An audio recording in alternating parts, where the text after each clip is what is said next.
There it is, Last Epoch. Yay, the game works.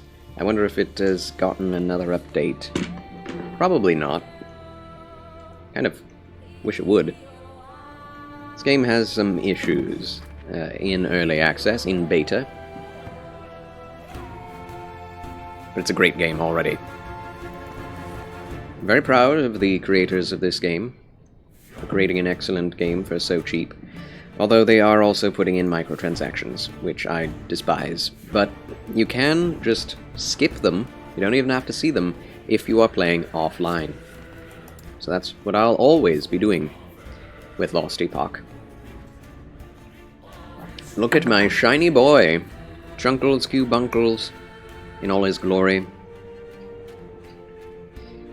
Yeah, this is pretty good. The shield does look quite outdated, doesn't it? Also, the hammer isn't too interesting. It's a unique hammer. They should be adding more armor sets and more visuals to the game when it comes out. I don't even know when it comes out. I would actually like to know. But I don't think they have a date yet. Just one of those games that's been in early access for 2 years. And it's been doing pretty well for itself in early access. Once it actually releases, I think more people will play it. And it could do very well for itself. Of course, it's not going to release during Diablo 4's release, but I feel like I would rather play this than a cash grab game any day of the week by a massive corporate entity. So, let's do it, even if that game is technically... well, actually, I don't even know if Diablo 4 is more fun in the long term, if it has better game feel. We'll see once I actually play it. I do want to play Diablo 4. It is in my heart to do, but I need to stay true to my principles and not give in to corporate temptation. Also, I'm going to turn off chat again. I wish chat being disabled meant turning off by default all chat. I don't know why that doesn't mean that, but it doesn't. Love the character name, somehow I missed that. Chunkles Q Bunkles. He's a chunk. He's a chunk and a bunk. He's a big hunk. So, what do we got? Unbreakable Kite Shield of Purity. Oh yes, I forgot about this. 14 damage reflected, plus health, half health. Does this have any forge material? It does! We could forge it. Let's purchase this. It looks like a much shinier shield than the one we have. So I think I would probably want it. Ooh, 13% chance to ignite on hit. Health regen. Cast speed. Health. That's pretty good. This music is nice, though. This music is tasty. You know, people have complained about the music being all over the place in this game. And I do agree with that. The music is eclectic, to say the least. But the music that exists is all beautiful. And I love it. I love it, I love it, I love it. Oh, wow. Okay. Mine is technically better. But if we do upgrade it with... I do like the mana regeneration on the thing I already have, so it's fine. It's fine! We can forge a lot of things. Yeah, that guitar. Oh, it's so nice.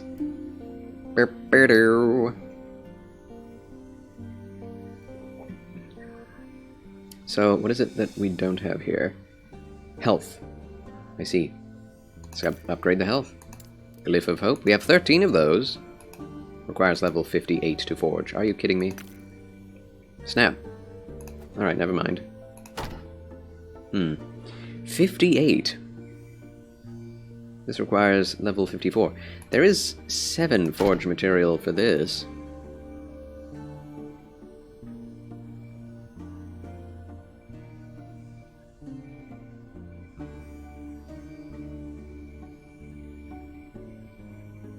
I'm not going to use a Glyph of Hope on that. Let's just upgrade it and see what happens. Oh, never mind. Everything else requires 58 as well. Huh, so these are basically equivalent shields. Technically. This one is just worse in two different ways. I like health gained on block. This has necrotic resistance instead of fizz resistance. And that would bring us over the necrotic cap. We do actually require void resistance, which we do not now have.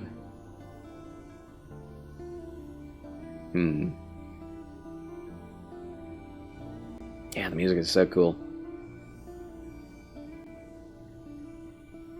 Like, nothing is giving me void resistance right now. Take care. It's kind of a problem. But, as long as we have enough damage and enough health, I think we will do well. Also... Oh, yes?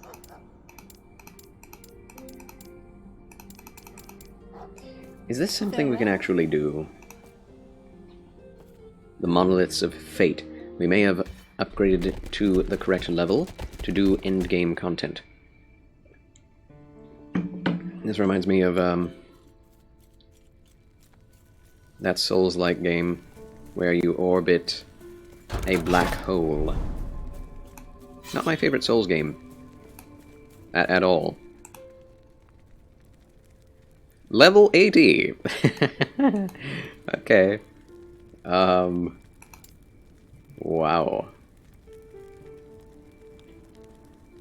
Is it actually level 80?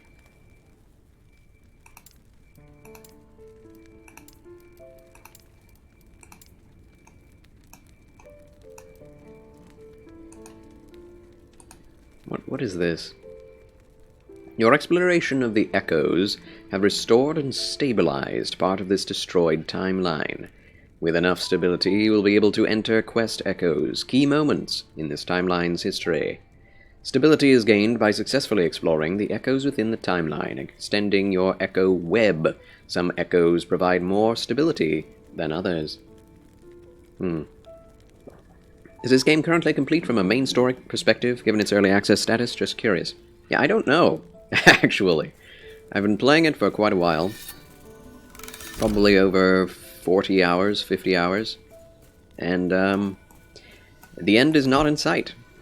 So I'm thinking I should probably just continue the main quest line before I jump into quote-unquote endgame. To make sure I'm of the correct level. Missing merchant. So we have to go to the Radiant Dunes. One thing that time travel does is it breaks up your experience of a level or an area. Well, that's awesome. Seems well on its way at the very least. It is. It's very well polished for what is existing already in the game. Hello! Oh my goodness. Hordes of enemies right off the bat. That's what I like to see.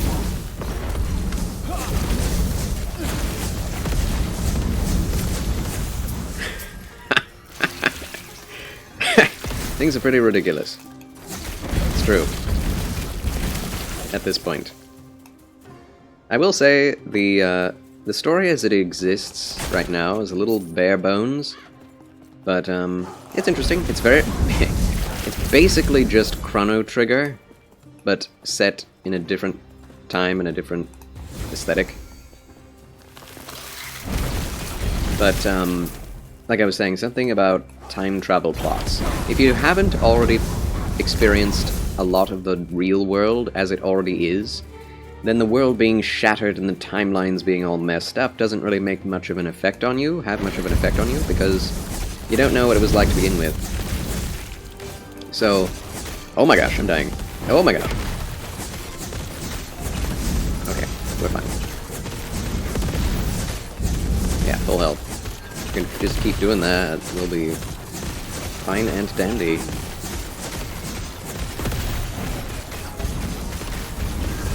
So yeah, this game does not really give you any sense of, like progression in terms of saving the world, because you don't know what it was like before it was messed up to any great extent. Okay, we got him again. I do believe I fought that guy before. That was a big mini-boss.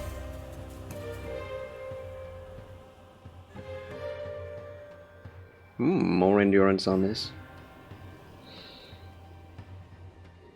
It's fine, I don't need to take every single one of those. Deft Serpent Mace of Suppression. 53 melee damage, increased poison, poison resistance. Increased void damage, melee attack speed, chance to apply frailty, chance to shred armor. That is very interesting. Doesn't give us 5 to all stats. It doesn't give us 3 to vengeance. It's very good. I see, maybe that's a missing link. Yes, hopefully they will fix that bit.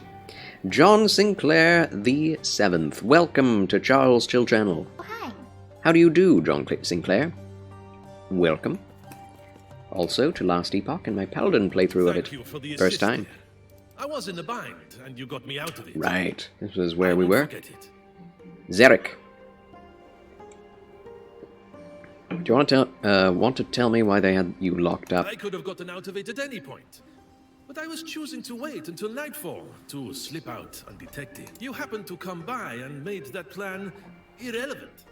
Besides, I didn't want to try my chances with so many of them, if I didn't have to. Indeed. So your cam is kind of in the way of the item pop-up. Has been, yes. Did you think I did not know that?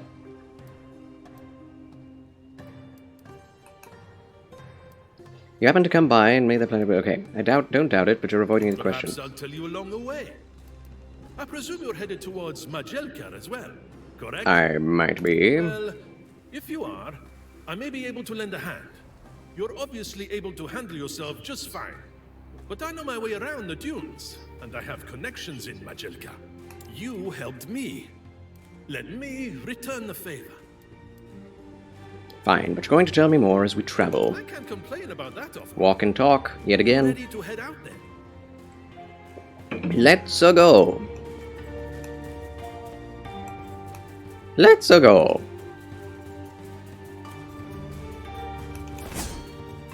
The Scalebane were never meant to be common thugs. Oh. Scalebane used these to stage ambushes for people and trader caravans. Well, they're quite easy to get rid of.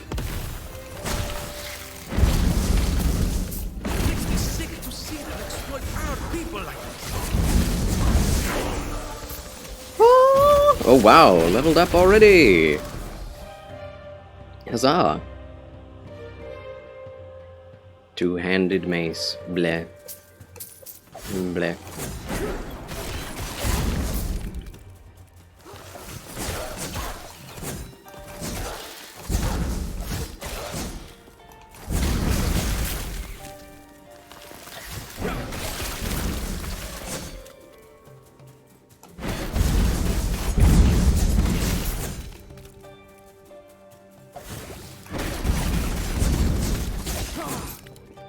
Scalebane Sorcerers, that's what they're called? Interesting. Claymore of Conflagration. One of these days I'll do a Claymore playthrough. That'll be fun. Or two-handed playthrough, yes. Ow! Okay. Yeah, in this game, no matter where I put my face, it's going to cover up something. So I'll just let it be. Increase cooldown recovery speed for movement skills. 6 per point. I do have that shield rush, I should say. Mail crusher. We are using maces. But is damage truly what we need as a paladin? I wonder. Deal additional fire damage with melee attacks if you have cast a spell recently. Last 4 seconds. Additional as in +2. It's not a whole lot. Extra ignite.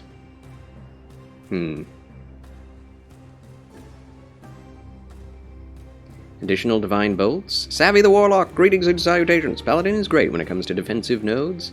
Apparently, that would make sense for a Paladin. Healing and effectiveness. What is my current ignite chance?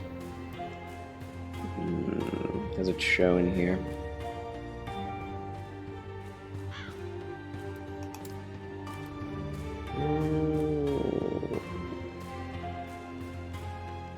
Ignite chance. 56%. It's getting up there. In case you didn't know, you can also put points into the other subclasses. Yes, indeed, Savvy the Warlock. Oh, I'll put this way.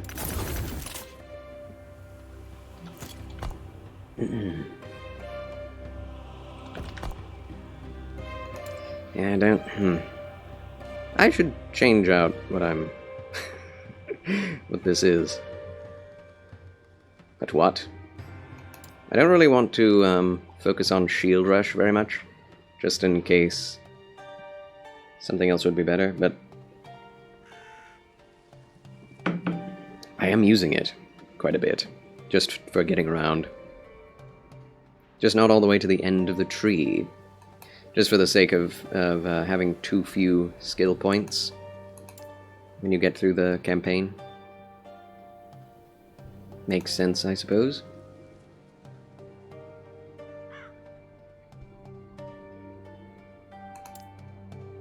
Yeah, I really don't need Rebuke anymore, which is very sad. I love Rebuke. But it is a very stationary ability. I don't like just standing there. So I'm no longer using it. Rebuke is fun. It is. Very powerful. Very strong, very strong. Boots of Deflection, no thank you.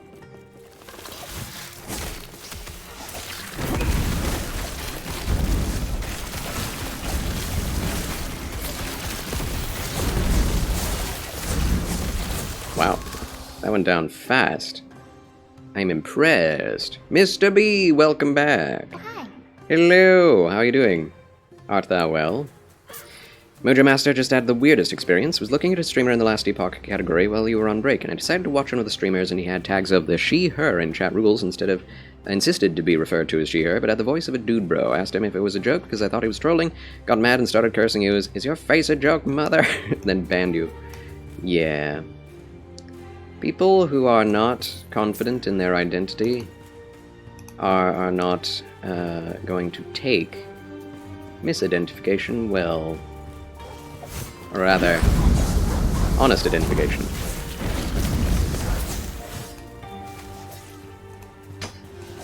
Hello, machinery? What?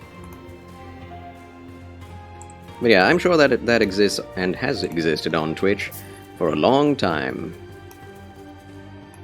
Not too great. Savvy the Warlock, wish they'd add a unique that makes it usable while moving. Yeah, I know. I know. Me too. Yeah, but that would be really cool, right? Like, it's really powerful on its own, but if they had, like, some kind of modifier or something like that that allowed you to use it while moving, that would be quite the cool upgrade. Quite fun. Oh my goodness. Shooters doing crazy damage. I don't know why. But I love healing so fast that they can't hurt me. That's amazing. That feels good. Hey Charles in chat, how's everyone doing? Brandon Riv, welcome. Oh, hi. How do you do? I hope you're doing well. Hello again. Shattering Pickhammer. Meh. It's meh.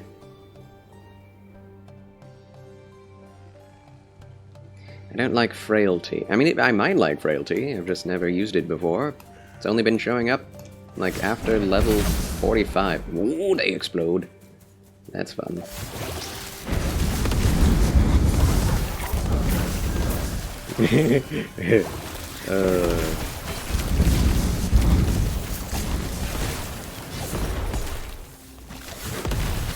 Okay, would you not? What is happening? Did I get stunned? I think I did. Oh my gosh!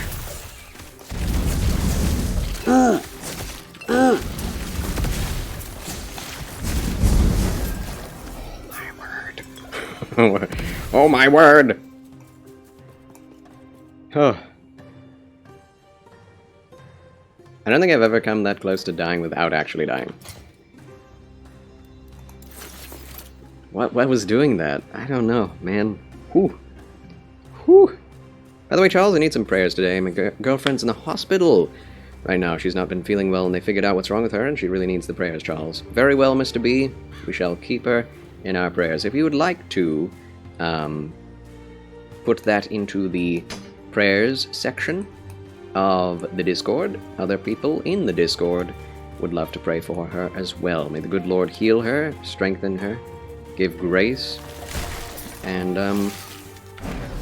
peace to you, to both of you, in Jesus' name. The ability to get over whatever is going on in her body. Amen. And amen. Doing good, Brandon Riv. I'm glad to hear that.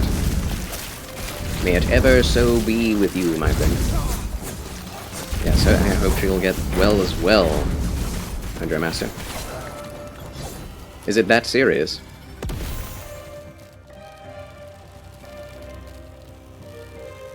This thing has a lot of stats on it.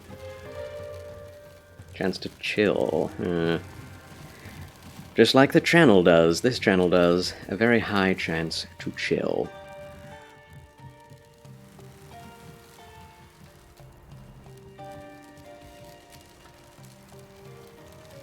Requires level 36. Huh?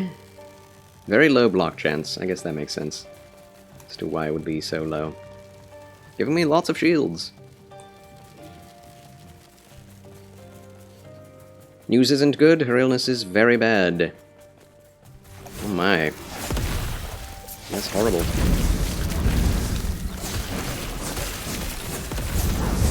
Whoop. Yes, the Lord can take care of her. Trust in the Lord, my friend. They don't deserve these statues. There's nothing to celebrate here. The Nagasa rule over their people and do nothing to help them. The snakes in Sorethka are the only redeemable ones. Nice to meet But you. not by much. Thank you for the fabulous Frabjous follow, John Sinclair the 7th. Thanks a lot, I like your name. Thank you so much for joining the Chill Channel of Charles.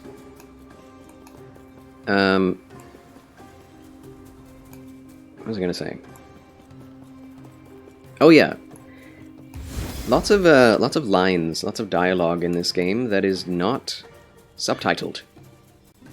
I would love for the just in-game dialogue to be subtitled. I wonder if that's going to be in the full version. And hopefully this is going the right way. I think it is.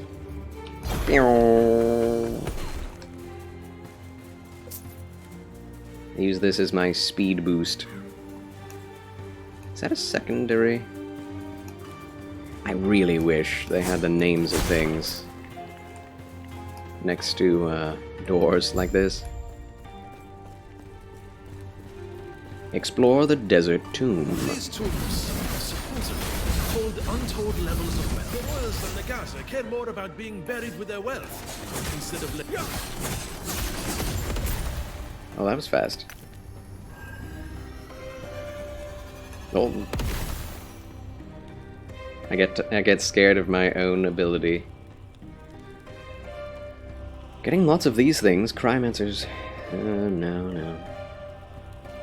Freeze. Fire penetration.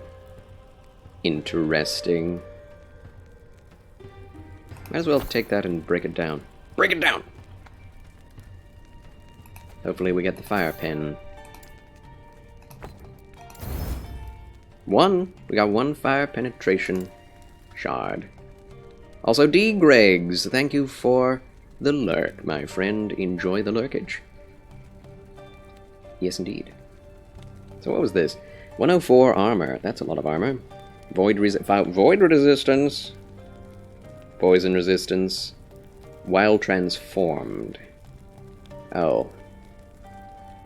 Rage gained in Spriggan form.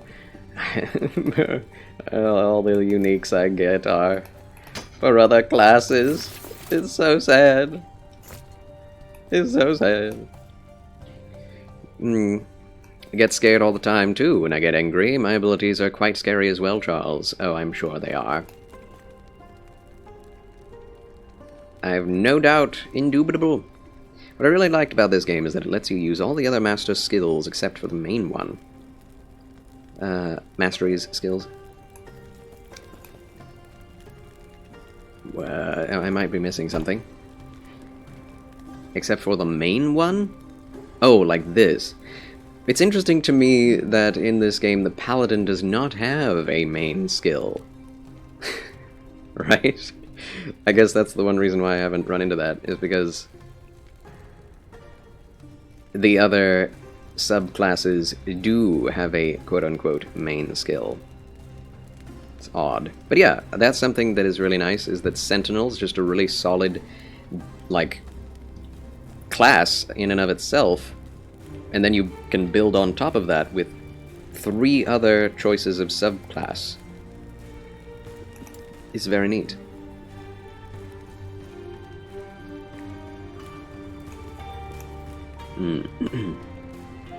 Pleasantly surprised about the good vibes in here. Huzzah! Charles says hi. Yes. I am very glad you feel that way. I'd love to clear them out at some point, but we've got far too much to do right now. Oh, that was the relic. Money! Can't we pick up some of this money, or is it in another currency from another age? That would be... that'd be a good justification. Not picking up any of the money. He has a main skill, just one less regular. Other masteries can't use the aura one, I think. Oh, interesting. I believe Paladin is one of the oldest masteries. I would guess hope it gets an update with 1.0. Yes, that would be nice. Add that mastery, man. Wait, what? Where am I now? We came up the other side. That's weird. We went north and then came south. We did not explore that entire place, so let's do that. Unless we did, and it's just extremely small.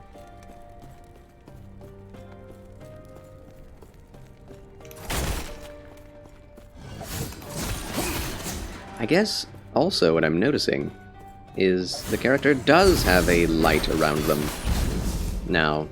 I don't remember seeing that previously. Is that also from the most recent patch that I did not notice the other day? Probably. He would really benefit an offensive one, I know, right? I mean, a paladin being all defensive and all... is another door? Oh, hi.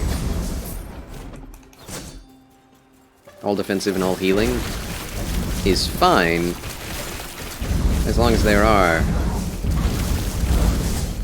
other ways to do damage.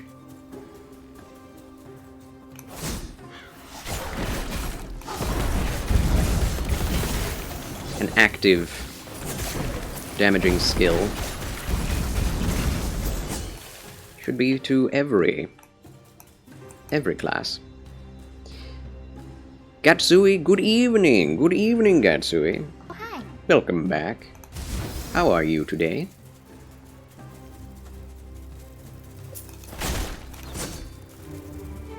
I love how things explode when you hit them. Physics.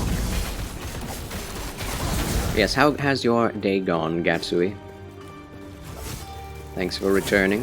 Oh, that's my ice beetle. That's right, I got a pylon, if you will.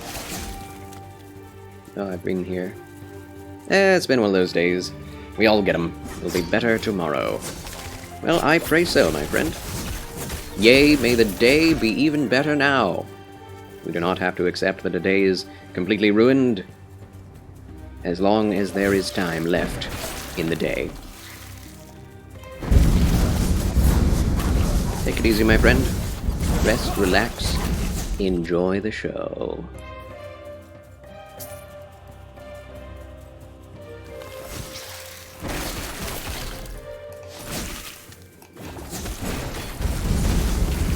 Scalebane is the name of the game here in the sandy places of the Radiant Dunes. What is shooting me? Desert Spitters. Good hunter. Ripping Reaper has returned! Thank you for the Twitch Prime and welcome back to the Federation. Applause for that. 18 splendid months. I'm very glad to have known you for over a year and a half, my good Ripping Reaper. Hats off to him, and thanks again for the Optimum Pride. Putang ina! Si Optimum Pride! Puking inang Optimum Pride! Thanks a lot. I am okay. I have been better, but I am well, nevertheless. Praise the Lord. Thank God. All is well. I mean, you know. Life is rough, but all is well. All's well that ends well. And we know our end will be well. It is well with my soul. Another thorn shell. No! No! I'm so mad. It's a good one, I guess. Level 52. Thorn shell. I mean, let's look at it. Let's look at it.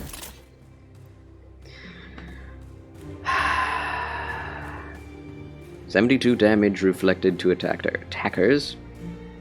That's a lot of damage, I guess. Increased flat damage reflected to attackers per attunement. Oh, that'd be a lot. Reflect. Increased armor. Poison resistance, lightning resistance. Block chance, block effectiveness.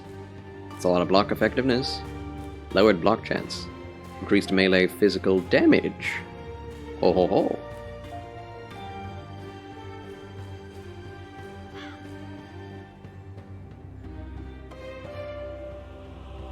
I could use it. It's fine. We have much less health now, though. Hopefully that shield actually makes up for it.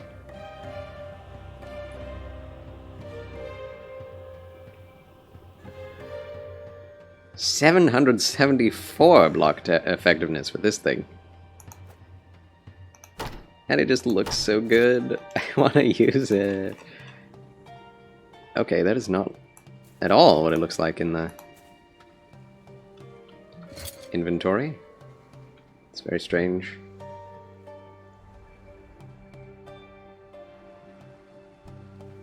We'll try this out for a while. Looks better, I think. The fast way in which we run, especially when it's sped up with move speed, looks really silly. Blighted Battle Axe of Stone. Okay, I feel like I don't really need any of this. We will need Void damage reduction. Charles, I'm so hyped I'll be in Texas soon. I'm counting down the days. Excellent. I hope your visit is a good one. It's official. I'm an Apple iPhone person now. I just got it and I already like it more than Android. Oh, I'm glad. What is it that you like more than Android so far?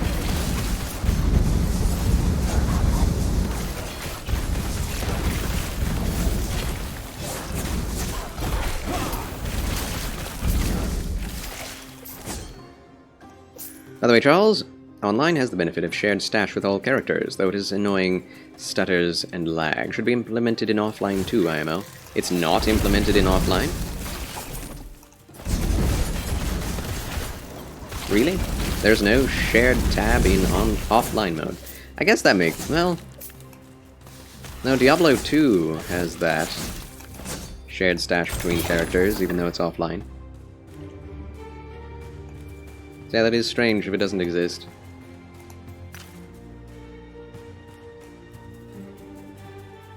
Works just the same in offline, and last time I checked, yeah, I would be very surprised if it doesn't.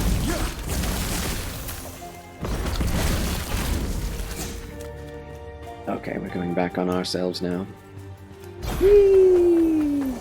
You know what a paladin needs is a movement skill. Movement skill. As far as I know, they don't have one. It feels way more smooth, and the UI is so much more clean, and everything is more responsive overall, and the iPhone feels more like a premium and polished product than Android. That is fair enough. Androids are definitely more for the common man. It is your workhorse phone. iPhones are more for the artistic individual, let's just say. Also, it's been a while since you checked. You think that's changed? Plus, it's simpler to use than Android, too. Yes, if you vibe with the way things are laid out. I myself am more of a classic Windows computer guy, so anything that doesn't have the same format as that is going to be more difficult for me to use, which is why I think I prefer Android. Let me see. Maybe offline is just shared with offline, and same with online, and maybe that would make sense if online you are not able to share with offline characters. That'd make total sense. There is in fact one way to know and find out, and we shall find out together, chat. Since we just got this checkpoint. Sansa Majasha, Chapter 9? Does that mean there's only one more chapter? I'm kind of excited. Play offline. Choose my second warrior. He's looking fancy. Second warrior is a looker, and he's looking good. Enter the game. This is my offline character, my off-stream character. Whenever I get the hankering to play something that's not Diablo 4, because I can't play Diablo 4, I come into this guy and load in with this guy and just hit things. It's very fun. So, stash time. Do we have access? We are not where I remember us being. Wait a minute. Oh, yes, we are. They just put us into the beginning of this area instead of in town. I really love Rive. It's probably my favorite basic attack. Ooh! Whirlwind upgrade. And yeah, of course, I'm using Whirlwind again. Oh, I also have Vengeance, that's right. I don't have that many other abilities, really. Let's see. Time to go back to town. Is there a town? The council chambers are up ahead, but who knows how long it'll take to get there. Oh yeah, Divine Era. The Keeper's Camp.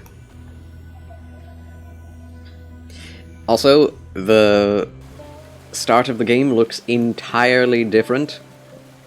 Like, they didn't even include what the original start of the game was like. They just wiped the slate clean and came up with something way more, if that makes sense.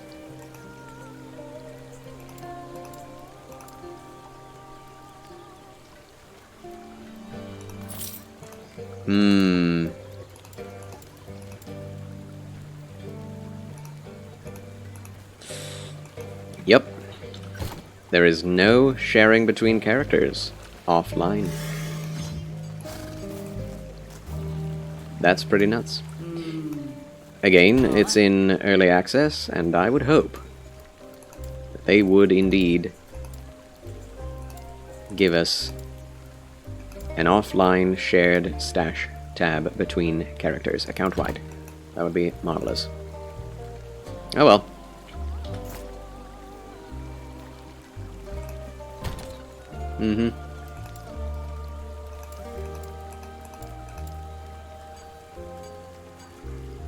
How'd you just prove it? This is my second character.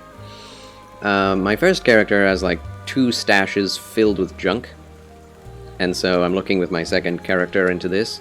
So let's put more junk into this, and see if, you know, it'll actually show up in the other world once more. Shall we?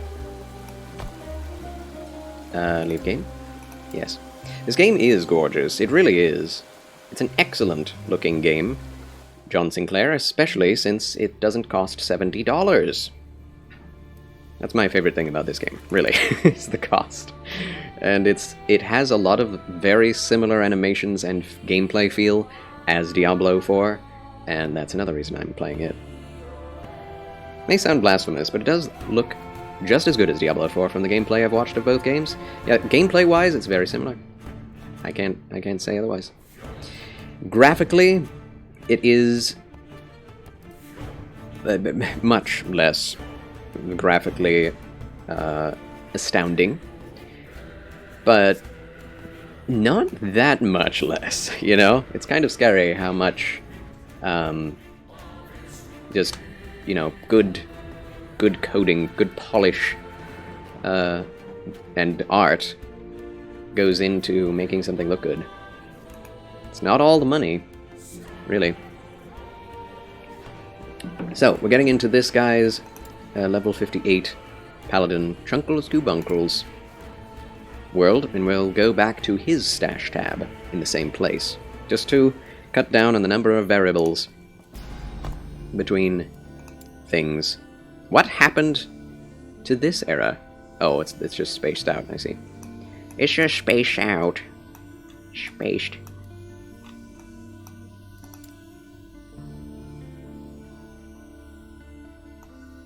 Wait, what?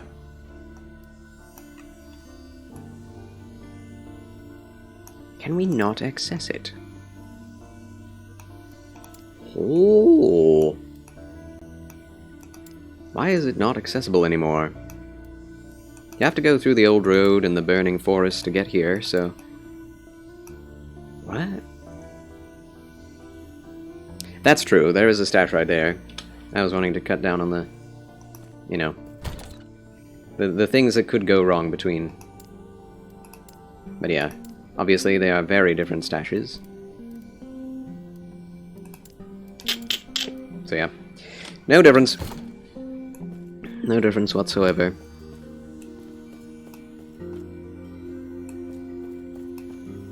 Thanks, Charles. I was just about to start an offline character just to check it. Yes.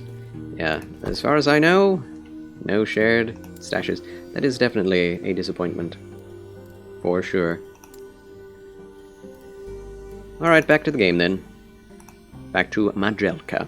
That's not a, you know, game breaker or anything, or a deal breaker.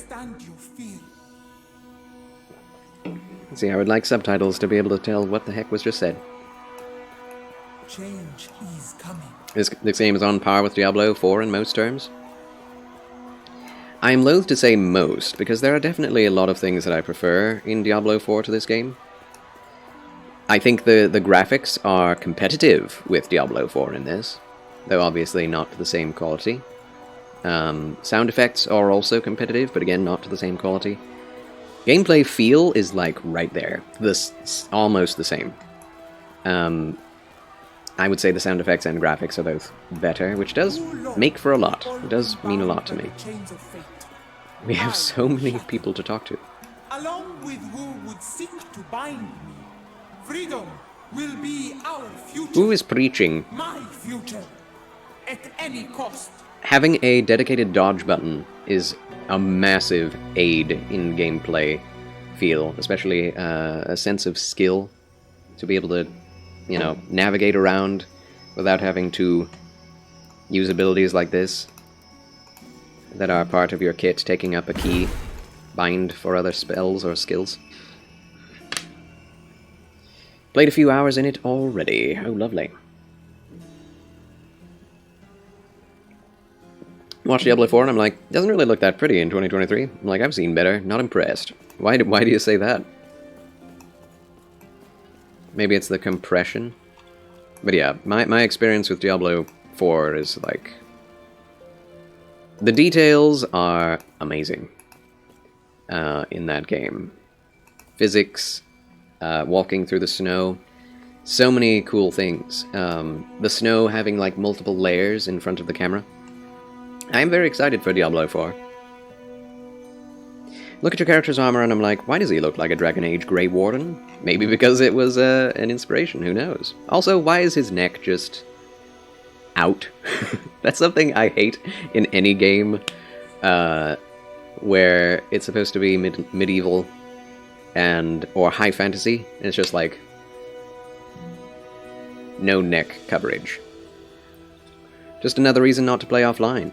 Well, for me. I mean, you know, that is something that they should definitely put into offline, for sure.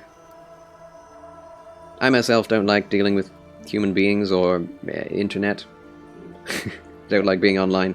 If a game does not have offline availability, I won't play it. Generally. Unless it's for a stream. Yeah. That's me.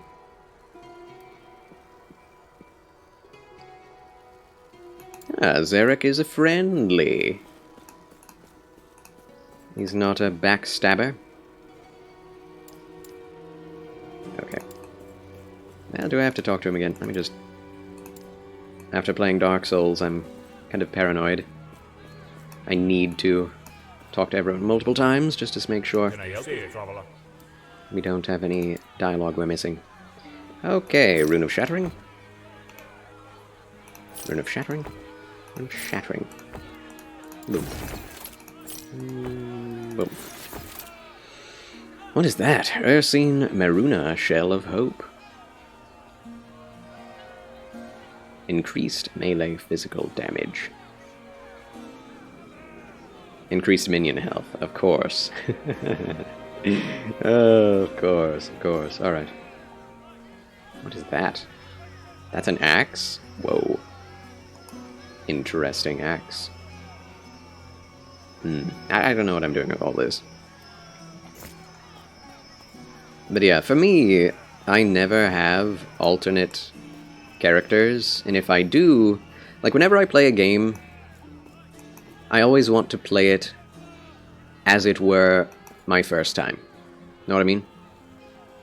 Like, the fact that I've replayed Dark Souls over and over and over doesn't make me any less desirous to play it again from the beginning, as I always have experienced it. Same thing with an ARPG.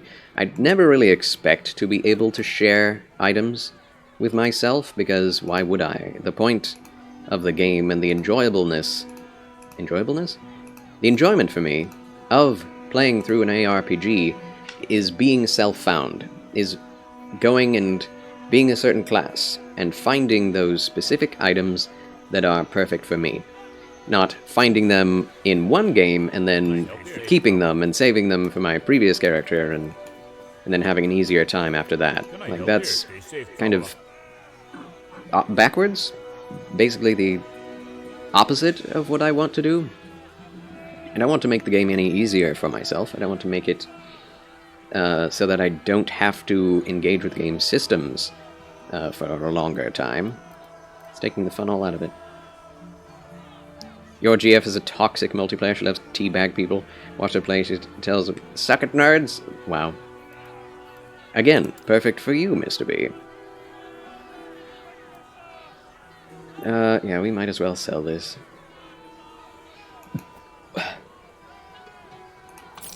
In that case, especially seeing as we cannot share between folks.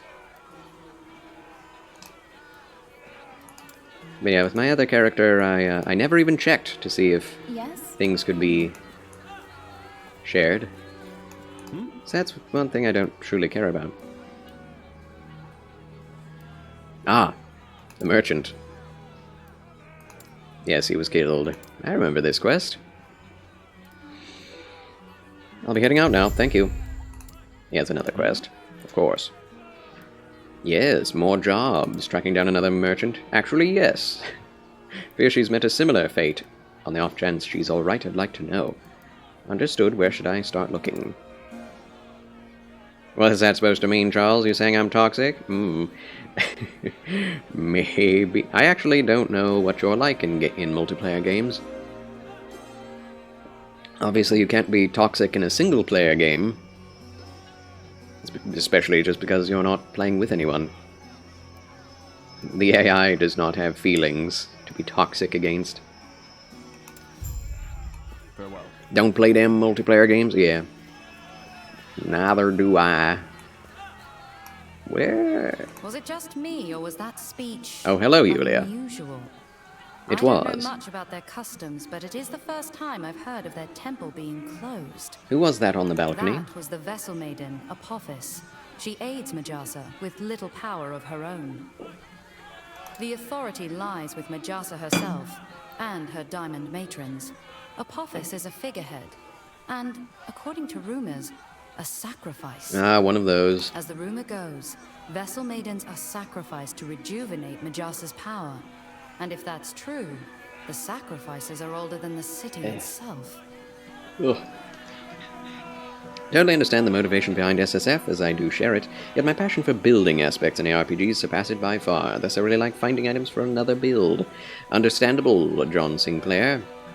The min-maxing is real, isn't it? I respect the grind, I do.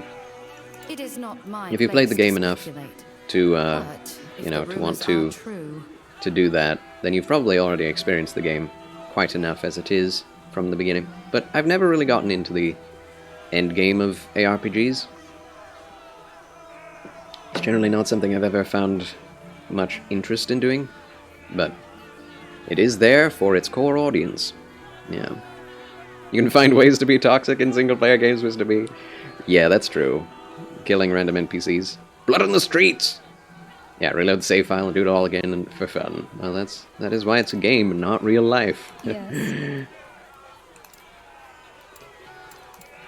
Wait, where are these Yes. quests? I can only imagine. Was it just me, or was that speech unusual?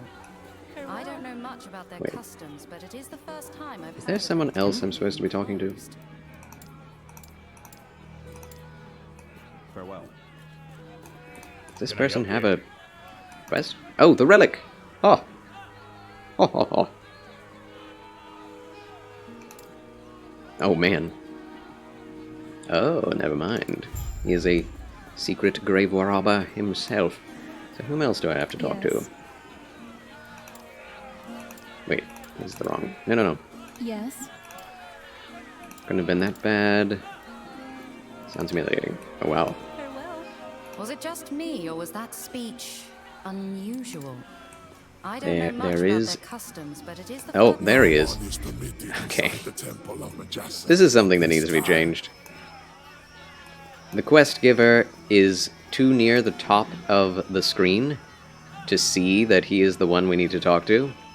And there's a door right next to him that you can easily go through and miss him. That's pretty bad.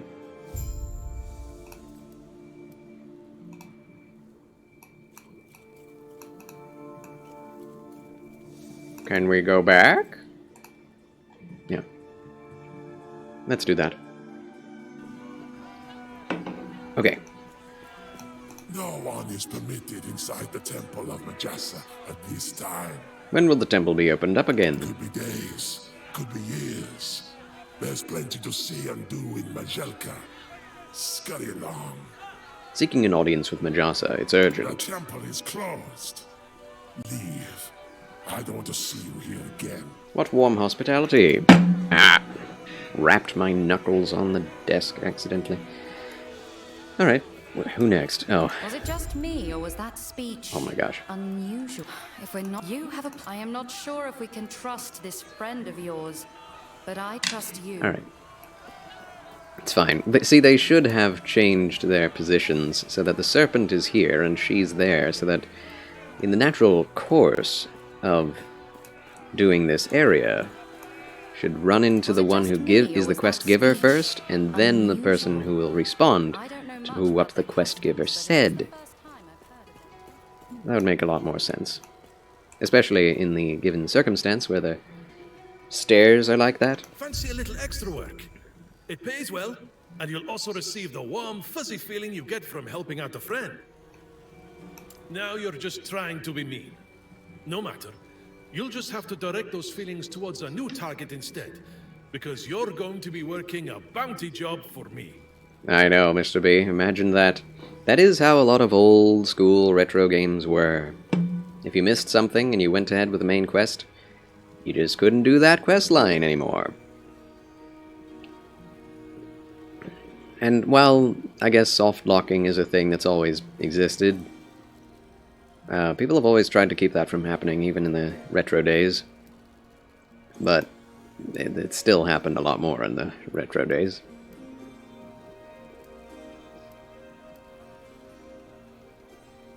Thankfully, we have save files. A bounty? As I'm sure, his name is Arjani, and he's a Ruby Nagaza that served. Bring me his head, of course. Of course. I'll be around here when the job's done. Let me know if you have any questions. Snakehead. Oh, also secondary quest line? Up above? Yeah, main quest is there. The Oasis.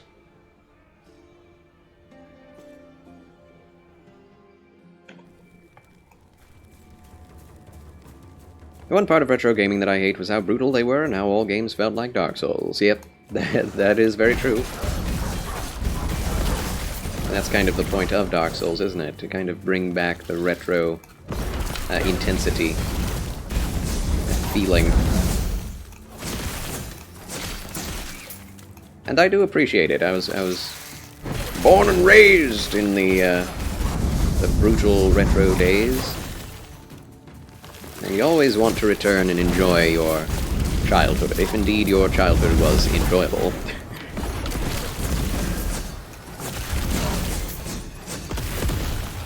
Get. I cannot.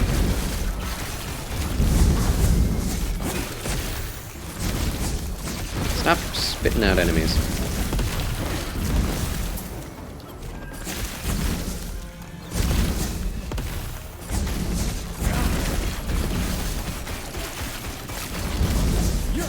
So funny how that actually works. If you spin your mouse around while you're whirlwinding, it'll go faster and you'll do more damage because you're hitting more. It's really funny. Does make the gameplay a little more, you know, engaging, I suppose, but I don't know if that's intentional.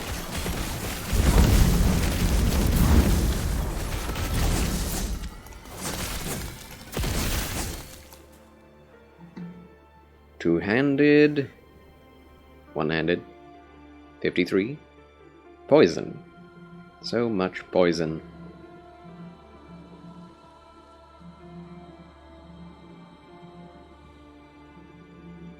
Volatile reversal, why do I have that on?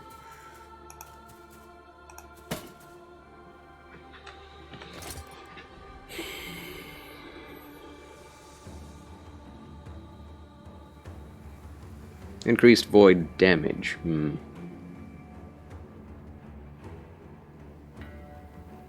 I need increased void resistance.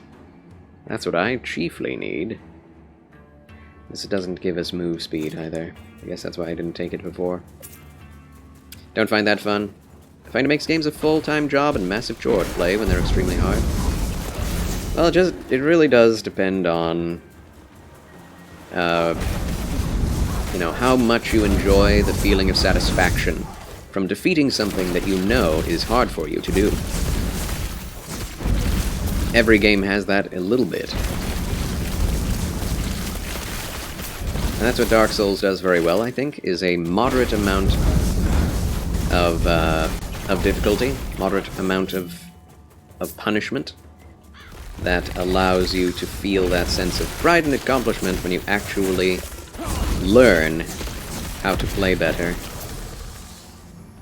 You can feel much better about yourself afterwards from having gone through the journey of not being able to do it, and then you do it. That's the whole point of Dark Souls, and it's not for everyone. It isn't.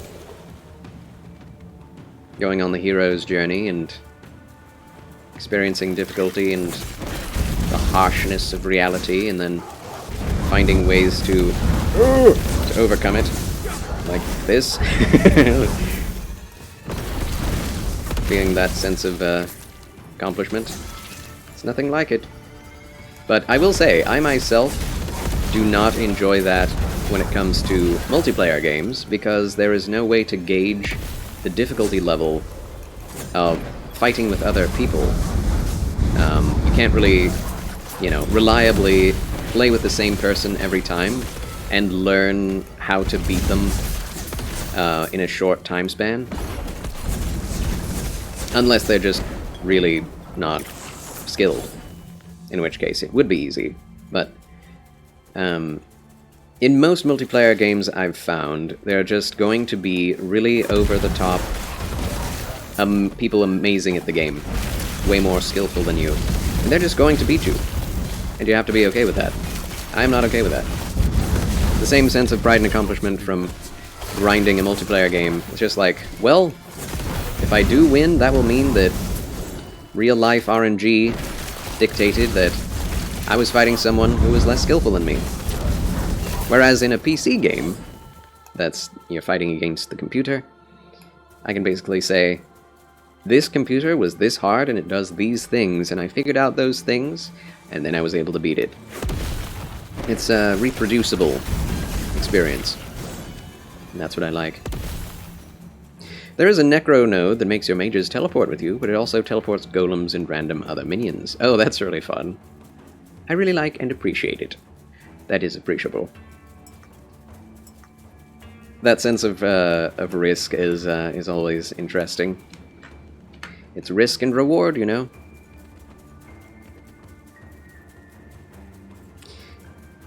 So, Mr. B, I would say you are much more an enjoyer of turn-based strategy games, aren't you? It's not so much skill-based or, well, it is a skill of, like, mentally learning what you need to do. Like, in what order of attack to do what. But it's not so much reflexes-based. So that's what makes the difference. Yeah, people who are good at Dark Souls and do it on, like, level 1 can be proud of their twitch reflexes and things like that. Dodging in time perfectly, never getting hit. That's something you need physical acuity for. Same thing with Street Fighter and fighting games in general. You teach your body what to do. Name out your...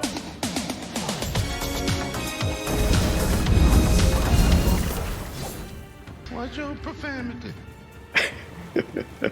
Solomon SK, welcome in, my friend. Hi. How do you do, my VIP and gentleman? Oh my goodness.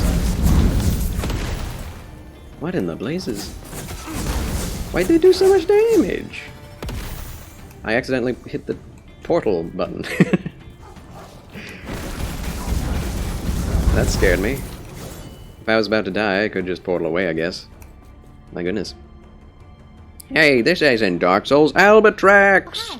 Welcome back. Good to see you. This is not Dark Souls. This is Last Epoch. I almost called it Path of Exile. I enjoy this way more than Path of Exile. Way more.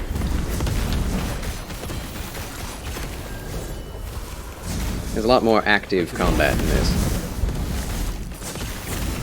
You know, I do mostly play active combat games. And I know there to be really good turn-based strategy games, so I'll probably end up playing the good old PlayStation 1 Legend of Dragoon soon. Not next, but soon. Am I poisoned? I think I'm poisoned. So I'm using this shield, and I don't know if it's better than what I'm using. The block effectiveness is higher than what I'm used to. But I honestly think higher block chance is better. So let's go with this. This thing also gives us more health. So more health is more life. More life is sustainability. Shattering Majosan Dagger of Suppression. I've never seen that before. Oh! New checkpoint. Unlocked. Yeah, turn-based strategy fan for you? Not really? Not really. You like your fast-paced hack and slash? Okay. I have a heart. I have one endless heart. I have one endless heart. True. Thank you, Solomon, for those 5 really boos. At least I think that's who did it. Yep. John Sinclair, the only skill that comes with gaming is muscle memory. IMHO, but terminology. That, you know, muscle memory is skill. For sure. Same thing with thinking ahead, critical thinking. There's no reason to say that there's no skill involved with gaming. And each game comes with a different set of skills. Diablo's coming out. Indeed it is, Albatrax. And I won't be playing it until it goes on sale. Unless... I don't know, man. I'm not happy about the monetization of it, and I'm not happy about the fact that I can't play it on my beloved PS5 without having to pay also for PlayStation Plus. So, I won't be doing that. I won't be playing it on PS5. When I do play it, I will play it on computer.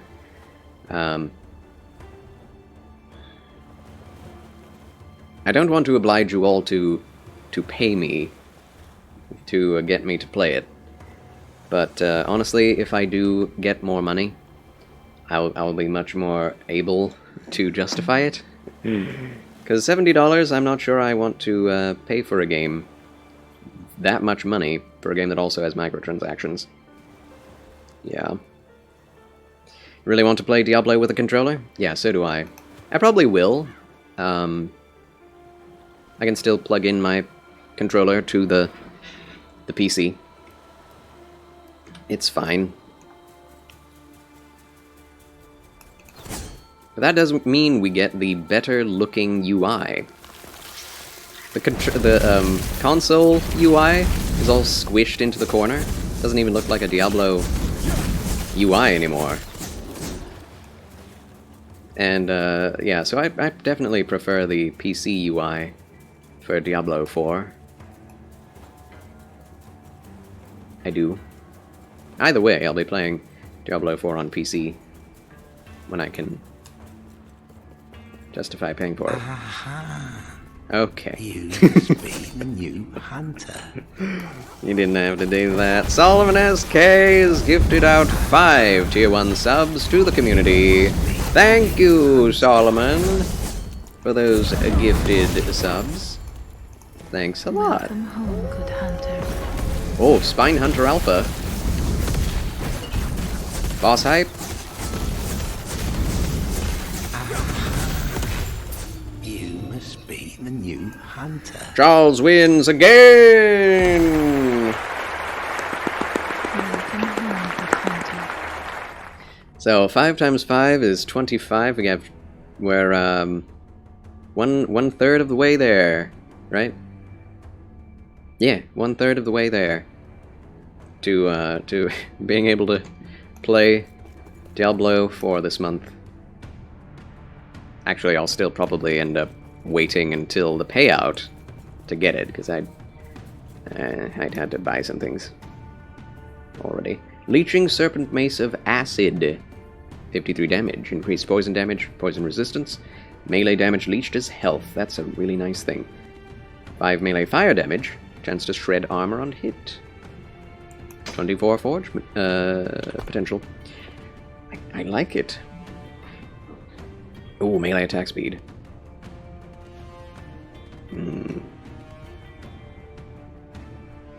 I like the leech better. 19 forge material. Anyway, thank you so much, Solomon SK, and welcome. Angel of Grace, Saint Bellastrad, Kuro Amar Salas, and Amethyst Gaming. Welcome everyone to the Federation.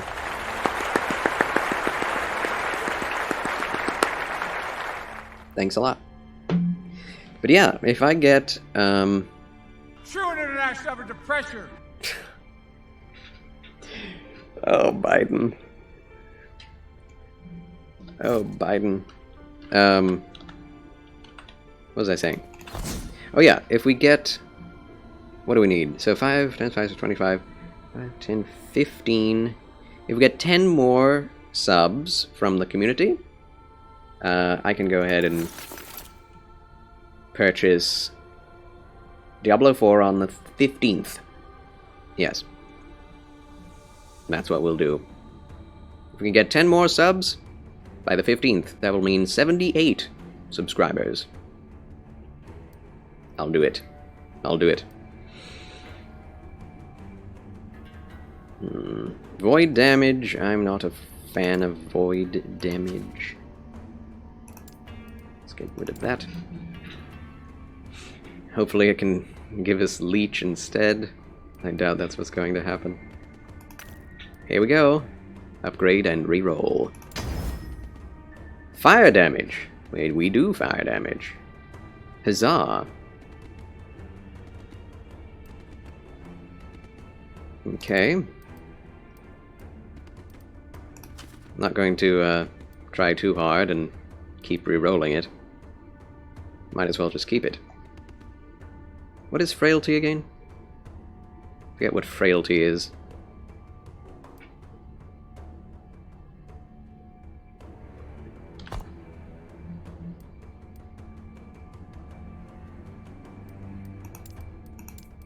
Damage. It's not in damage. 52 physical is not too much, is it? Need more physical resistance.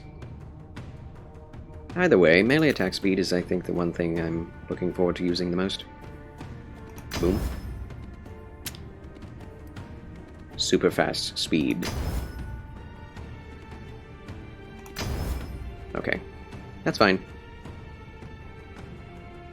26% increased attack speed, increased fire damage, increased chance to apply frailty, chance to shred armor. Interesting thing. Explained in the game guide, true. So, frailty. Oh, that's... oh gosh.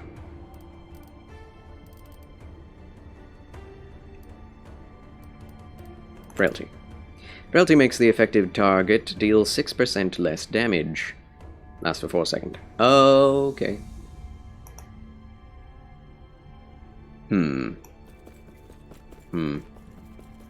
Solomon SK, so this is really random, but okay, what's he gonna say next? What will he say next?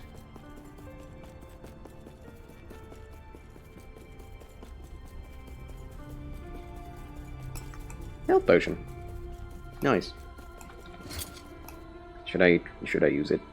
Has 1 more damage, increased poison, poison resistance, shred, -5 to all attributes. That's the one reason I'm using this Renegade's Will, and Vengeance. I don't use Vengeance too much, do I? Yeah, 3 points. Heck. Also, this thing gives added health. Didn't realize that. 5 points into health makes a difference. Ah, man. If only there were some way to add forging potential back. I recommended a video called The Pros and Cons of Dating My Korean Mormon Boyfriend. Oh wow. So that's a thing too now. There weren't Korean Mormon boyfriends before? That's news to me. Those people have gotten all around the world. Good day, traveler. Things just keep getting worse and worse. If operations don't resume at the mine, soon the entire quarter will be a waste. Farewell. Can't even talk to her. Hey, I'm sorry. No one is allowed in the mine right now. There's a strike going on at the moment. Can't have anyone disrupting it, you know? Is that so? Alright then, I'll stop by later. Wait, what's really going on? Really, that's all I know. I can't really let anyone in, and I'm sorry, but that includes you. You're going to tell me why. The man sighs. Whatever. The Scalebane are taking the place over soon, and almost everyone is cleared out. I'm just glad we're not having to haul more corpses out of the place. Maybe I can look into the problem for you? Very determined to keep me out, so fine. Well, interesting. Now, too greedily, too deep? Oh, Lord of the Rings reference, let's go! Huzzah! Yeah, Mr. V. I actually had that thought too, until I reread it and understood that that was not the case. Revoking his Asian card. Oh wow. I guess you have that authority? Question mark? Desert treasure. We don't have that. Waypoint locked.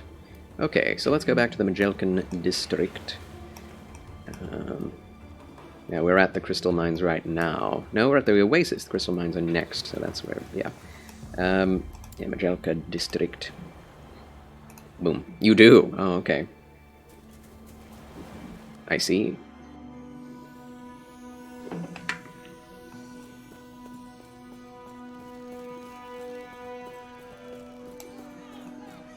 The more you know. Did you find her? Yes. I'm so sorry. Gay! Wow. I mean, thanks for the bitty booze.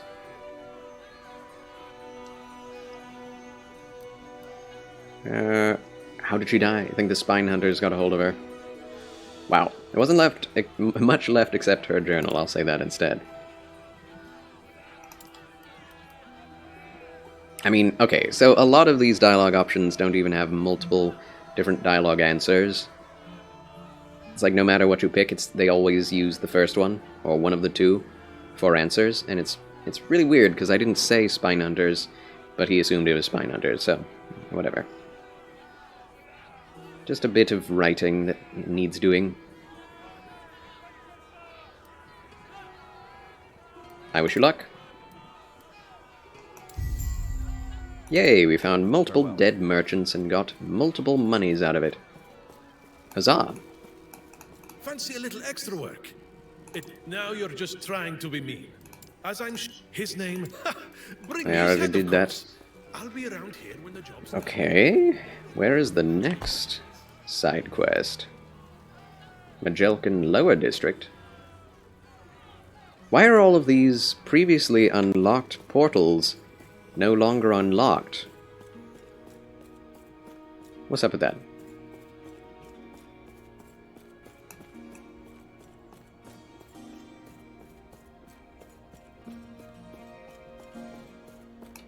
What is up with that? This is a long way. Ow. Radiant Dunes. This does not scream Radiant Dunes to me, but that's fine.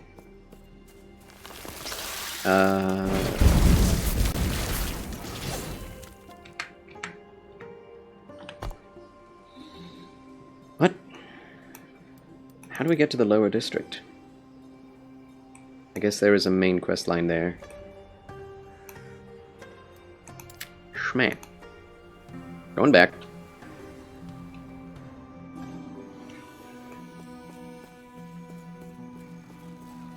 This is the way. Hopefully.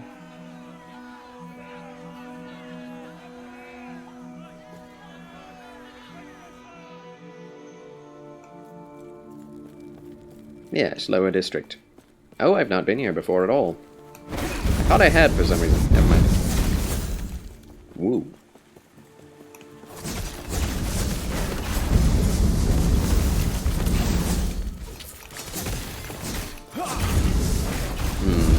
This is the way. There it is. Owie.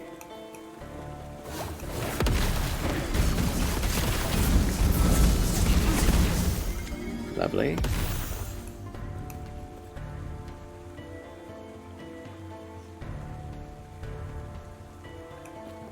The music is really nice.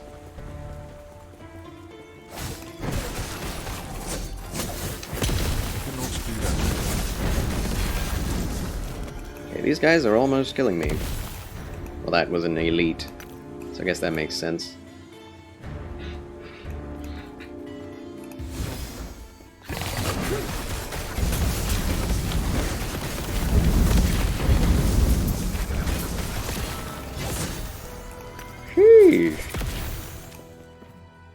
So many glyphs and things.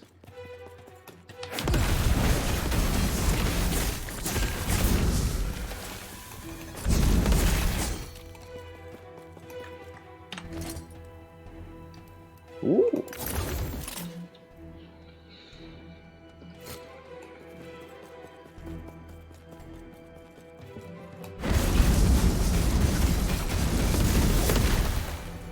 Wait, were they elites? They have all these different effects on them.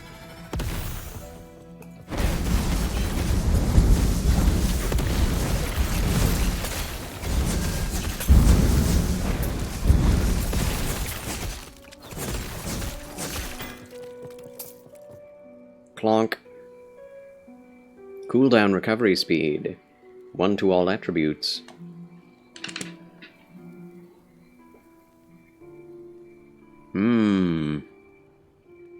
No health regeneration, but we can give health regeneration to it.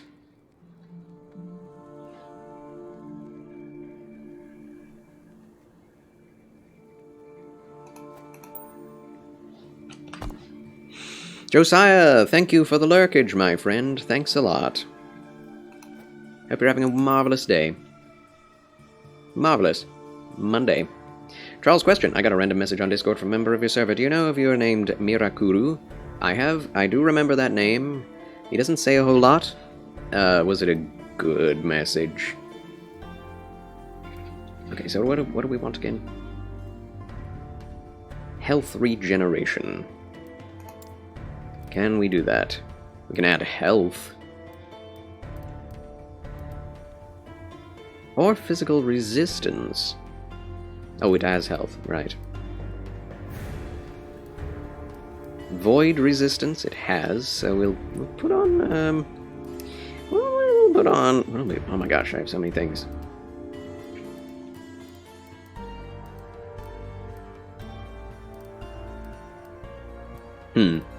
Not a whole lot we can put on here. Drat. It's a really good ring for me. Actually, let's do this. Let's shatter this. It does have dodge rating, but we're not dodging that much, are we?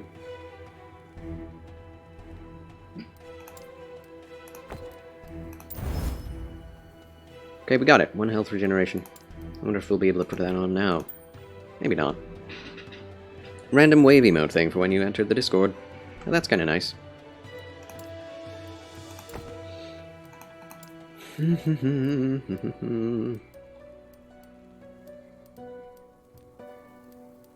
Strength? That's good. Fire damage.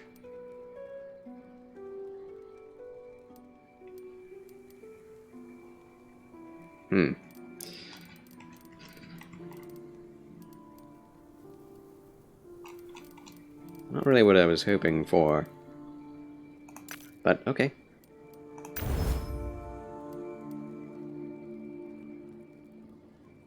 "19 strength." 19 strength? No, that's 2. Oh my goodness, I was looking at the wrong thing. That would have been so good. Okay, let's do void resistance.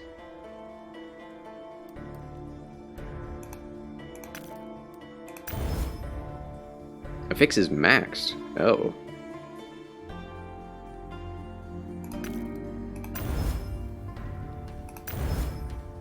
Ho ho ho! How do you know how much forge potential is going to be taken up? I wonder.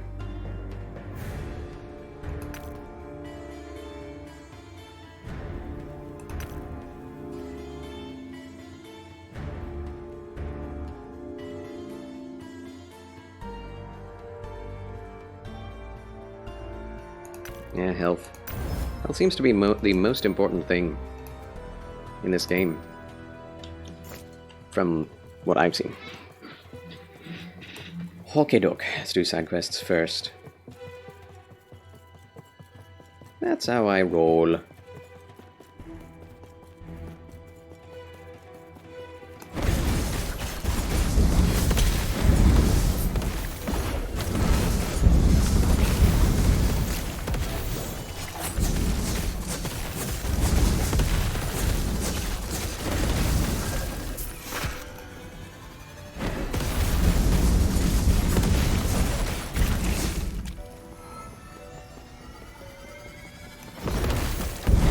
The walls do sometimes get in the way.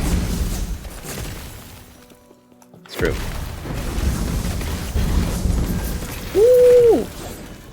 You love to see it. Blasts of damage numbers.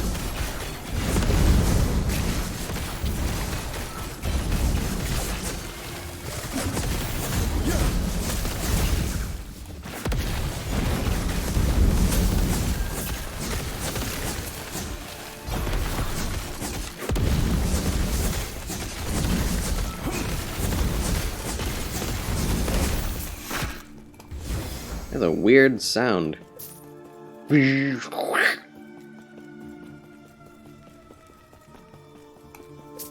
Acolyte damage leached as health while transformed shard.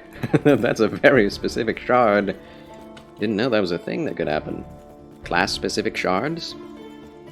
It's kind of neat.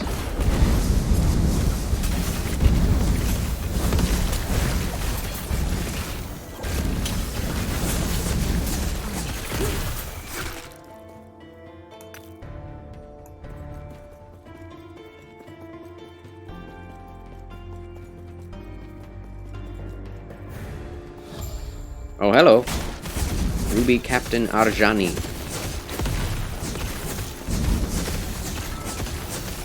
Just auto-attack him to death, it's fine.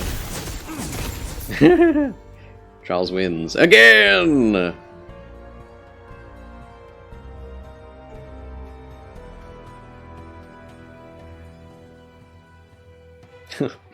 Freeze and minion stuff. All the shrines are terribly placed.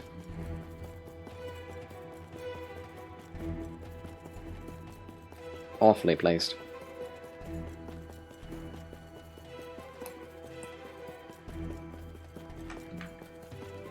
We've explored most of this area. That's surprising. Oh, hi guys. That's where you were hiding. And hiding your gold. Whoa. Dark Urchin Star of Stillness. Increased damage over time, melee void damage, increased stun chance, physical penetration, melee damage. 55 melee damage, to be exact. Interesting weapon. Not very fast, though. Whoa! Melee damage, melee lightning damage, lightning penetration. That's incredible. Things get nuts. I really wish there were one more tier of rarity. Like, it really only goes white or gray, then blue, and then yellow, and then unique. Which is orange. Or whatever it is. Burnt red, burnt pink, burnt orange, salmon colored. Can't there be a purple? Where things like this could fit in? Something in between, unique and rare? It's mostly rares we're finding nowadays. Think you annoyed Mirakuru? Don't be annoying. Oh, why do you say that?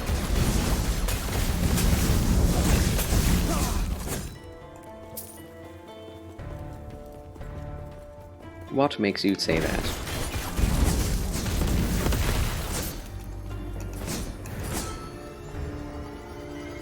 See, what this game truly needs is more breakables in the environment.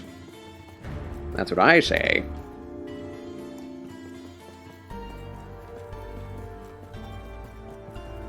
How to address them? I'm like, bro, sister, I acted offended by that question.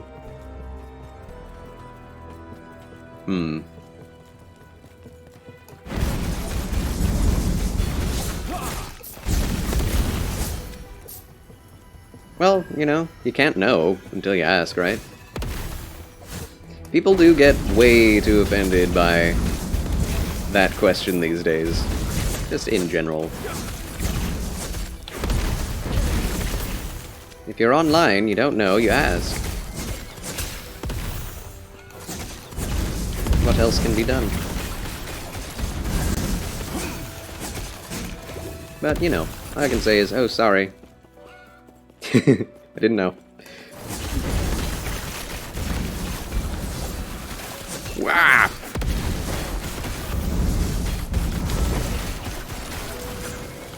I gotcha.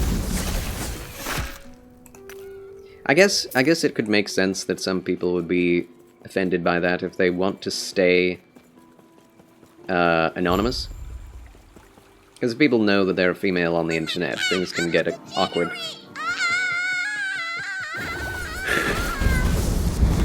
I'm a degenerate. Solomon SK, thank you for the Iron Mouse redemption.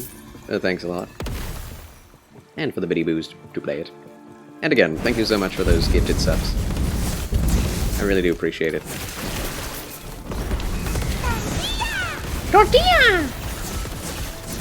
It was tortilla time, wasn't it? Indeed, it was. Isn't it cool knowing that that sound effect was put on by none other than Catherine Naomi, epiduralist in this channel, my moderator? Now everyone can use it. It's lovely.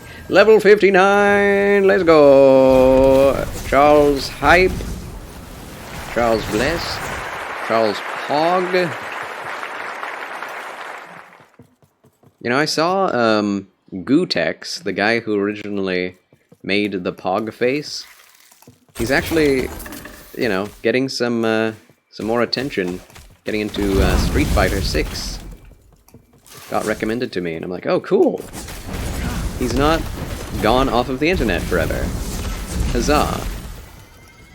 Him being cancelled did not completely destroy his life. Made me happy to see it.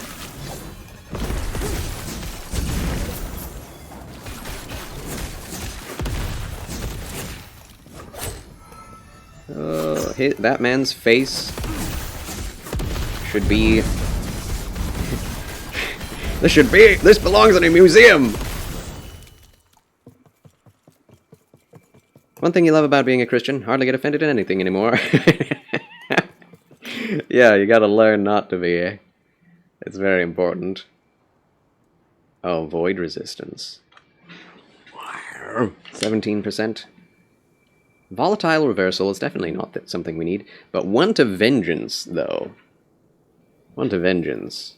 Oh my. Smelter's Wrath. It seems like Sentinel's Winged Helm always includes one stat upgrade. That is intriguing to me. I suppose we'll take it. It's just not what I want. Is there a way to... We can't upgrade it. Oh my gosh, that is the worst thing, man. That is the worst thing. Adds random tier 1 affixes to all empty slots. No. Removes random affix. Random. Rerolls the values of all affixes. Duplicates the item. No. What the heck? I hate this forging system. It is the worst. Ugh, I'd take Path of Exile over this any old day of the week when it comes to the upgrade system. It sucks. So much randomness. Might as well just go all in on randomness.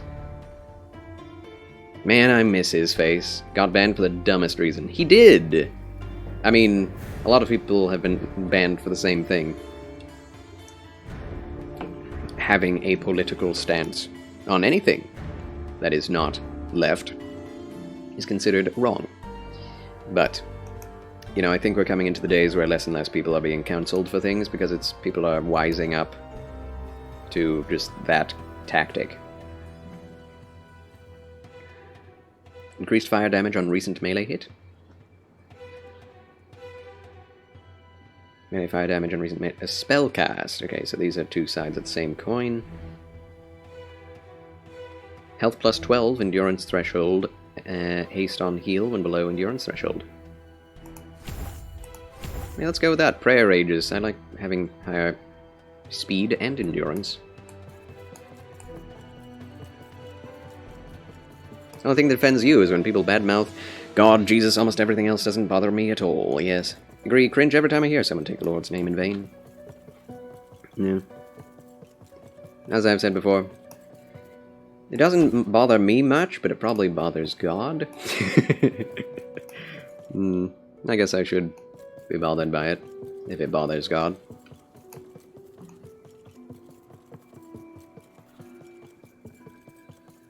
Well, it makes you want to holler, "Blasphemy! Blasphemer!" Oh, that is a classic old-school armor style. Can I help you? Well, well, well, what are you doing around a place like this? Ideally, trying to walk inside. Oh, that's a shame. This is a members-only sort of deal, but I might be able to get you a pass for a fee, of course. Usually I'm pretty lenient with a fee. However, you look like you could cough up, let's say, 100 grand.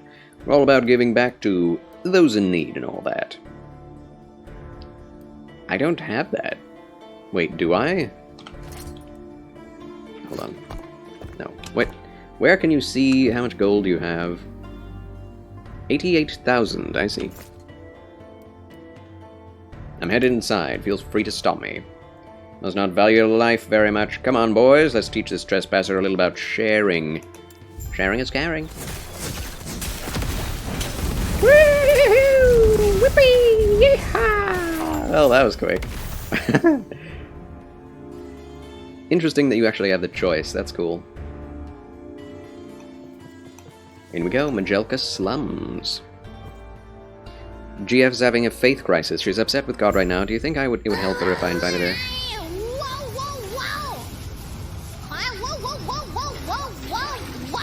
Wow! Wow! That's Doog, isn't it? The Doog. But yeah, you could definitely invite her to my Twitch community. I would love to have her one way or another. Whether she's having a crisis of faith or not.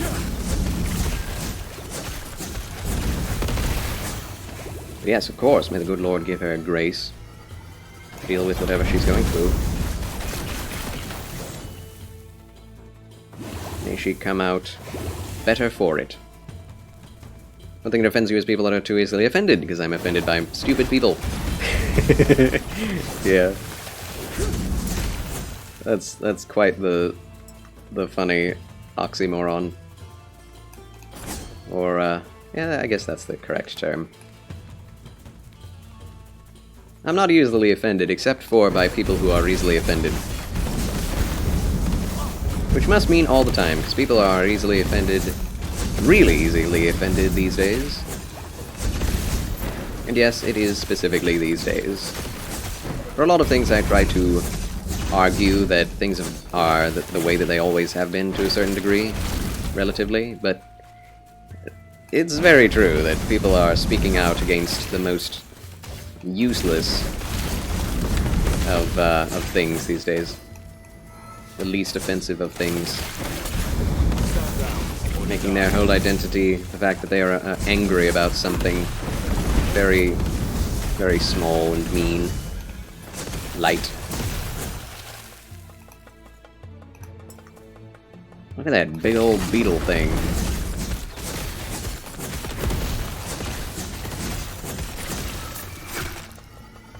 Oh, that's the sound effect. It's the spear flying up and then impaling it afterwards. That is cool. Charles the Human Tornado! I'm offended that you're offended.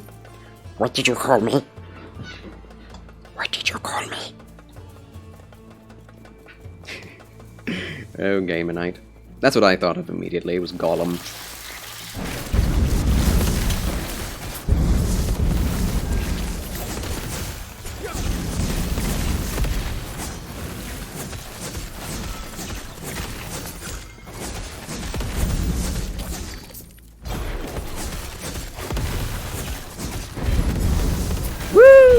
Yes, human tornado indeed.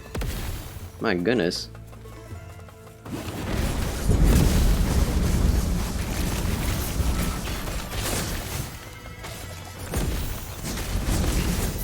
Scalebane rogues! Very interesting little area here.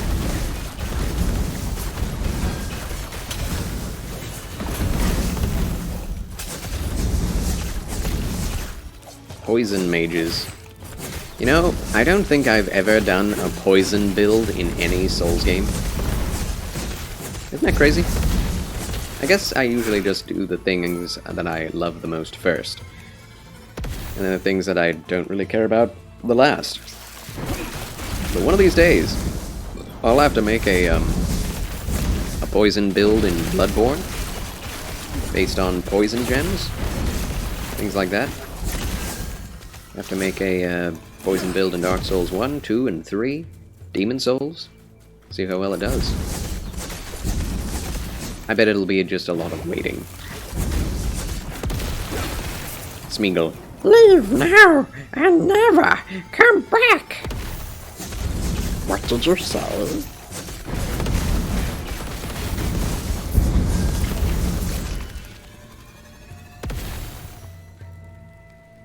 Leave now and never come back!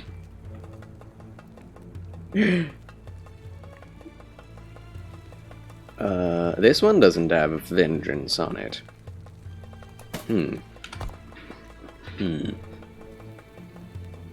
I like that void resistance. Could add void resistance to this.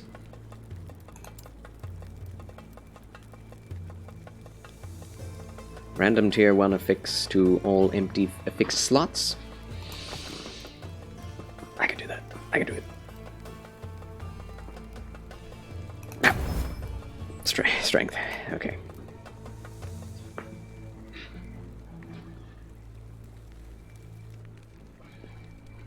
I could also use one of these. Take this off. Charles, serious question time. Alright. Shoot. Do I ever offend you? Yes. Yes, you have. In the past. And I have made these things known to you. When they have happened. So you should know that answer. I mean, you know, I get offended a lot. I try not to make a big deal out of it whenever I am. Unless I view it as extremely serious offense. But it usually isn't. Yeah, no vengeance is not really worth upgrading, is it? Although you don't really spend anything. Do you?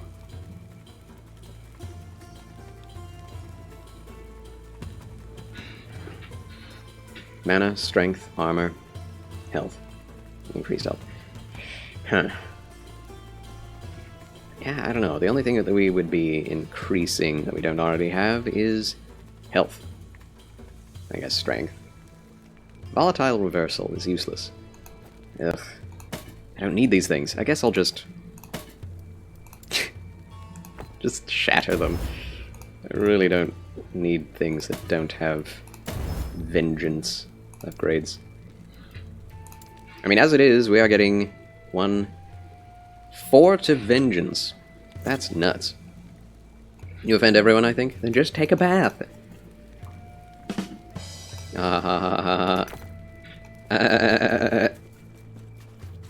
Maybe you're just cold, but when I offend people, I just look at them and go, and so what? Get over it, crybaby. Cry me a river, Nancy. I think you just like to say one-liners like that. I think that's all that is. Endurance, dodge, chance to find potions, increased gold damage. This is objectively better, but it's... it's just all the wrong things.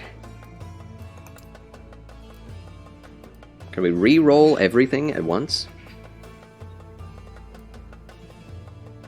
Oh yeah. Wait. All the values of all affixes. Oh my gosh.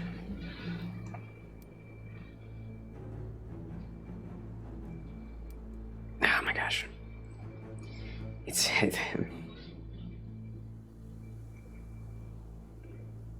Increased chance to find potions. Let's use a Glyph of Chaos. I shattered it. That's fine. I forgot I had the Shadow Shard on. Oh, no. Okay. It wasn't that good anyway.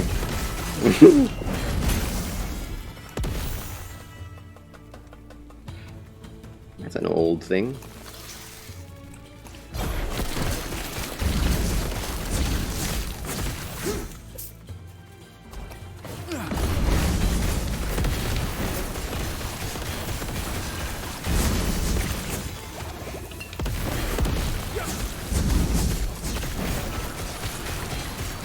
Good.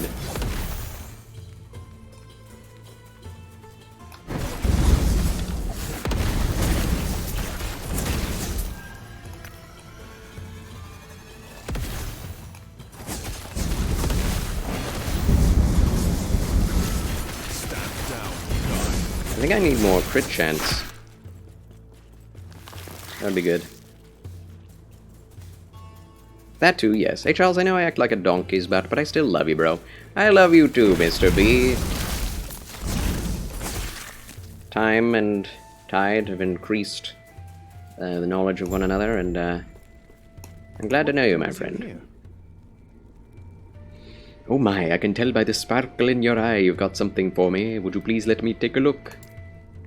The fence inspects the relic a while. Wait, what? Why is it in a quotation? Wait. Before turning back to you. The fence. What? Parting?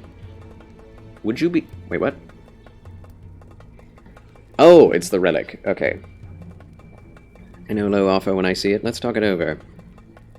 Do I care? Swearing was loud on the stream. I'd say, yeah. Of course. 20,000 is fair. Oh, he actually... We got 20,000. And 3,000 experience. Farewell. That's good. Probably would have just not accepted. Otherwise, Idol of Decay. Chance for additional multi-strike swords. Increased void damage over time. It's not worth picking up. Get out of here. It's too easy to go through doors in this game, too. Alright, let's see if I can...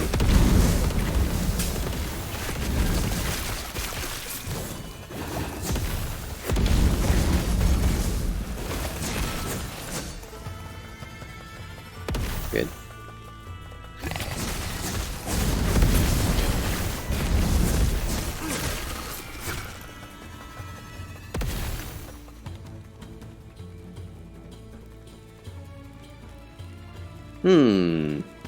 This is not bad.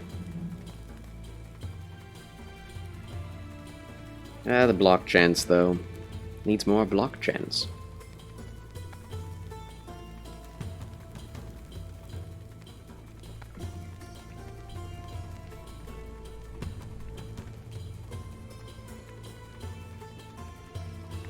I'm not using Vengeance. Wait, I am using Vengeance. Yeah. That does make what I'm having better. See, this is something I prefer about Diablo 4's... About Diablo 4. The upgrades are just... upgrade what you can upgrade out of it, and it's a straight upgrade. You're not gonna run out of the ability to upgrade it. You just need to grind more for the materials to continue to upgrade it. And, you can change over the effects from one item to another. Straight up. No randomness needed. In this, it's like, okay, I'm gonna use a Shatter Shard, and it may or may not give me the right affix that I want out of it as a shard. So that's random. And then, once I have the shard, if I do get it randomly, then I have to hope that the item that I get, that I want to put it on, has enough slots for it. And if it doesn't, then I have to use a Glyph of Chaos to potentially give it the correct affix. and then upgrade it with the affix that I got. That's the only way to upgrade affixes. You can't just grind for that. It's like, what are the chances you get the right shard? It's extremely low. Anyway.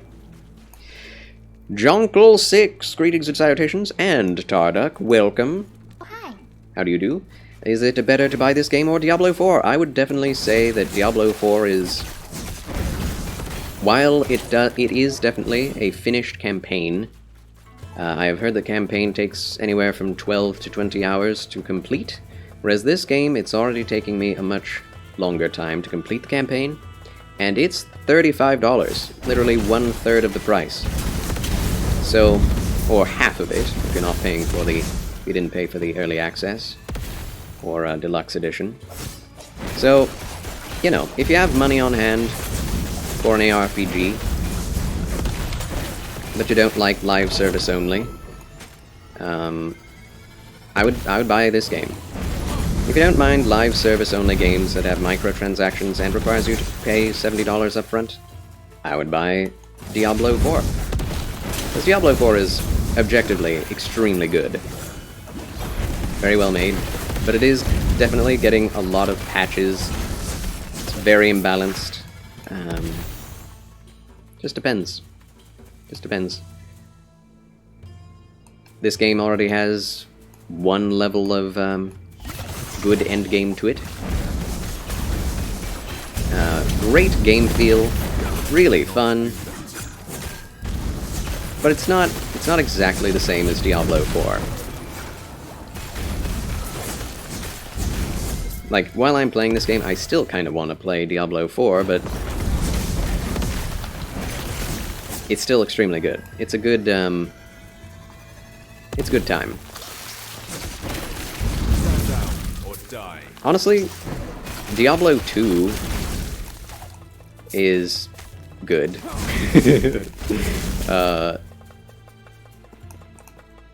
Like, I see no reason to jump at Diablo 4, especially if you're wanting to save money. Like, there's no reason to pay for it yet. I personally would wait for a sale for Diablo 4, especially when it gets more content. Like, when the DLC or first season drops, that may be a time to rethink and to consider purchasing Diablo 4 again. But if you really want to play something, like, socially, and be in on the hype for it, as it's just come out, Diablo 4 is... it's gonna be fun, one way or another. Yeah, Diablo 4 has got a big hype train around it, that's very true. Co-Carnage gave the same review on Diablo 4. He said the base game is really good, but he's not going to pay for anything else, and he hates the fact that Blizzard is turning it into a microtransaction game. Yeah, I respect Co-Carnage. I really do, for the way he thinks about games. When he played Path of Exile, he did not hold back his rebuke about the way it's overcomplicated and not well caters to a wide audience.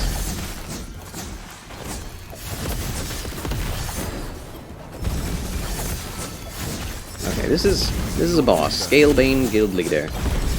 Actual boss. Boss hype!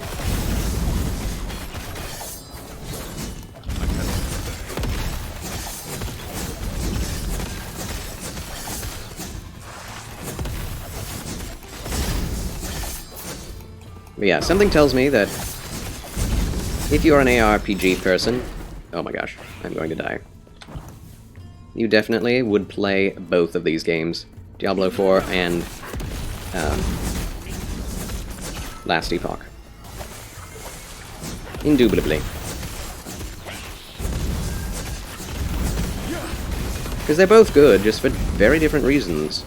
Well, not very different reasons. I'd say the gameplay is comparable. Because they're based on the same foundation, which is Diablo 2 and 3.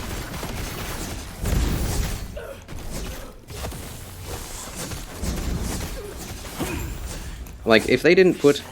oh. Charles wins again? Charles wins again! Yay! Woo! Good. Royal Heart, welcome in! And hello again, Corjita. Disappeared, no worries. No worries, my good man. Glad to have you at all. Hope you're doing well, how are you? Corjita, LSSJ, son of Z Broly. Royal Heart agreed. All agreed for games being turned into microtransaction games. Not gonna help a company accumulate more money out of the behavior of being greedy. I know, right? Why should we accept it? Why should we encourage it? I don't think we should. I would say it's morally better to either buy Last Epoch or something else, because even this game is going to get microtransactions in it. It sucks. It sucks. Good? Still meh. Well, I hope you hang in there, my good man. Keep a stiff upper lip. God bless you, you have all my support. Alright, Guild Leader's Hidden Missive. The infiltration continues with great success. The Scalebane are still unaware of the fact that I stole the face of their leader. The only real threat we faced was cast out to the dunes to await questioning. The investigation of the rogue who fled the city remains cold. There are no traces of her beyond the Ulatri cliffs. The chances of her returning are slim, but we'll need to be wary regardless. This is very much an actual reference to Dune, the book series. Are there any updates with the Vessel Maiden? If it is true that she is delving into forbidden magics, we may need to hasten the ritual if the goddess allows it. Lore! I mean, GTA 5 went from microtransactions to macrotransactions. Oh gosh. Oh gracious. Royal Heart has only been playing games like Fallout 4. It does have cussing, but luckily there is a mod that takes away that. Really? Neat. That's very nice. That's very nice. Well, I hope you've been enjoying it. You know, it's insane just how much mods can improve the base game of things, especially with Bethesda games. Was it Bethesda? Came out with that? I think it was. Where it's just like, you know, Fallout 4 was a pretty okay game. Like, I wouldn't even call it great, it's just really pretty good. But people can mod it, and then it's like, you know, I've been modding this game for 15 years, and it's my favorite game of all time. It's like, whoa! Whoa! It's like a whole different game. That is very impressive. Gotta respect it. Same with RDR2 gold bars. Yeah, I did hear about that. That was nuts. A lot of people really loved the RDR2 multiplayer until that happened. Bounty hunter doing? Do you have good news? I do. I never doubted you, but I'm impressed nonetheless. Tracking Arjani down and dispatching him as fast as you did. I couldn't have asked for it to have gone any better. I am to please. After you're done with your business in the temple, I sure wouldn't mind having you around once the Scalebane are under new management. But plenty of jobs to do around here. And even more once I'm running the show. Golden experience. Huzzah. I will say, microtransactions ruin any game that they are in. Unless that game has been made around the idea of microtransactions, in which case, they're probably free to play. If they're not free to play, like Black Desert Online or Diablo 4, I'm just not going to play them. Unless they're just a really great game. But that's the thing. I'm so conflicted because Diablo 4, I played it for free, and it was so fun for free. I loved it. I loved the experience. Beautiful, felt good to play, very satisfying to kill things, just in general. That's the one thing that most ARPGs don't get right, which I think Last Epoch is very good at itself, is the feeling of hitting things, the immersion of sound and visuals, the adherence of controls and actions. Like, if you hit something, and it has a very satisfying thud, or slash sound effect, or splat sound effect, as well as a very cool animation that has good in-betweens, then it's going to be fun for me. No matter what else is going on in the game. And Path of Exile just doesn't have that, like, at all. Unless you use, like, the really upgraded gems, in which case it's still not hitting things, that's that's satisfying, it's just clearing waves of enemies, which is a very different feeling. But that basic, like when you open up the game of Path of Exile and you start a new character, and you hit things, it's just like... whoosh, whoosh, whoosh, whoosh. And it's like, what the heck am I doing? This is so silly. Kobe's me! I have noticed thee. Oh, hi. Welcome back to the chill channel of Charles. How are you? I hope you're having a marvelous Monday. Oh boy. Had more fun with single-player RDR2, even after beating it twice. Well, I'm glad for that. Royal Heart. I'm a big fan of single-player games. For the most part, Diablo's microtransactions seem to be cosmetic. That is very true. Did you ever play Kingdom Come Deliverance? One of your favorite open-world RPGs? Yes, killing things sounds fun. Sounds fun. It's gotta sound good as well. You know, in a game, the sounds have to be good. Oh my gosh. So much dialogue. Okay, we got more stuff. Huzzah. Glad I could do that. Also, Epoch is $35, so I wouldn't mind microtransactions on that one. If it was a $60 game with microtransactions, then I'd have a problem. Well, I just wonder why microtransactions in the first place. Like, even if it's $35, most indie games are less than $35 and don't have microtransactions. Why is it that we're trying to justify microtransactions at all? Why would anyone ever do that? There's no reason to. The video games industry has been quite successful up to this point without microtransactions. And it only makes a game worse when they add them. It's like Halo Infinite, you know? With microtransactions and battle passes. Halo 4 did that as well. It's only when it was out of the hands of the original creators that that Halo started to go downhill, and they immediately put in microtransactions.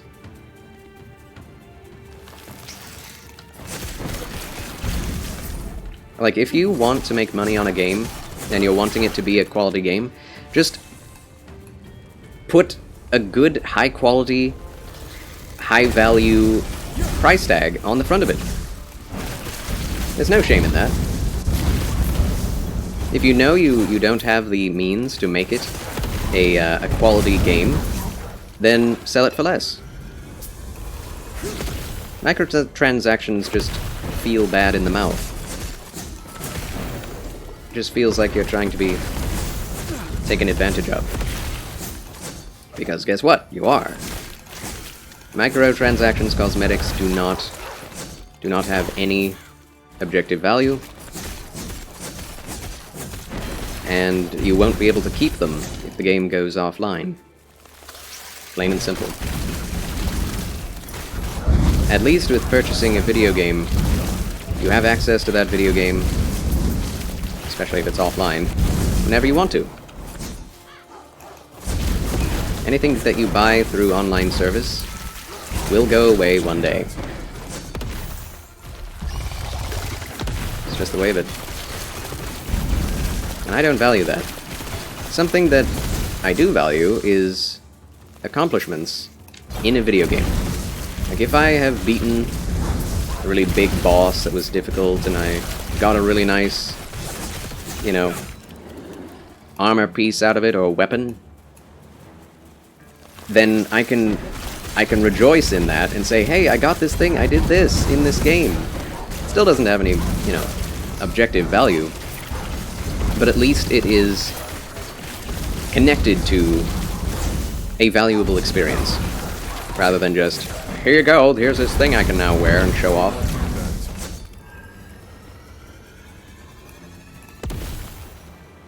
It's like, why are we trying to recreate classism in video games in the same way that it exists with name brand labels in real life? There's no point.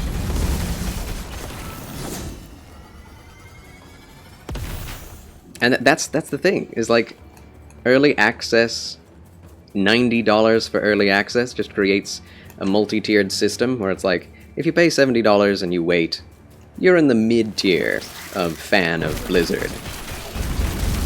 If you pay $90, then you're in the high tier if you pay for the ultimate bundle, you get the most out of it, and you know, you get to play early access, and you get all of this digital tat. It's also worthless. But everyone will know because you get to use stuff that nobody else gets, just because you paid for it. Takes away the gamification of anything rewarding out of the game. Because as I've said before, cosmetics are themselves a win state. Like, one of the reasons I enjoy Bloodborne is finding all of the armor sets and being able to put together my favorite armor set. That's a win state. It is that is a reward. That is a thing I like. Meow. Catherine Naomi! Meow. Meow. No. Welcome back, Catherine Naomi, my mod, VIP, and Fedoralist. Applause. How are you, Catherine? Meows to Catherine, and from Catherine. Anyway, I'll get off my soapbox now. And we're talking about things Charles likes. Yes, and dislikes.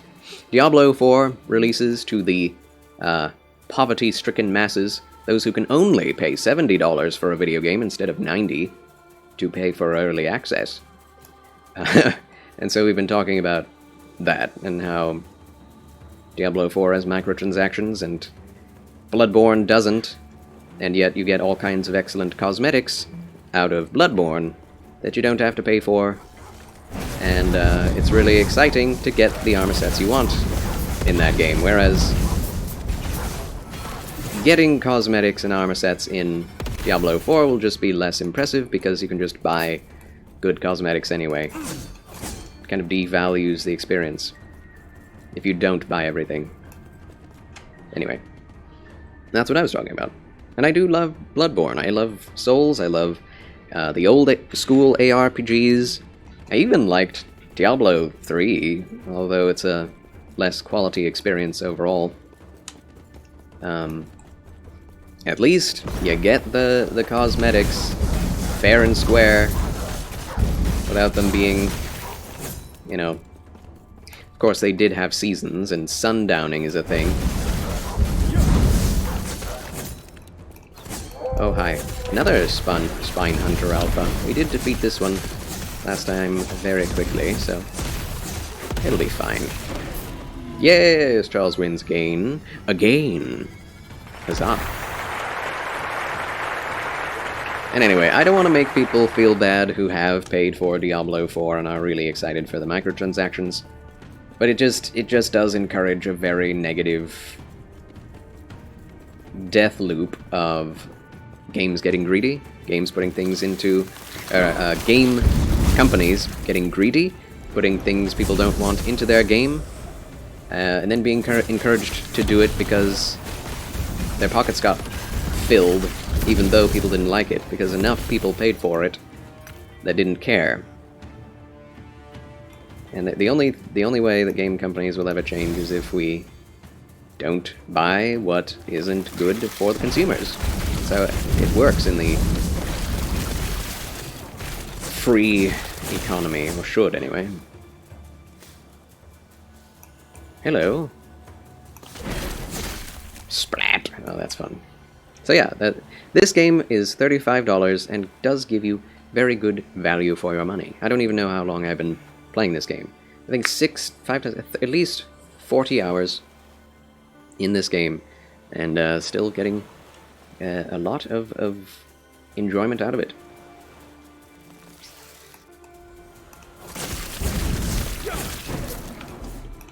Making that sound reminded you of it? You'd forgotten. Oh. How dare. Yes, how are you, Catherine? Summer with the kids out of school be awesome. Yes, indeed. I am glad.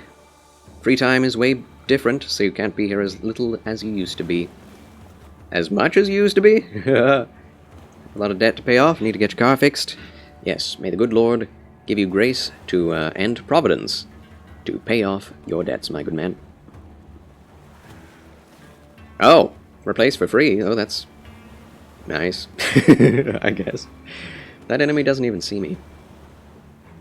Yeah, a lot of ARPGs are similar. Yeah, try to find the best one to stick with it. Games that give us joy for less make more money, because it's a godly business model. Very true, very true. We need to value that the most.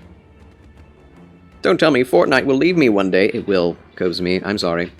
The only games I bought things for, Rust and League of Legends. But I've sunk over 1k hours in both, so I think some skins are called for. I mean, that's the thing, is like, guess what though? Well, at Rust, you do have to pay, right? Or is it just free? I forget. But League is free, so that's fine. Paying for skins in a free-to-play game is fine because it is, you can, potentially, mentally, choose to pay for what you think the game is worth by paying for in-game skins. And that's fine. Like, support the free-to-play games that you like, right? That makes sense. But in a game that already costs money on the front end, what's the point? They could have just increased the price, and if people liked it, they would pay that price. Warframe, Destiny, and Forntai have my money. That's on you, my friend. And guess what? They're all free to play, so I have nothing wrong with that. Catherine Naomi knows something I like. What is that, Catherine? Sorry it took me so long to get through that.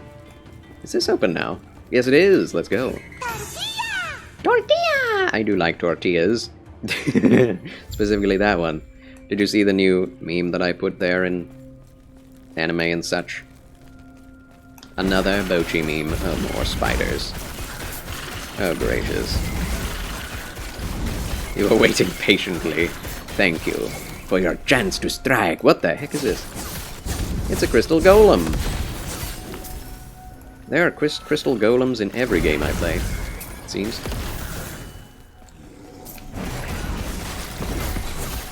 It's just bound to happen. Hey, that's a good-looking classic shrine. But yeah, I think people have learned with ARPGs that if it ain't broke, don't fix it. And everybody loves, at least who loves ARPGs, loves Diablo 2. And that's foundation for every ARPG. Oh goodness. I got stunned. But I'm still alive, so haha.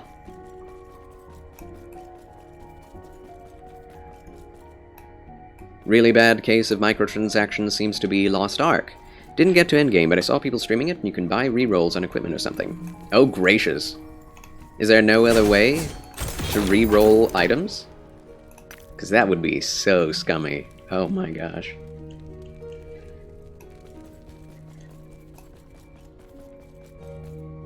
Destiny is random though. You don't really know what you're unlocking. That's true. You buy those, what do they call them? It's a really cool name for a loot box. It's really stupid. Yeah, they are all free to play. Yep. Forget about that. Oh gosh. I think, you know, when it comes down to what most people talk about with Diablo 4, they're always like, oh, you know what, these microtransactions were always going to be in here, it's fine.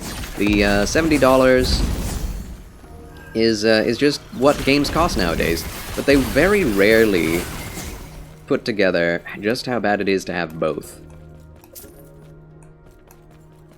Like, this game, they're asking you to pay for the equivalent of a top-of-the-line AAA next-gen game, which hopefully would be finished and complete on release and has very few bugs or glitches. And yet, they're also asking for the ability for people who aren't very good with money to pay for microtransactions. Something that would really only be justifiable in a free-to-play game.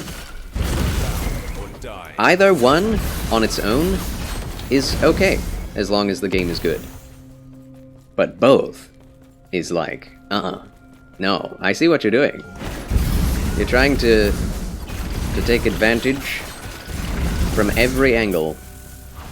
And it is not okay. I don't trust Diablo.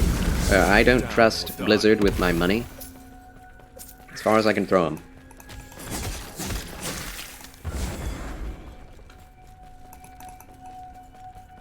Anyway.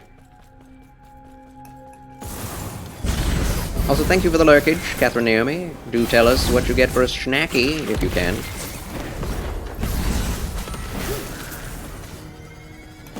Crystal elementals are always cool. It's a new enemy type. The recent patch. Oh, I love the enemy density! Man, these enemies are dense. Yes! More! More! Did I get this shrine yet? No. Again. Shrines are terribly placed. Always placed out of the way so that once you get to them, you basically run out of enemies to kill. I don't like it. Anyway, something you found funny is buying stuff through an online store in a single-player game. Yeah, I know, right? That is so weird.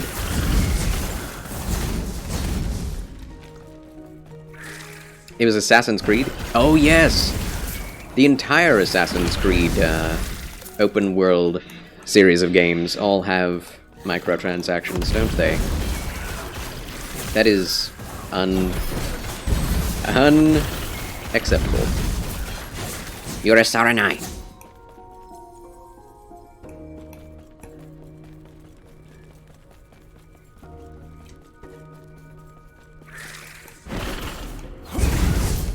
Watched it, laughed at it, loved it. I'm glad you loved it, Captain. Don't have a job, I don't be investing into games. No, that I don't have a job, I don't be investing into games like I used to. Now that you don't have a job? Yeah, that makes sense. I get that, Kobe's me. I'm glad to know that. Very glad to know that. Finally got through... Oh my gosh. Crystal Lotus, what in the blazes? What am I looking at? He's a stompy boy.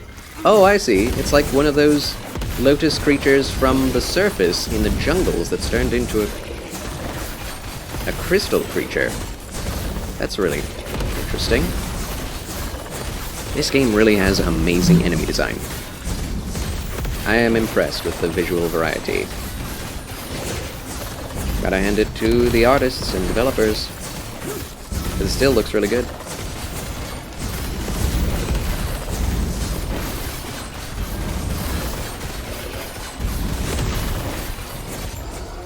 Huzzah! Charles wins again! Alright, water sips. Ladies and gentlemen, I must take a bathroom break, so I'll be right back after these quick messages. Don't go away. The adventure continues right after this. Alright, friends. Charles has returned. Huzzah! Yay! Back to the sands of Majasa. Catherine Naomi, thank you for the Shishiro Botan song. Always fun. What did you get for a snack? Do let me know.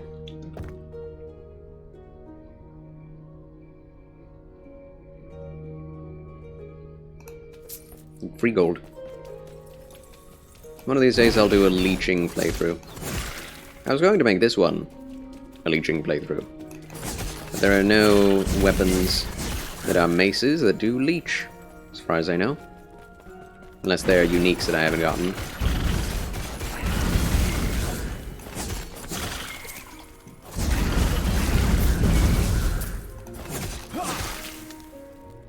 Yeah, this game is just fun. Just good.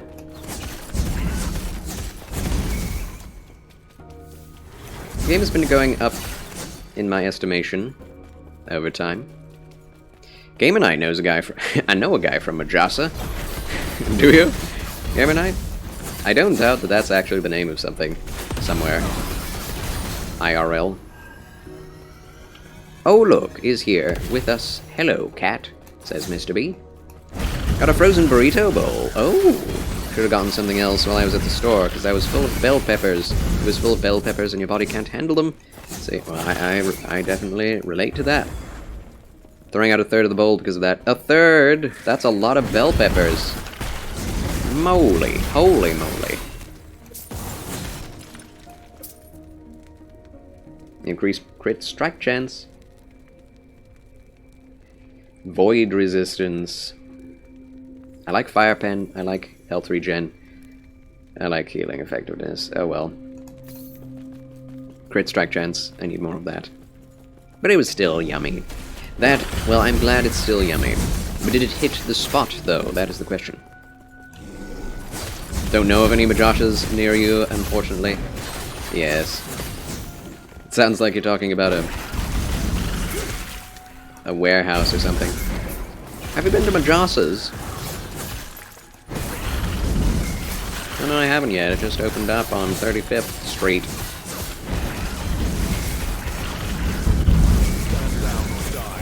Okay, maybe it was more like a 4th, but it felt like a lot. I know. One's feelings can definitely get things out of hand. It's true.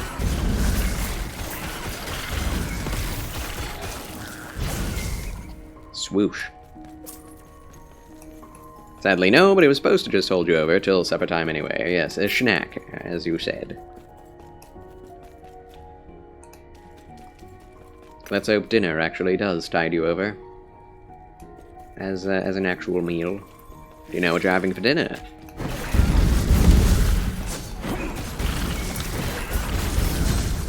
Do you know? The Muffin Man? The Muffin Man!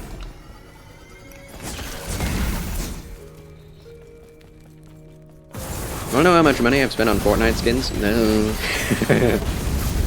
Okay. Alright. Fine. If you're willing to tell it, I will not say you nay. Something shot me with a laser blast.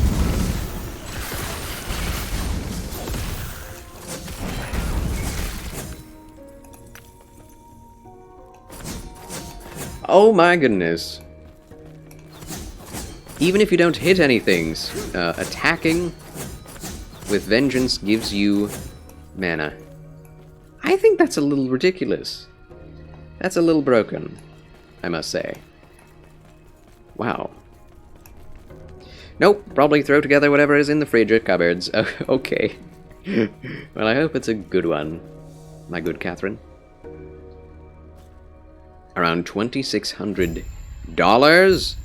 Okay, but remember I had a job.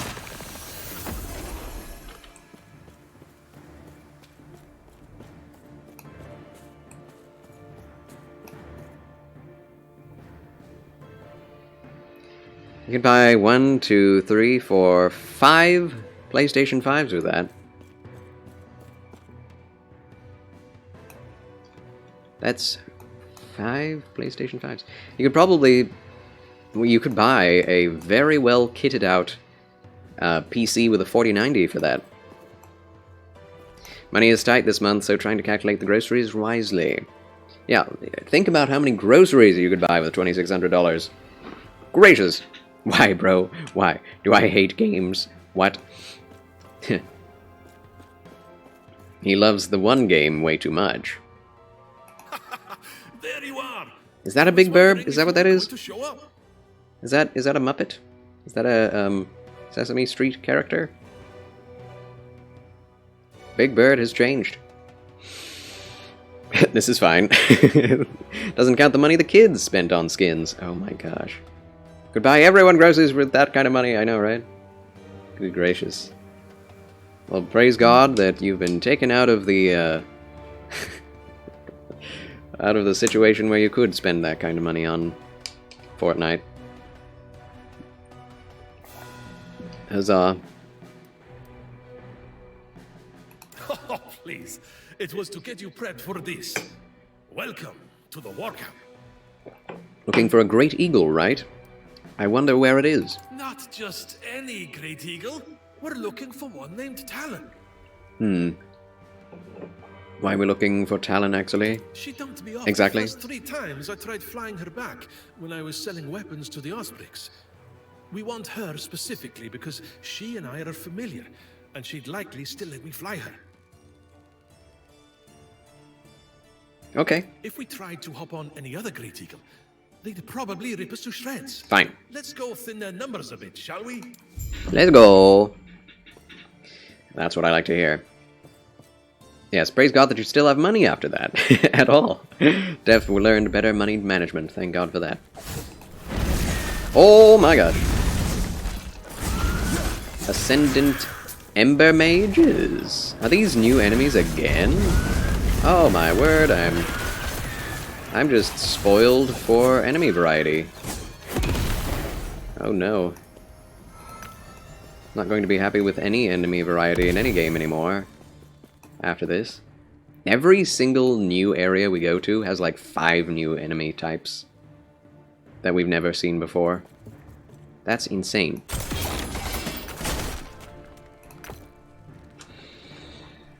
Alright. They're giving us some really old stuff. Meh. When I hear people spending that kind of money on microtransactions, I'm like, people like you are destroying the industry in this hobby for the rest of us. So when someone says I spent 10k on character skins, I'm like, do you hate gamers? Are you trying to send the industry to an early grave? Not willingly. Not on purpose. Honestly, I do believe that it's the fault of game developers for making games with microtransactions in the first place, because there are just going to be people who buy them. And they are the ones taken advantage of. It's not necessarily entirely their fault.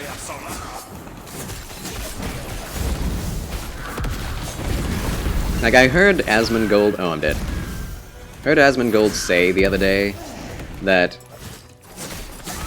it isn't the game developer's fault for wanting to make money, it's your fault for buying the microtransactions. And I'm like, dude, if the microtransactions weren't in the game, nobody would buy them.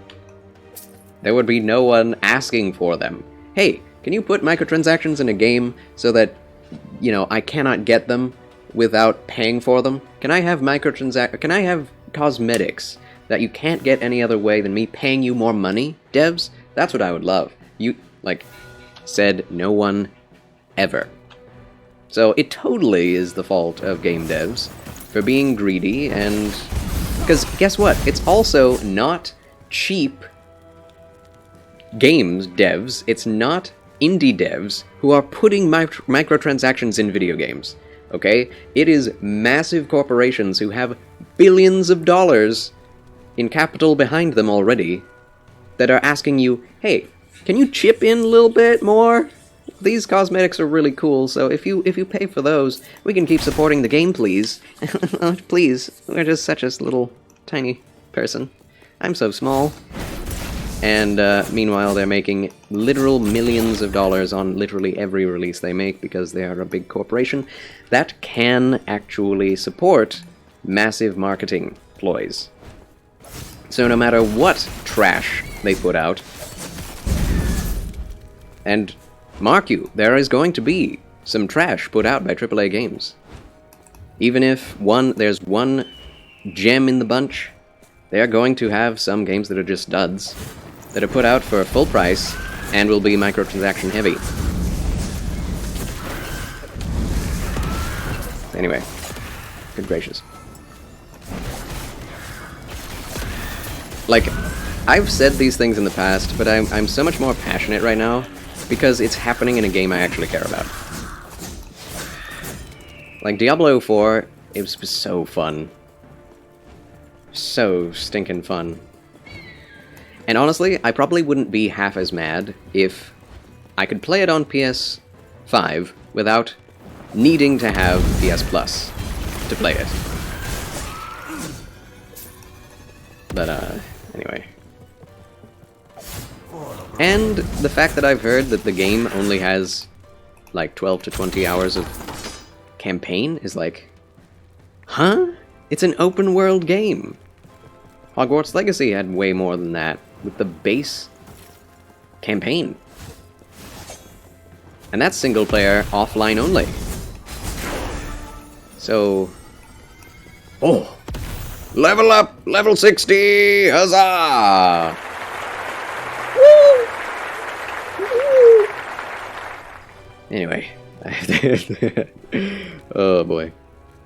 When I hear people spending... Oh, I read that. Mobile games seem like where it got really popular. Yeah, that's where it started. Actually, no. It didn't start in microtransactions in mobile games. It started with the stinking horse armor in Oblivion. Right? That was the first time there was a microtransaction in a video game. I think. Horse armor. Wait, where was it? I forget. You love your Fortnite skins? Do you use them all? Like, do you use all the different ones continually? Or are there some that you've just retired? Go with me. That is something I want to know.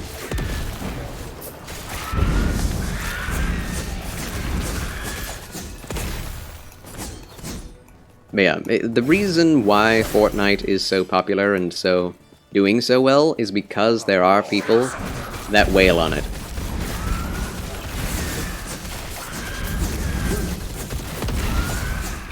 And it's not a bad game. But is it such a massively new concept or great version of the Battle Royale formula that it deserves to be on top with so many people playing it?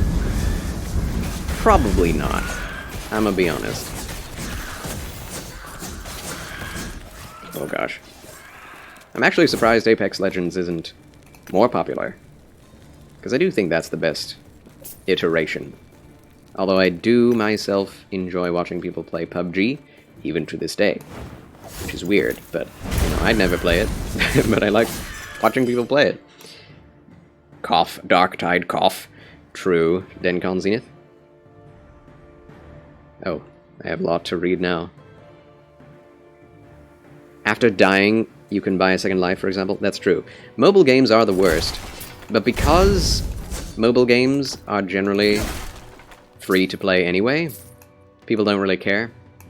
And the fact that they have lesser visuals than most console and PC games, it's like, you know they're not going to be quality, so who really cares? Which is a weird way to think about it, honestly. It's like, I don't like mobile games. If you play mobile games, then you know what you're getting into, is kind of the way people think about it. But honestly, why do mobile games need to be filled with micros? I don't know. It's just a very easy way to grift people out of their money. Spiteful Siege Golem of Focus is dead. That was fast. Siege Golem, not very tanky.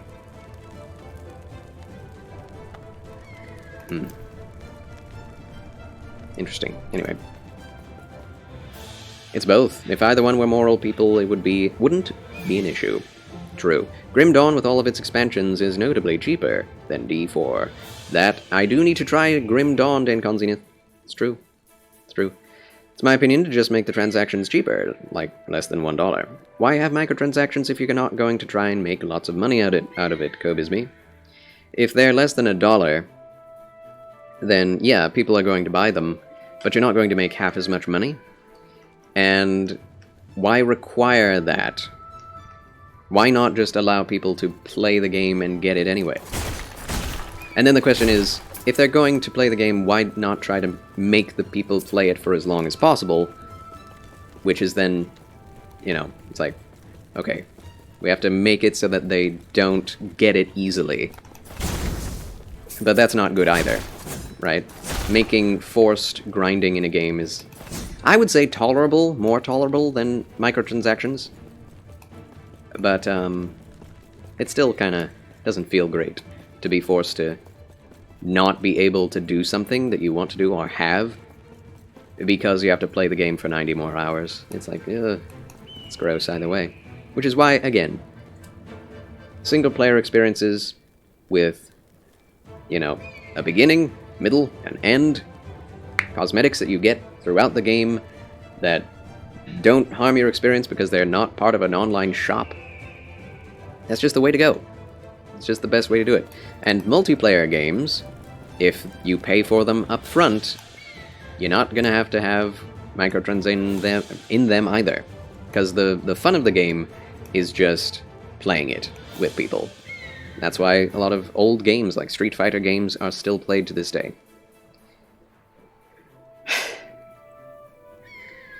May sound harsh, both the greedy CEOs and consumers are dumb enough to do it are a plague on my once-beloved favorite hobby. I mean, you're not wrong. Honestly, they're playing themselves. Because one day, I believe, the gaming industry bubble will burst. When people realize it's not that, like, infinitely scaling to force people to pay more and more for entertainment. Finished the story to that. It was a lot of fun. Excellent. I look forward to it, Tardik.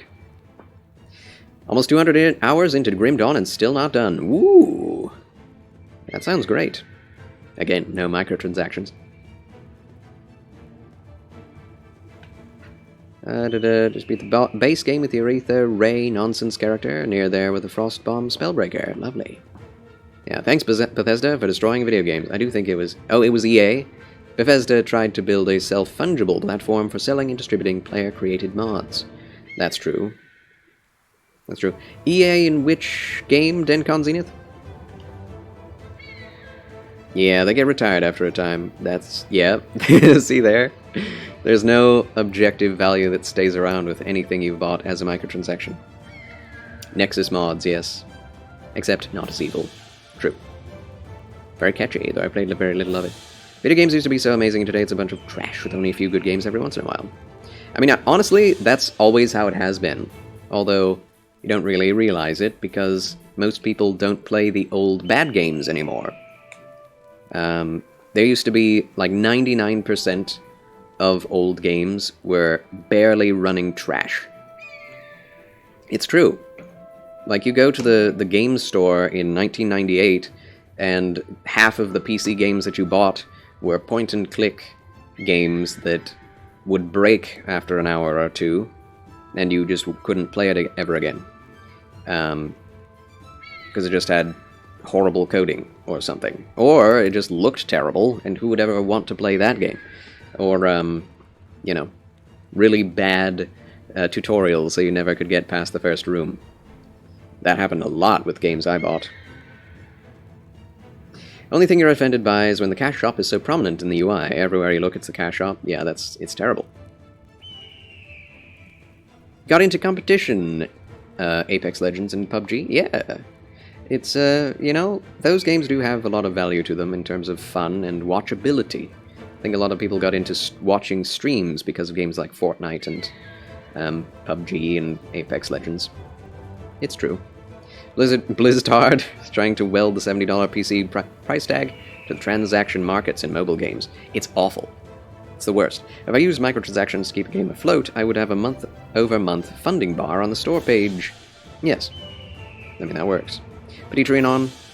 Hello. Extremely painful moment. What happened, Petit Trianon? My good man. Hang in there, friend. Tencon Zenith. Sort of my team needs X money to keep this game growing. If you like it, when we add cheaper stuff to buy, please do. Cheap stuff to buy, yes. Yeah, I mean, be upfront with where you are in development and what you need. Yeah. Exactly, Tardak. It makes the game unfair. It does. Because then it's like, for those who don't pay, you have to grind for longer, and those who can pay, you get to skip the grind.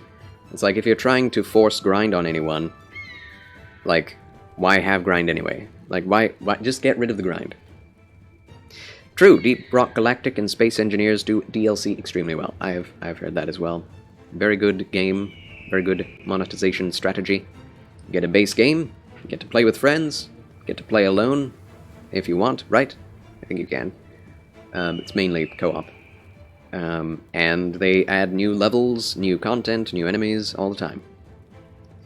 At least in terms of big chunks of DLC. Gaming industry will experience another crash, yeah. Indie companies will always make games. Big companies will eventually collapse under their own dumb. Yeah, like Assassin's Creed did, and now they're just trying to come back with a like a clone of the original game that's not the original game, but it's just returning to its roots because that was better than all the other stuff they made. It's kind of weird, really. Okay, let's focus on what we're doing here. We have a level. Endurance threshold plus 18. Yeah, I think it's kind of important. Didn't think it was at the beginning, but it is. It's easy to die in this game, surprisingly. Ooh, what a workout. That was fun, eh, Traveler? A lot of painful insecurities, and sometimes I see no end to it. There is always an end, Petit Trianon. Be calm thyself, my friend. May the peace of God, that surpasses all understanding, guard your heart and mind. In Christ Jesus. Yes. Amen. Imagine playing Monopoly and some guy gives the bank real money in exchange for Monopoly money. We'd all recognize that as ridiculous. Exactly, Tarduk. That is an excellent example. So are you saying you think AAA gaming will just die and we'll just have indie games to save the industry and keep going? Yeah, I don't think that'll ever happen. It's just that there will be different AAA developers.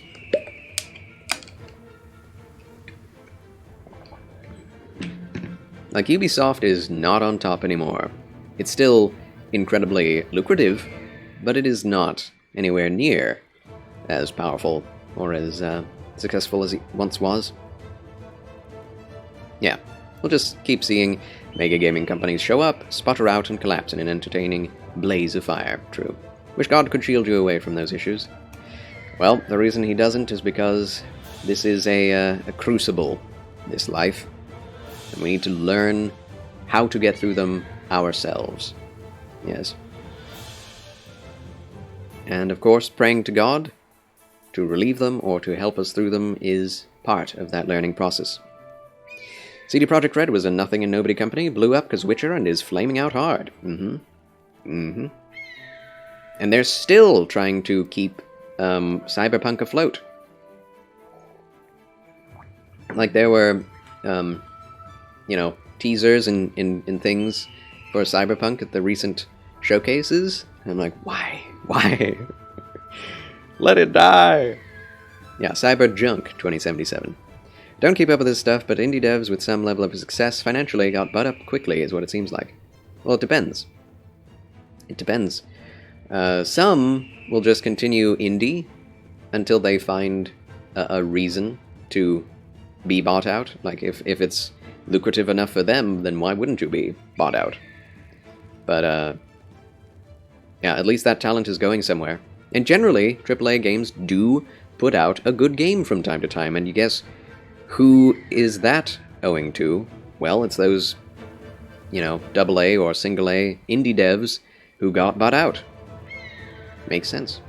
Petit Trianon, Charles, why would God love you? Because he made you, he is your father, and he loves everyone who is his family, and he wants everyone to come to him and to lean on his shoulder, on the lasting arms, so to speak. Ever-laughing arms? No. Yeah, that's basically it. I mean, why would anyone love anyone? This is, the question. Why would God love you? Because he loves you. Why would I love you? I love you. Good Lord loves you, and so do I. It's not necessarily because you're an amazing person or you're great at something or anything. It's just because you're a human being who has personality and the divine spark of life, and you have intelligence, self-awareness, and that in itself is worthy of love to a certain degree. Worthy of existence, anyway. And if you're family, you will love the others in your family, just on principle. Yeah. So God is there for you, my friend, at all times. Whether anyone else is. He's always willing to listen. And the more I do believe, the more you pray, the more he will be active in your life and reveal himself to you. And as you read the Word. It's true. God loved the flowers enough to make them that beautiful, and the birds enough to make them that free. He openly says he loves you more. That is very true. Yep. God knows every sparrow that falls to the ground. And does he not value a human being more than that? The answer is yes. That's the point of that question. That was fun, eh, Traveler? It was. Consider fighting off an army fun. Like you don't. It's true. Okay, here's Talon. Well, it's been a few years. If she doesn't remember me, well, we're not in for a good time. I'm sure she will. On top of that, that's a very good way to put it, Den like Conzinit.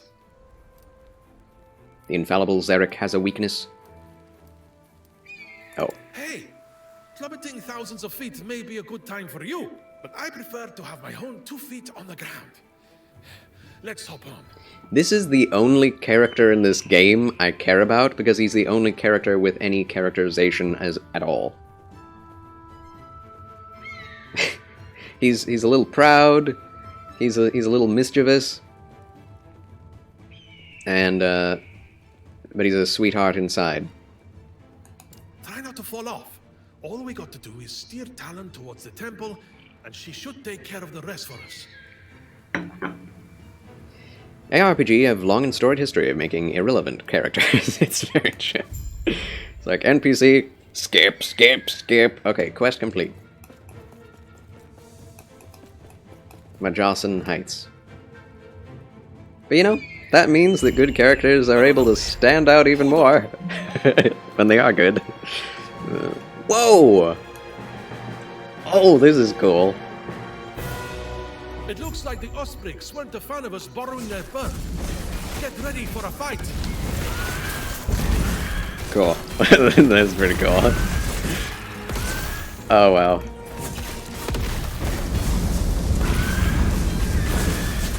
Oh my gosh. And it makes sense that the enemies are coming in because they're all flyers. And they all fall off. Cool. I bet another one. Oh my gosh. Grab onto something.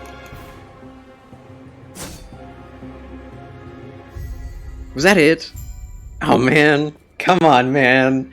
Oh, come on. That was it. Dude. I'm so sad. That was a very cool moment. Now it's dead. Wow. Okay. Dude. That needed a boss fight. What if another floating or flying creature came in and, you know, docked with the sides of it, and more enemies flooded over from a much larger, like, battleship or something? Or airship? And then you have to get on the airship and kill the enemies there, and then you have to get back onto your own ship before the other one explodes or something. Like, you could imagine so many cool things happening there. Yeah, big old boss fight, nonsense mechanics. Yeah, the environments look amazing. It's the lighting, really. The way everything kind of shines, has a sheen to it. As I've always said, specular lighting is what makes a game look next gen. And that's what's showing up on the feathers, the highlights. It looks really good. And yeah, the sheen on things. Mm-hmm. I'd say comparable to D4 from what I've seen. Yeah, it's close. It's close. When it's the textures that and animations that D4 has over this one. It really is. But I mean, $35 game. This is incredible. Well, that wasn't too bad. Poor Talon. Unfortunately, this is where we part. For now, at least. Well, we were going together. You have yourself a giant snake to catch, and I have a coup to continue. I'll be headed for the temple's gates and letting in a few hundred of my closest friends. Oh yeah, he's a zealot. This is early access, it's true. Doesn't seem buggy or anything, so I'm guessing close to launch. I guess. I don't think they've released a date for when it will actually launch. And they've changed big things to this game. Like, the first area is nothing like it used to be. Which is good. They improved upon it. But I'll always remember that first level as the first level to last Epoch, so it's kind of weird. Early access is a very strange thing. Could be one of those games that's early access forever, right? Like Escape from Tarkov, is that still early access? Oh my. Splitting up is the best way of going about it. I wouldn't be a ton of use to you, but I can move way faster when I'm not worried about you. Yeah, somehow. That is really weird. It's been so successful, and it's just like, we're still, you know, we're still tinkering with it. Be careful, Zarek, and good luck. I look forward to seeing you after your chat with Majasa. You'll be one step closer to your I mean, goals, it and some, I can't remember who said it, Watch yourself out there. but like a YouTuber I watched said, if you can get away with being early access, then you just get the excuse for anything bad that happens, that, oh, we're still in early access, we're still in beta, so, you know, don't worry about it. That justifies literally anything wrong with the game forever. Like, you technically don't need to release a game if you don't have a contract saying you would release a game. That expectation, if that expectation isn't there, then there's no reason to meet it. Like Warfarm? Yeah. Is that early access? I wouldn't... Really? And Warfarm is definitely accurate. Checkpoint! This is a cool place.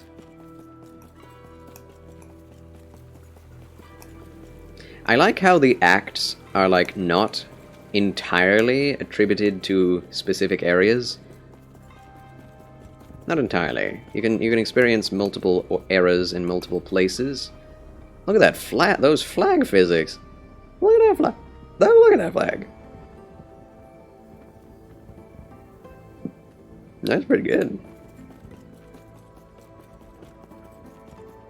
Yeah, I got tired of Warframe real quick.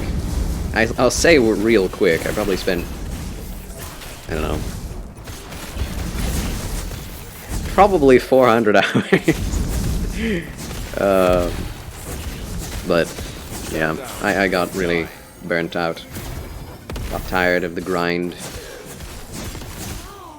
For something that really wouldn't make that big of a difference in gameplay. And regen is slow now that I have 900 health.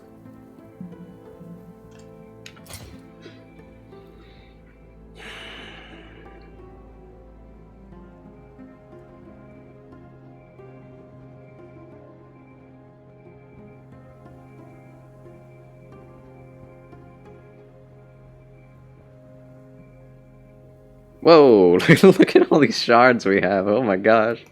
And we got a unique glove. Legendary potential. What does this mean, legendary potential? 52% increased throwing damage. Oh gosh. 48 health, increased dodge rating, cold damage, throwing, chance to throw an axe at a nearby enemy on hit. Okay. 36 armor. Can you forge this?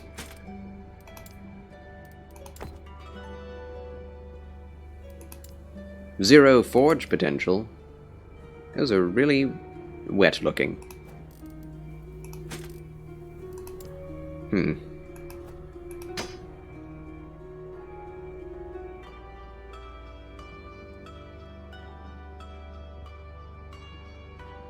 Nothing really that I'm finding is worth keeping. Alright, let's work on this.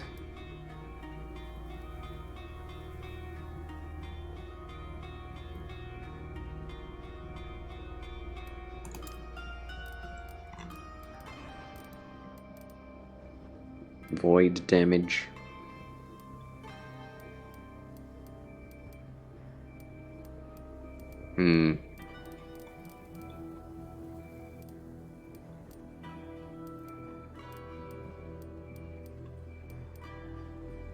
Why not health regeneration? Why not? Why doesn't that work on this?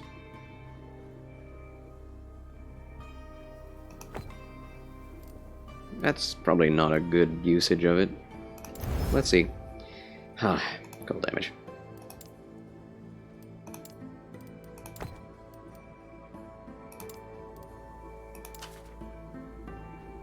Oh, actually, yeah. Glyph of Chaos. Freeze rate and freezing concoction on potion use. Pfft. Flip. Why is there no way to get rid of an affix? Specific affix. What's up with that? It's so bad. Okay. Shatter it. Because ARPG loot mechanics, I know, right? That's one of the things that they said would be in the game, is deterministic crafting. It's like, oh, yeah, sure. I see how deterministic it is.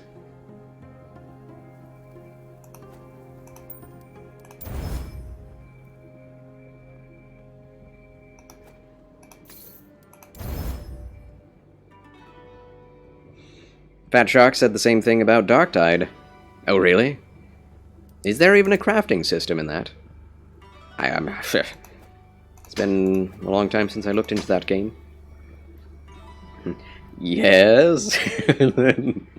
Yeah, it's so sad about that game. That game has so much potential.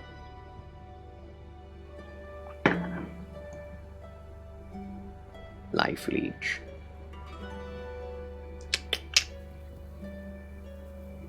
You can acquire a base graze of any weapon you want for cash, in-game currency. Right, okay.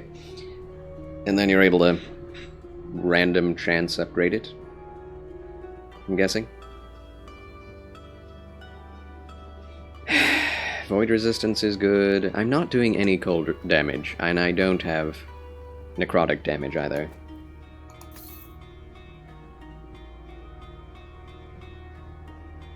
Darn it. I need something that gives crit chance and health regeneration.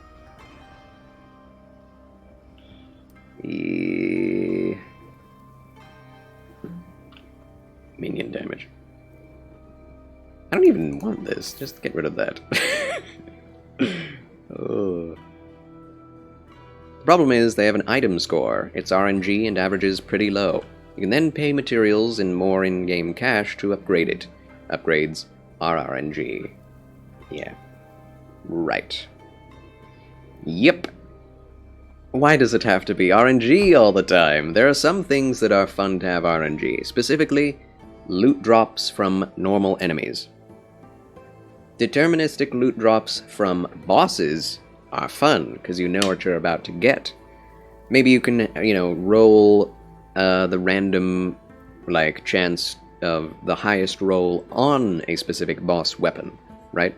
But you got the boss weapon, is what I'm... there has to be some deterministic something. And then when it comes to actually upgrading something, RNG not required to be fun. That's the opposite of fun, in my opinion. Crafting should not be random. Unless it's a skill that you get better at over time.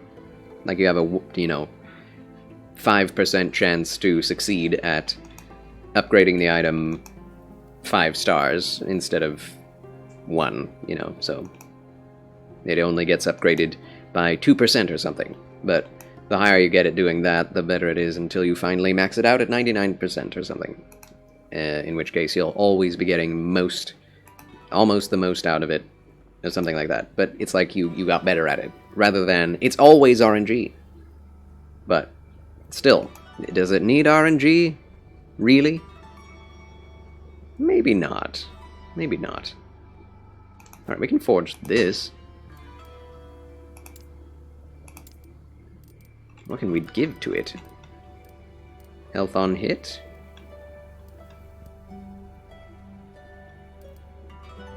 Chance to shock, chance to ignite. Chance to shred. Blind. Oh my gosh.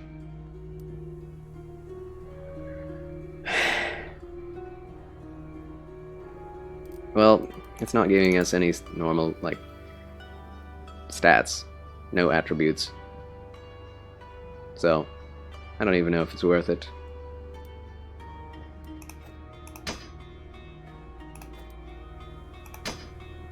I don't know. I don't know. Anyway, moving on.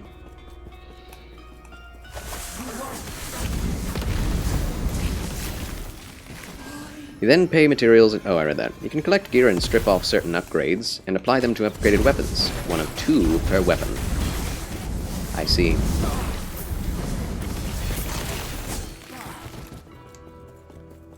I don't know why Games Workshop just cannot come up with a solid game anymore. I know it's difficult, but they are a very wealthy company. One could call them AAA. And yet, I feel like all of their games are like AA and don't really end up going anywhere.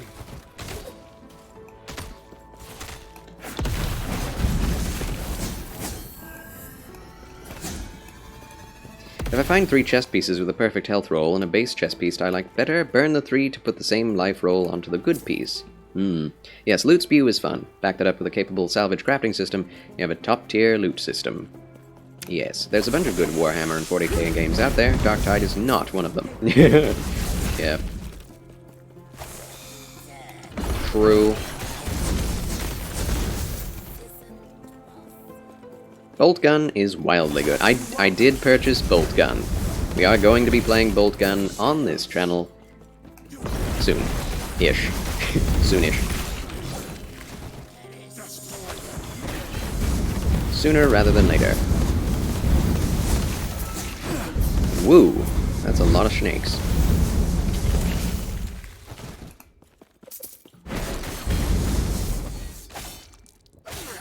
What is happening?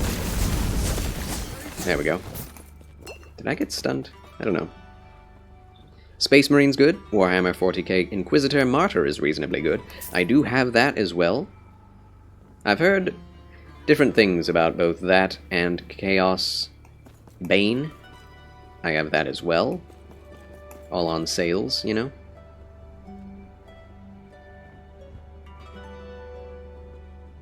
Increased health regeneration.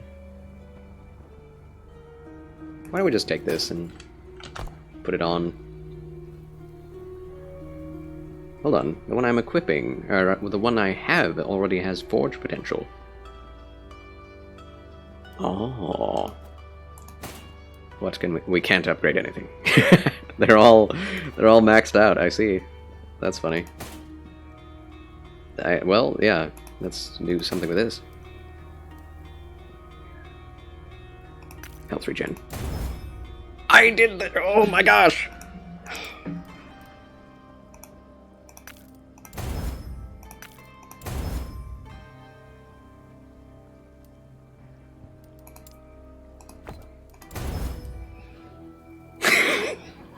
I hate this. I hate this system. I hate it. I hate it so much. Alright.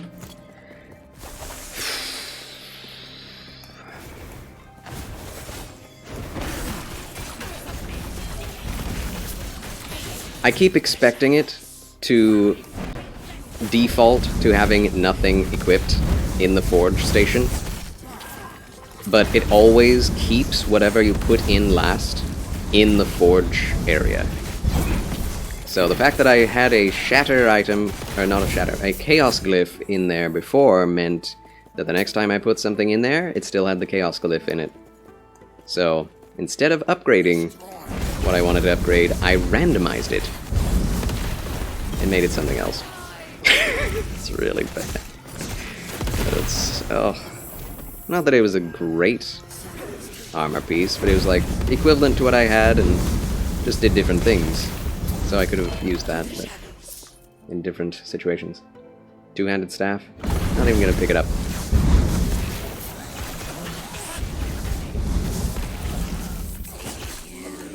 Bolt gun has a taunt button. That's fun. Saw a clip of a guy jumping down a ventilation shaft, flattened a poor sod, pointed at another guy and yelled in an angry marine, "Your life is forfeit!" Lovely. That's great. By the way, you like Grim Dawn? If I really don't like my gear, I can open a third-party program, GD's Stash, and edit it to my heart's content. Really? Is that necessary? Or does it actually, like, still work with... Like, can you play through the game without that being a problem? Needing that?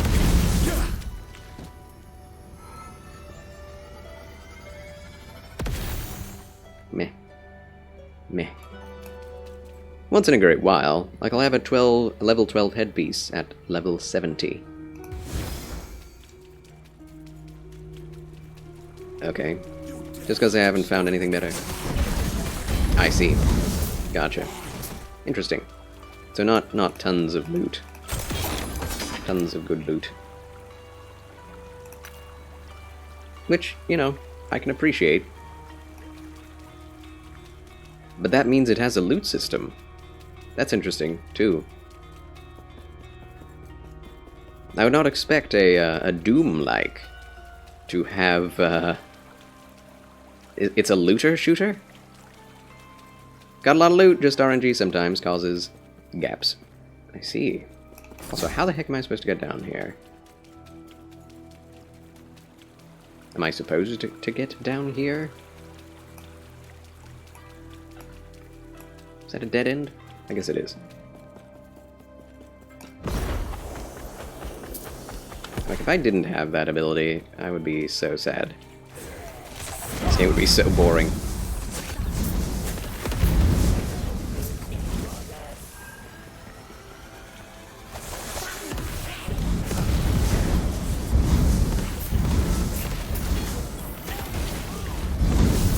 Oof.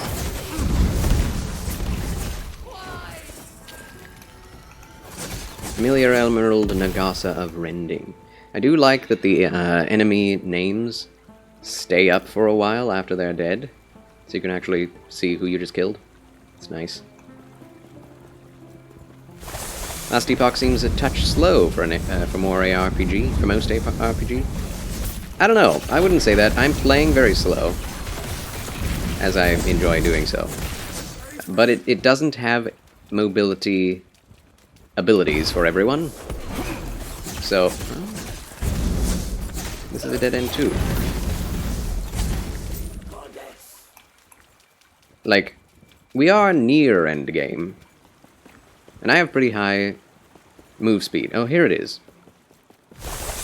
So I guess, technically, you are moving much more slowly. Yeah, better than PoE late game for certain. Yes, yes indeed. So yeah, I mean, we'll see what endgame is like for this game. Will we get, like, 30% or 60% or 90% move speed increases? 150% increases. Also, there aren't a whole lot of abilities that you can use while moving. Just a few. Like the squishy character archetypes, and PoE utterly detests those. I guess it does. Thinking about it? Yeah, you're right. You're right. Of course, I feel like in Path of Exile, every build is a squishy archetype. Yeah, off-screen one-shots galore.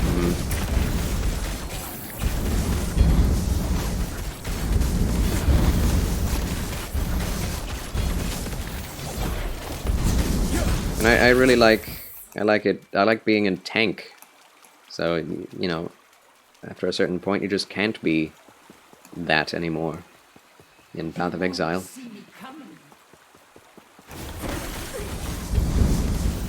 Path of Exile has so many problems for someone like me. It's very good for its exact core audience, but for anyone else, it's kind of meh.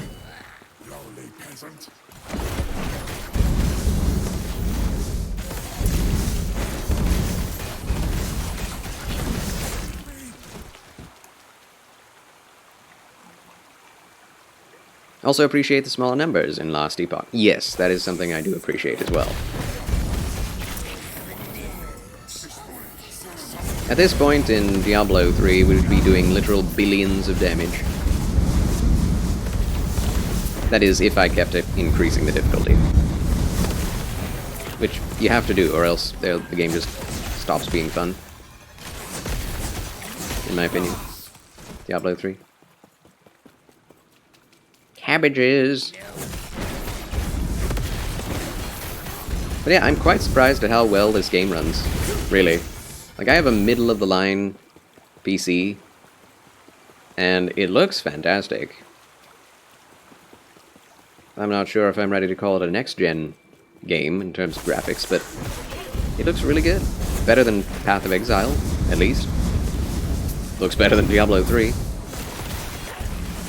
It's kind of sad that Diablo 3 is one of the closest things to, you know, associate, to compare with the ARPG space.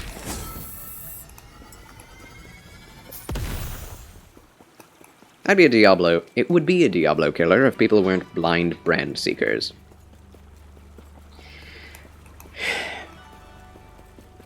I'm hesitant to say yes or no at this point, because there are some things that just kind of turn people off, which is specifically the indie nature of it. People just cannot believe that a good Diablo-like can be made by an indie dev.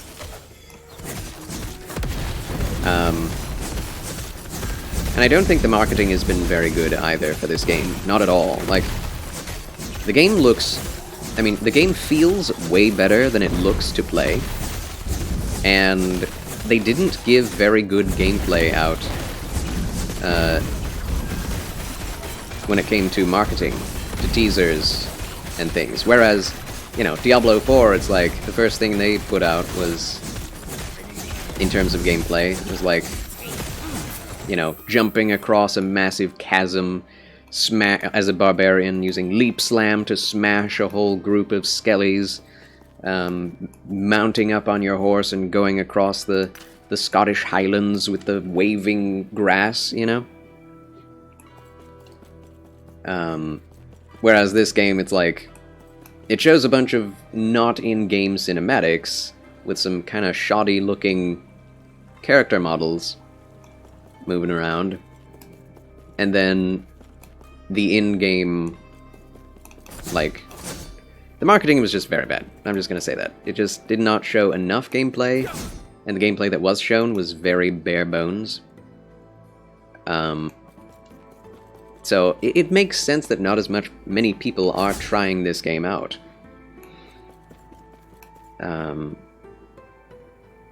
Yeah, given it's half the price of Diablo 4, I think that is what is going to cause this game to be even more, like, popular, is just how expensive Diablo 4 is. And there are a lot of people that are actually like, this is not the Diablo we wanted, this is not close to Diablo 2 at all, you know. I've heard that from a lot of people in comment sections and such on YouTube. The hardcore Diablo fans are not being... Oh my gosh! Physical damage. Okay. Dang. Invulnerable? Oh, I see. So yeah, there is no punishment for dying in this game yet. I wonder if there ever will be. If you were the marketers, you'd be that a-hole by advertising on the Diablo Reddit. Ribbit.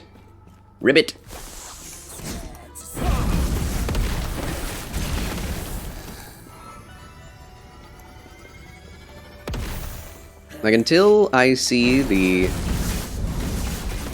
final campaign boss and the end credits, I don't know whether or not this game stacks up to Diablo 4. Because just the opening act of Diablo 4 was so magical, gameplay-wise, and story-wise. Okay, we got him. Gracious. Ruby Nagasa. Doing tons of physical damage. Holy crap. Rending Odachi of Stillness? There are katanas in this game. Huzzah. Welcome back, Mr. B. Oh, hi. How's it going? I died. But we got our hope back by defeating who we slew. I wonder what that will mean in the real game, so to speak. Wait, what does this say? Increased armor, void resistance, mana regen, 20 forge potential. Let's try and forge it. We'll see if we can't make something of this thing. So this has ignite.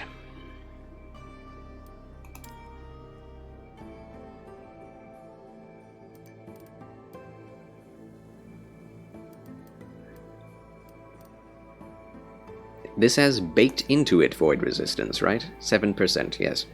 Charles, I had someone from the stream to Discord. I'll be audio calling them soon. Huh? In my Discord? Or your Discord?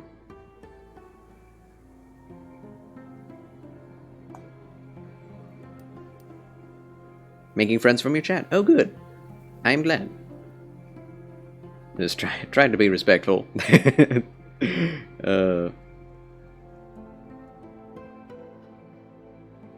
Elemental. Need a friend right now, I think. That's fair. And you can be that to them,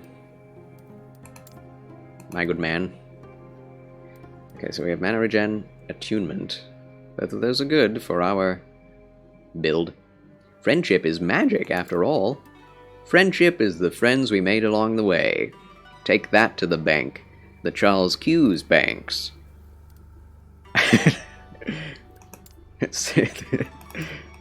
So cheesy and cringe. And obvious. Health regeneration. Yes. Okay. Oh yes, we need the glyphs of hope. Give me hope. What else was this? Ignite. Ignite. Can we add ignite? Doesn't look like we can.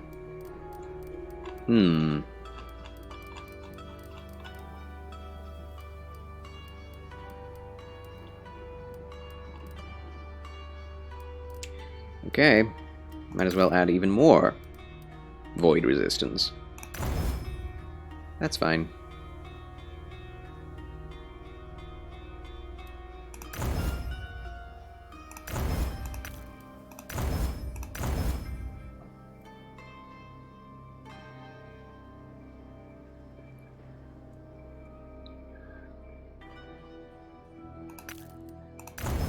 Alright. Is this any good? It's level 18. I don't know. Void resistance, health regeneration, increased mana regeneration, 2 to attunement.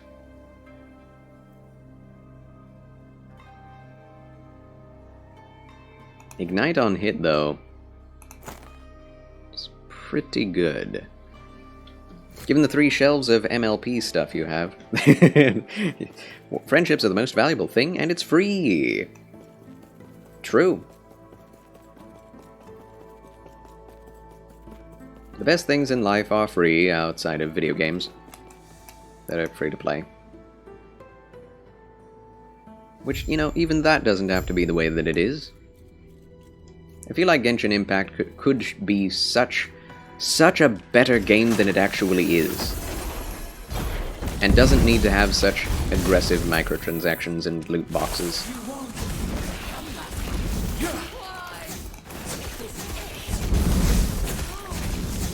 It's interesting that these Nagasas, when they die, they cry out, "Why?"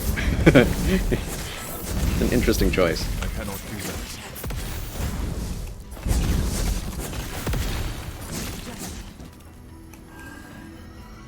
Well, you threw yourself at me, woman. It's not my fault.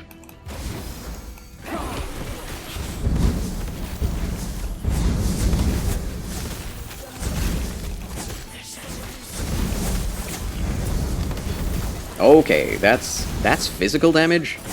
That does not look like physical damage to me. It really doesn't. Why would that do physical damage?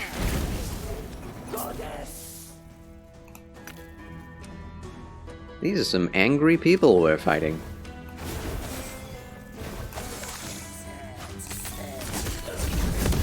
Oh, the beetle freezeth them. Lovely. When big companies get inefficient, predatory monetization shows up. When small companies get inefficient, they evaporate. I guess that's true. That is very true.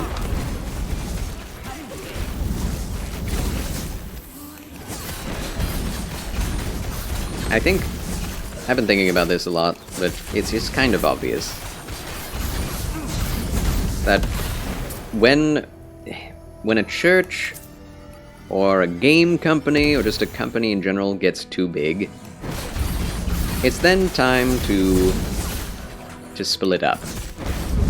A church needs to not have too many members so that the pastor doesn't know who everyone is. And a company, the head, should be able to know all of their employees.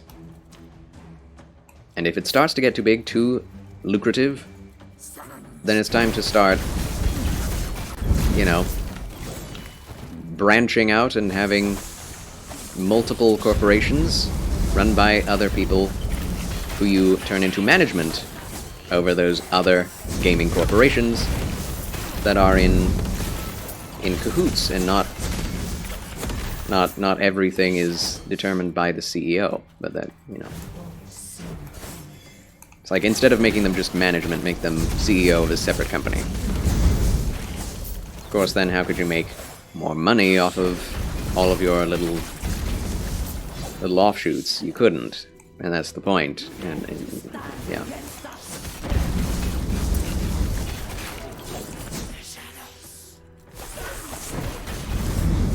That'd be great for the consumers, but the original corporation would then have to be in competition with their own ex-employees. Matryoshka companies? Yeah. Does that exist at all? I'm not a huge business guy. It's an idea that either has happened and doesn't happen too often, or nobody does it just because it's not lucrative. Oh no, pillar! Oh my gosh. Oh my gosh, they're shooting me with the— Ow! Oh no! They don't stop.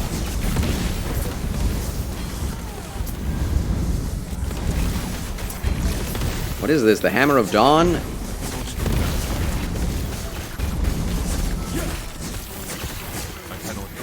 Good grief, man. That is terrifying. It's like ion cannon. Just for little old me? You shouldn't have. That was terrifying. But yeah, that's basically what the early church did, was met up from house to house. Not everyone could go from house to house. And if you couldn't fit in the house, then you had your own other houses that the other people closer to that house would meet up at.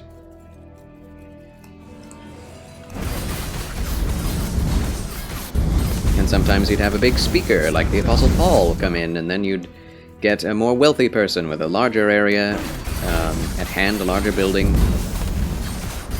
fund it and provide the place to meet.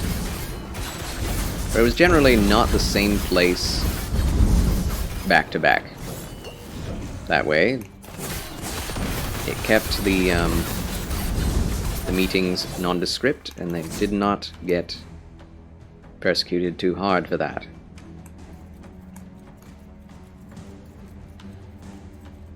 And they just kept making more and more churches rather than one massive church that everyone had to go to in the entire area.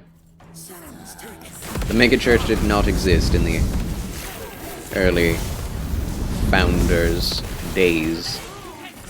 of the church. And that's the way they, you know, they said to keep it.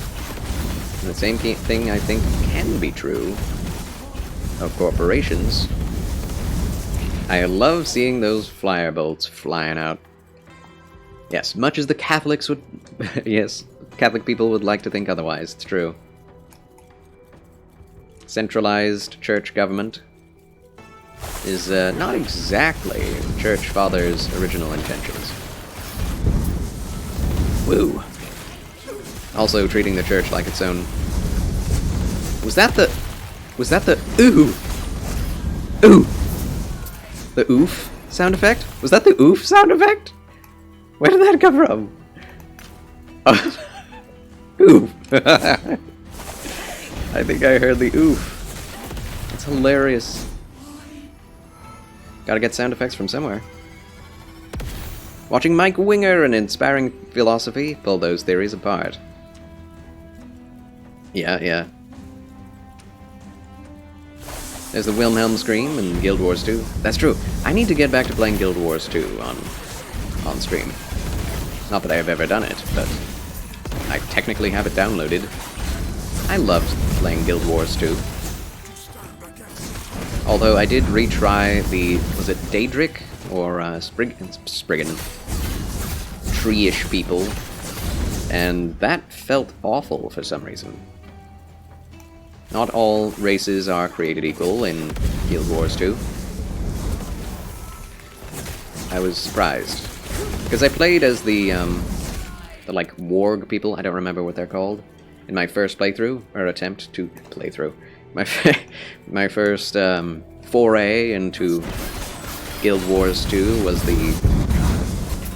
I guess the bad guys, basically, from Guild Wars 1. And their, like, warlike tribe was so fun to play as. It was so fun. Still racist against Char? That's it, yeah. The Char. That's okay. Understandable. Uh-oh. Oh, she's spiteful, alright. Oh no! No! No! Oh my gosh! I'm still dying! Oh my gosh. Physical and fire. What could I have possibly done there? Oh my gosh. The latest Living World stuff just makes it worse. Oh no. That's definitely who I would play as in the game. It's just so fun to be a monster. A literal beast.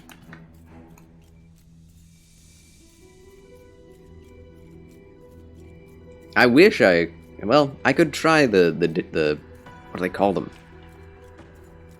The druid-like leaf people. Visually speaking, I think I like them the most. Where did I die?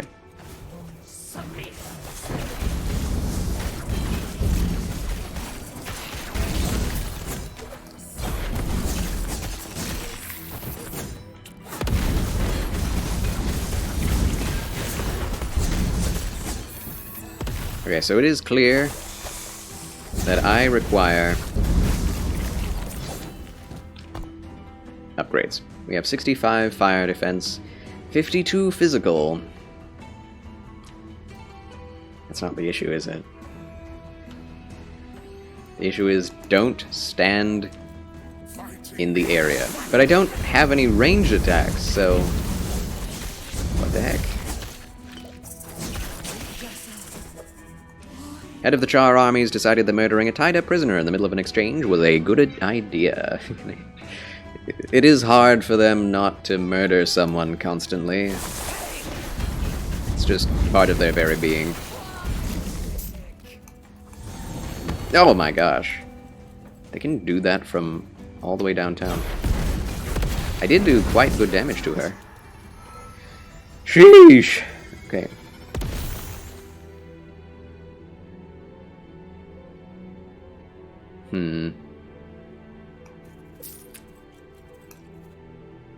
Not only got away with it Got an award for the campaign. Led to a massive war, even. Oh my. You guys are Guild Wars fans?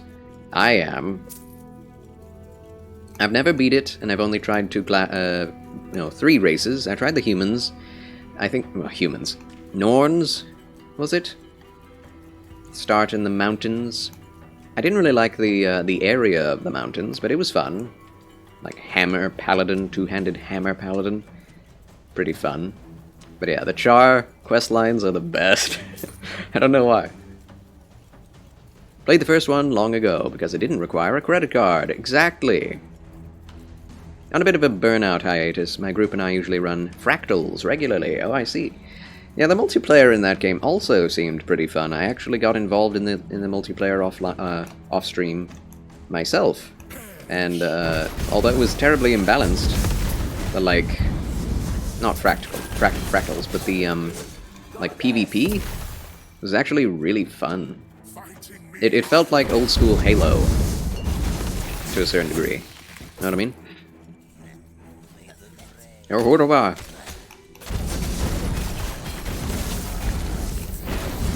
GW2 is apparently very much still alive. It is.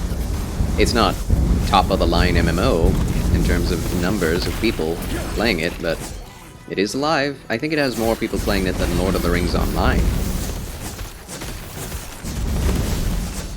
which is also alive. But, yeah, I like that game in general. Again, don't like that it has microtransactions and is an online-only live service game. What you gonna do? It's an MMO. At least it's free to play, unlike BDO and D4.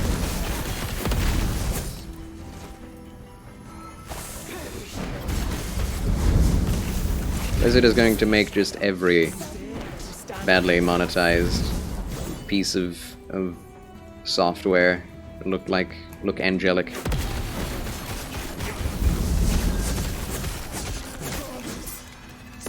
Well, I didn't die this time.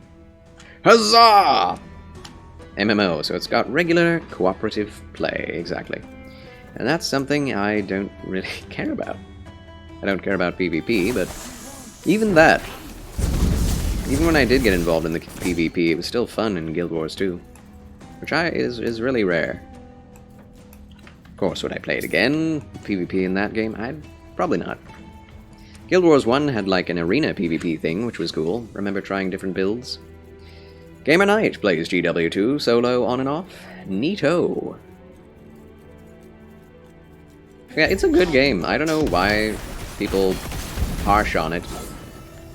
I don't think people hate it, but people just do not respect Guild Wars for some reason.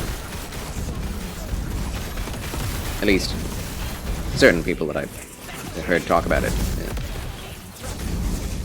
Yeah. There it is again. Fire and physical. Get away from me, woman! Ow! Poison killed me.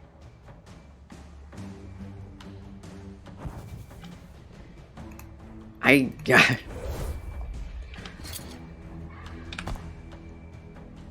guess I don't have that much poison resistance. But I never died of poison. Honestly, if I weren't being attacked by that physical and fire combination ion cannon, the poison would not have killed me. Heavens to Betsy.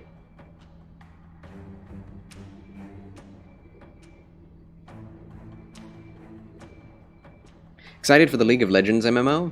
Yeah, I'm tentatively interested. I have no idea what it would be like, but a new MMO in a new world with, League of Legends style visuals is not a bad idea. Arcane style visuals.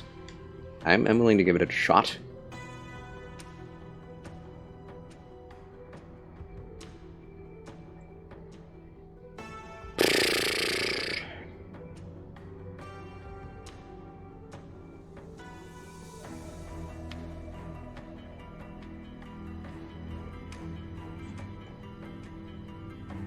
I probably need to use one of these.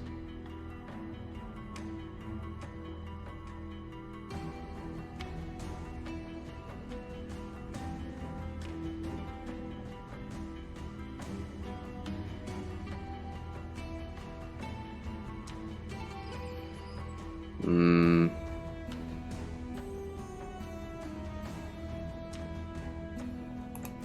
gonna try it.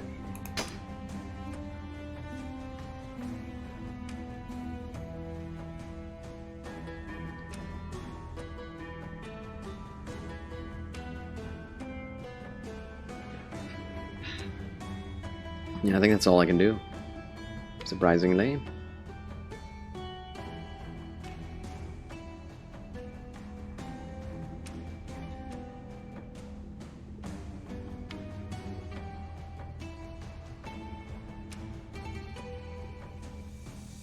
We can indeed add... Oh, this has poison resistance. Okay. This has void resistance, which is good. Poison, poison, poison. Still years out, probably. True. I mean, what is it? Ashes of Creation has shown tons of gameplay, and we have no idea when that's coming out. The League of Legends MMO hasn't had any media put out on it, other than its, banner on its own webpage, which is not encouraging.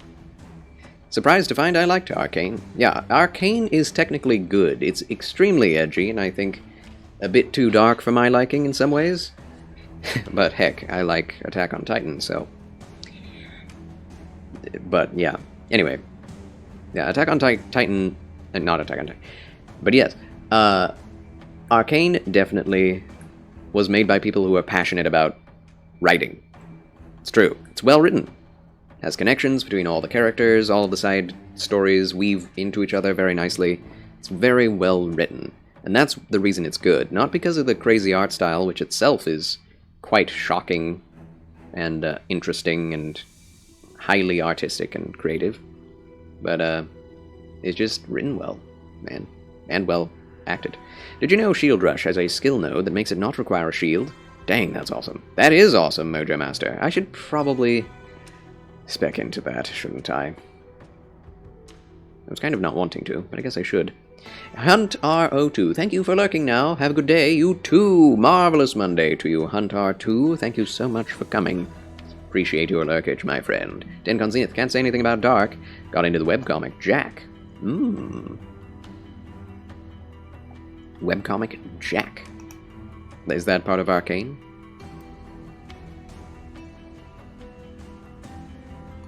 Alright. Let's work on that then.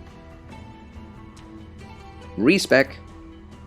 Or I could focus on schedules. I could focus on schedules. Oh boy. Despecialize. Feels bad. But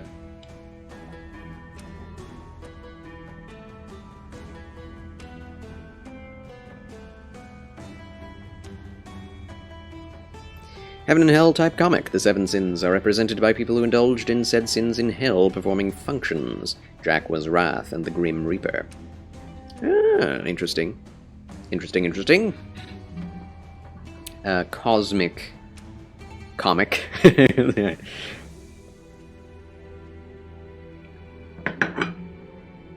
The coffee is drunk. It's probably too late to be drinking coffee. But it was tasty. Okay.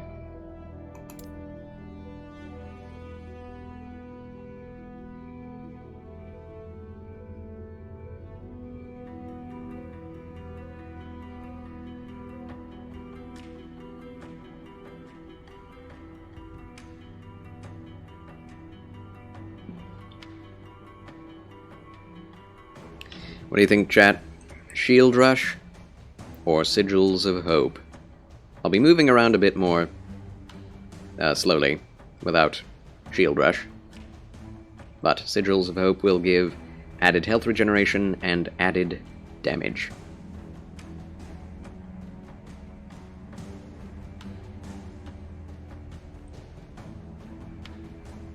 What do you think?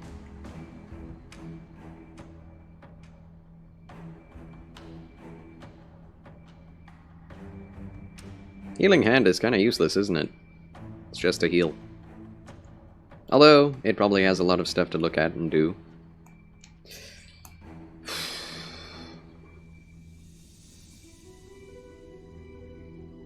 Mobility or survivability. I feel like I shouldn't be forced to choose between those two. I feel like you should always have both, but I guess this isn't that game.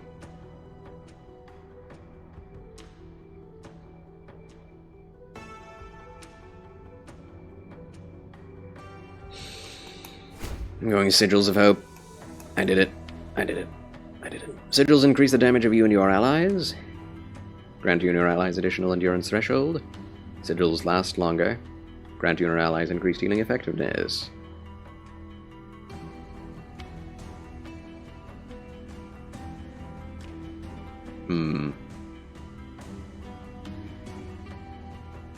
Summon an additional sigil.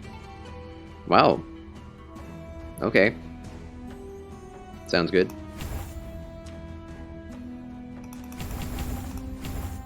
Yeah, more endurance. And then last longer. Oh, you need 4 in order to get tetragram? Okay. Is that a reference to the tetragrammaton? Maybe. Maybe. Alright. Let us change out Shield Rush with Sigils of Hope. If we're going through a particularly easy area, we will put back on Shield Rush. I just don't like it that the Paladin does not have any no mobility. It's sad. Also, my weapon looks real weird. It is what it is. It's a snake head.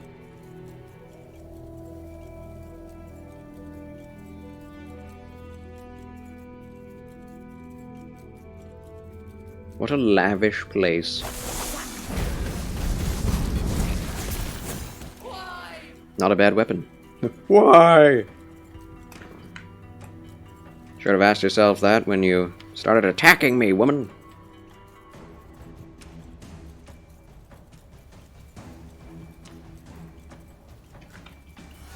Oh yeah, I forgot. Oh my goodness. I don't have it. I see it straight away and I immediately go for the mobility attack. Oh gosh. Stay away from that! Get out of there, you idiot! I can't charge out of damage pools. It's a little scary.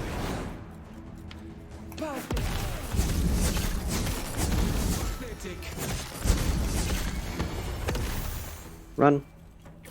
Ah, I played yourself. Actually, I played you. I did fire damage over time. I like that fire actually does damage over time. It should. Increased fire damage over time. I was just talking about that. Physical resistance. Very good. I'll take that, and let's this time not destroy it. Okay? Gracious. Oh, we can't upgrade fire over time. That's alright. It's already there. Fizz resistance. Definitely needs to be upgraded.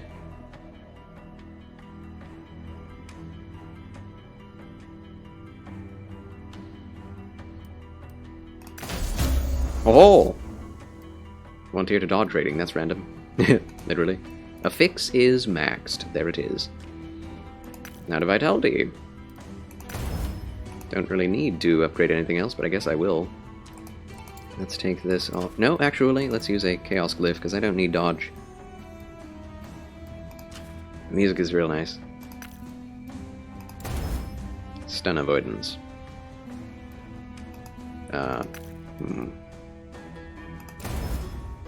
Void resistance. It's kind of nice. Is that what I should go for? Yeah, we are lacking void resistance. Oh, requires level 63 to forge. Man, that is high level.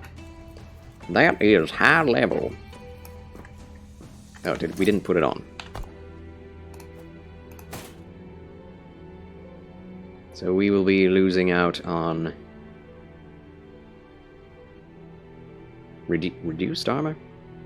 Oh, we get 37% reduced armor. Wait, what? Ah, because it has increased armor. It's not good. More vitality, more physical resistance, more void resistance, and lightning resistance. It's fine. It's fine. So, we now have 75% physical resistance. 106 if, and 75% poison and void. So that's just great. Should probably focus on fire now.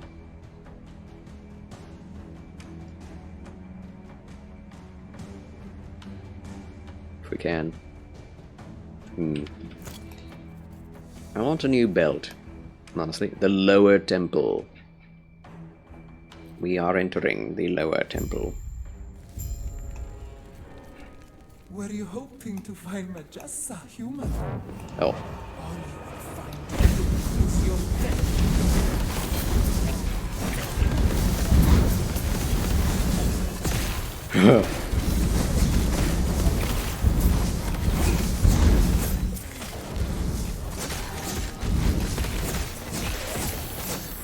Nice.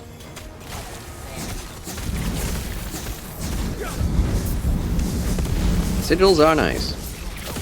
I must confess. Little, do I have to kill that thing? I probably should, eh? How, though? Can't reach them.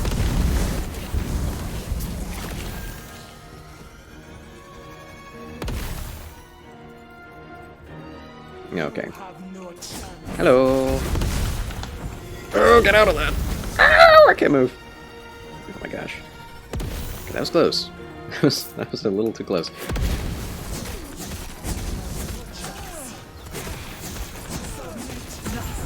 Phew. Orvis, aid me. Nothing can stop me. Nothing. Oh my. Void. Enemies from the void. Level 61! That was a fast level up. Oh my gosh. I did not expect that. Was that it? Charles wins again!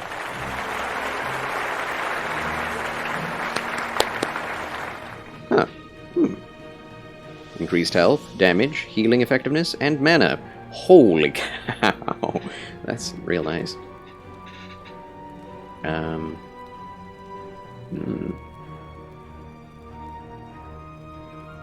Wow. It's real good.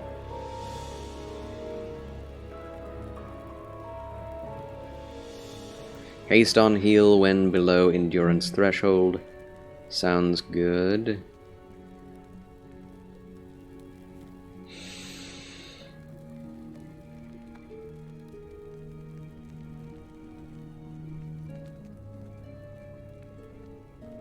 Now let's just max prayer ages out. Or edges? Ages? Aegis? Heard it said all those ways. Are there spiders down here? I'm not a fan of that. That was a little lag. It's like the first time I've ever experienced it. Or whatever that was. Don't actually know.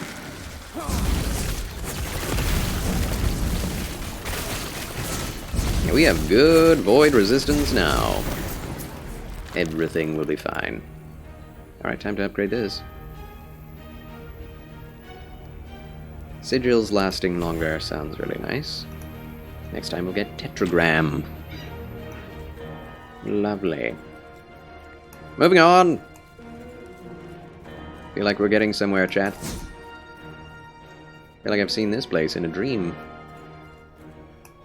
What is that thing? What do you think you're doing? It's Majasa. My beautiful vessel maiden. I am breaking the cycle. I refuse to be your sacrifice. Disgraceful. Rage is unbecoming of you, child. This is not rage. For millennia, the Vessel Maidens have died so you could live. Now feel the unending abyss of their despair! What are you doing? Why don't you show our guest the torment that now fills you? So she released the void upon the world. Happening? Get out of my mind. Can't get you out of my mind. Oh, the pots don't break. Charles sad.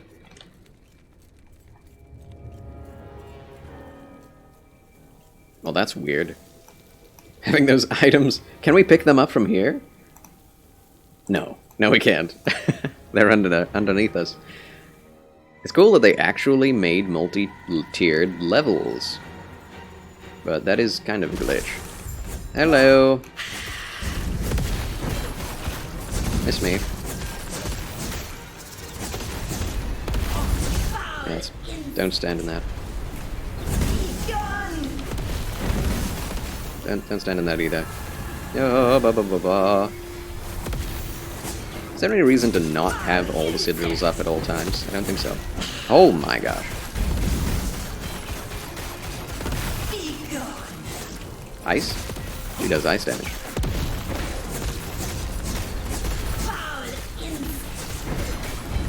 Ow. It's fine. Just keep healing. All will be well. Ow.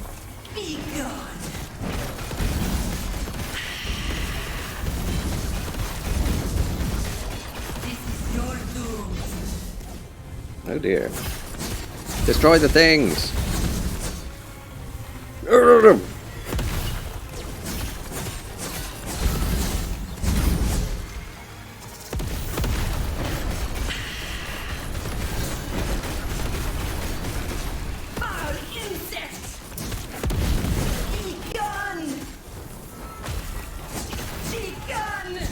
The gun! I am not a gun, I am a man!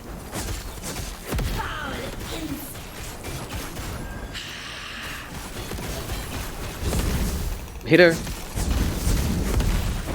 Very impressive enemy design, I must say. Cool Cobra. Don't die to that.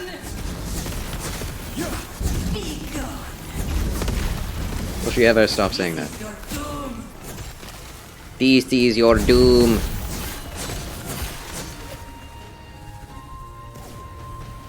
It's all good.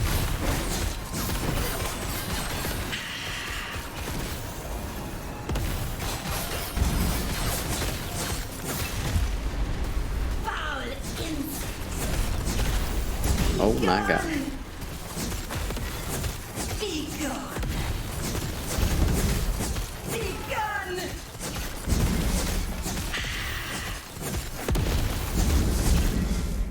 That always misses me.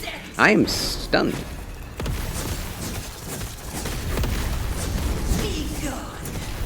No. Man, boss enemies need way more to say. We got her! Get out of my mind! Get out! Oh my word. What the heck?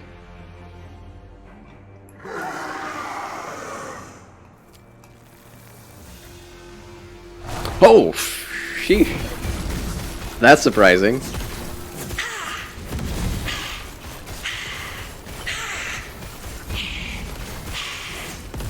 Oh, this is interesting. She got rid of her outward self. What in the world? Oh no. I'm so dead. Okay, we're fine.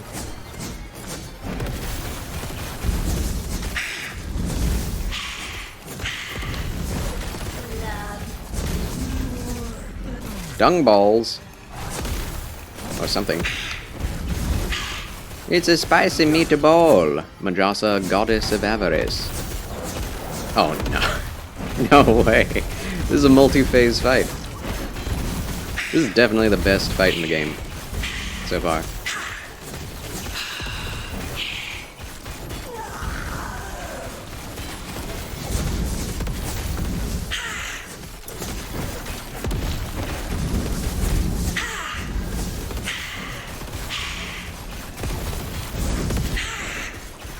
So much health, though. Oh my goodness.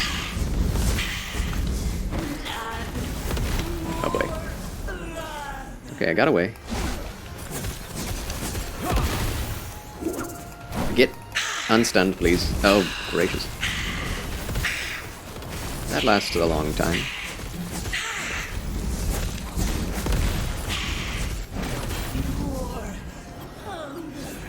Don't do it again. Oh my gosh.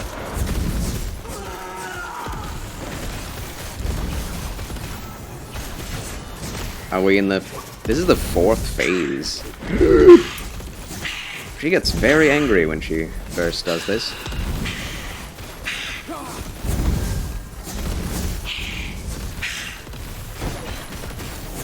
Sorry chat, if you're saying anything, I really cannot pay attention. Get away!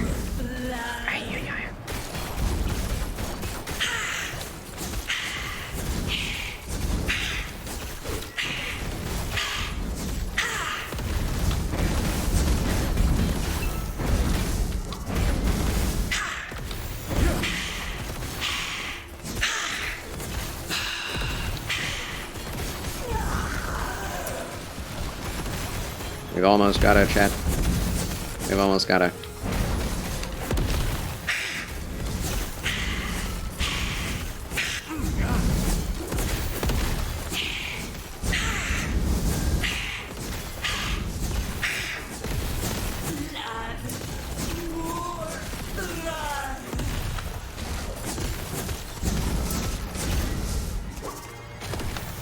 Wake up. Is that it?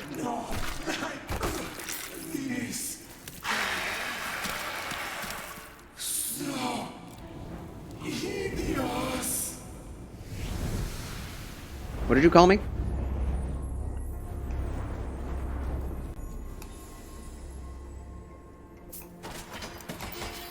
We got a thing. What is that again? Some kind of sigil or something? But Charles wins again! Yes!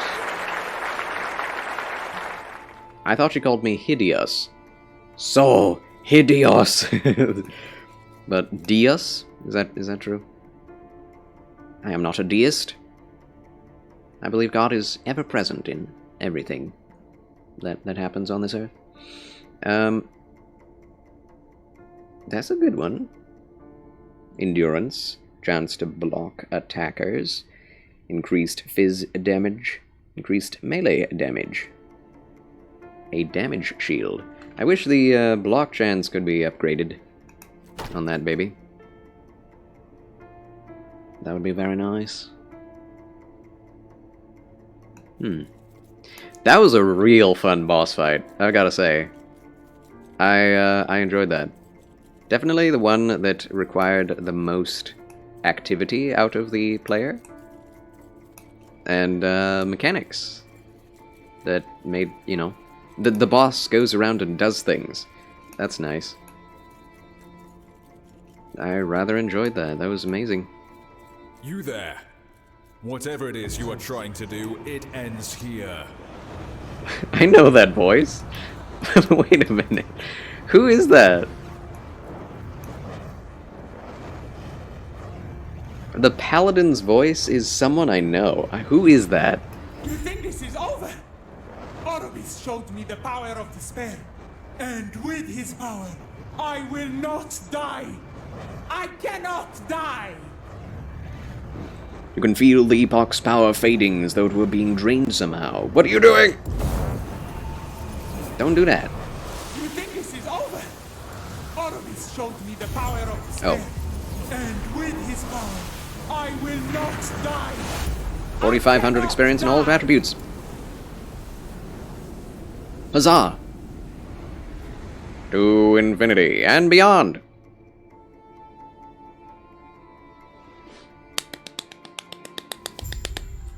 Yeah, he, Dios. Oh, that's funny. Also, where do you come in? Welcome back, traveler. Took you long enough. Thank you. Sassy. Commotion, where's Apophis? Ah, her. She fled using another one of those rifts. You showed up a minute too late. She did something to the Epoch. What happened? She drew its power to make those rifts. A little trick Orobis taught her. From what I can tell, she's clumsy with it. That rift she opened damaged the timeline. Damaged the timeline? I need to go back. Don't even think about chasing Apophis. No telling where or when she is.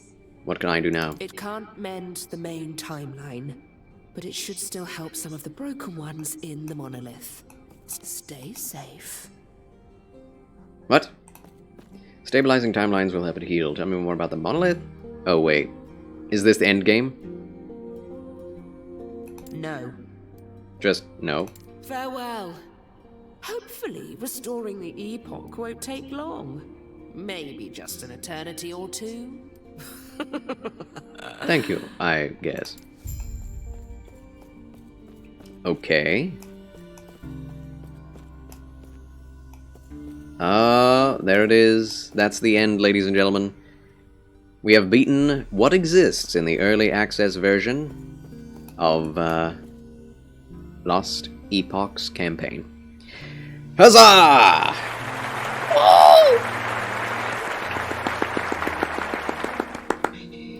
Yeah, it was good. It was good. Okay, so let me think. How do I?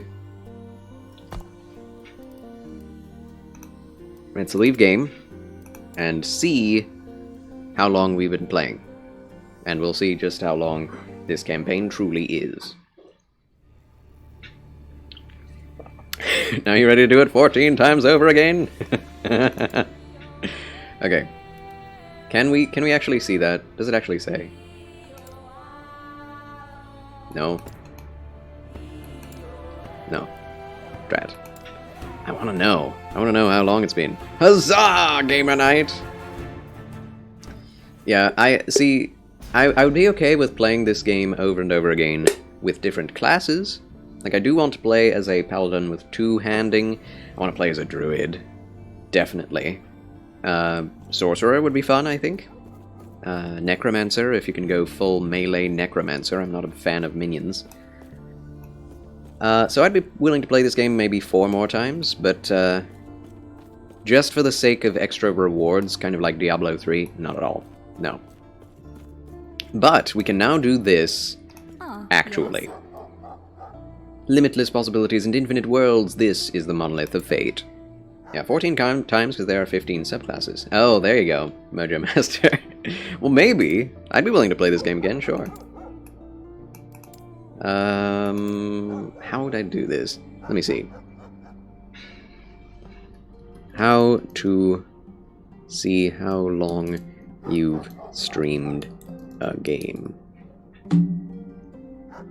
Twitch. Deepbot.tv? No, I don't need a bot.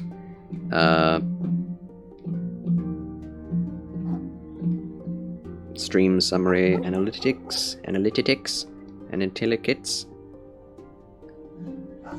Well, 2 classes have only 2 for now. Oh, really?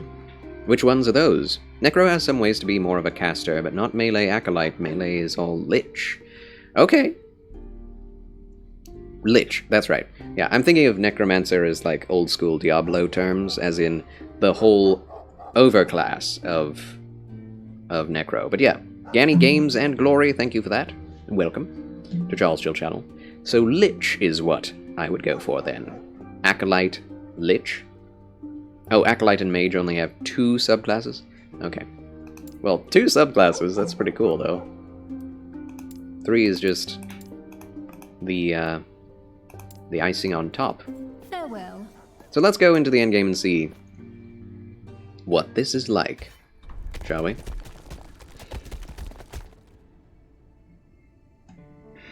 I really want to know, how long have I been playing this?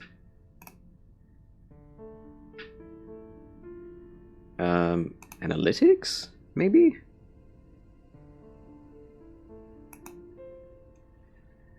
Stream summary. I don't want to know people. I want to know game time. There's got to be a way to do that.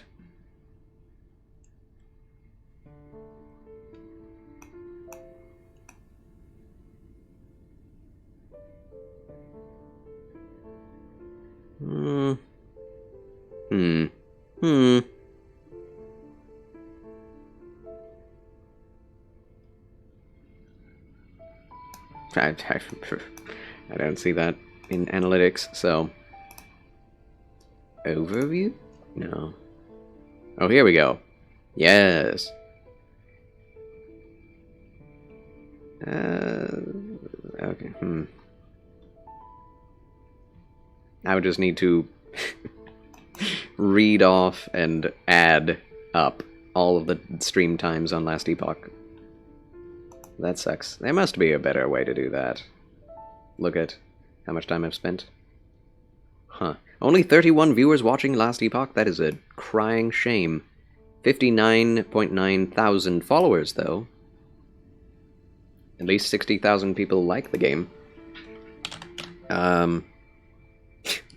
Dude, there has to be a way to tell how long I've been playing this game with this character. How to tell how long you've been playing Last Epoch.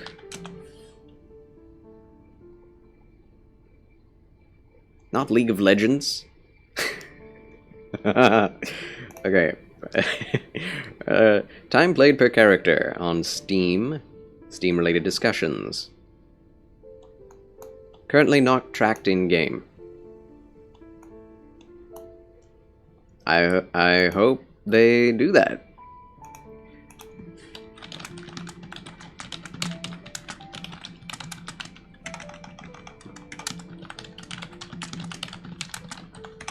I know there's a way to see this on Twitch.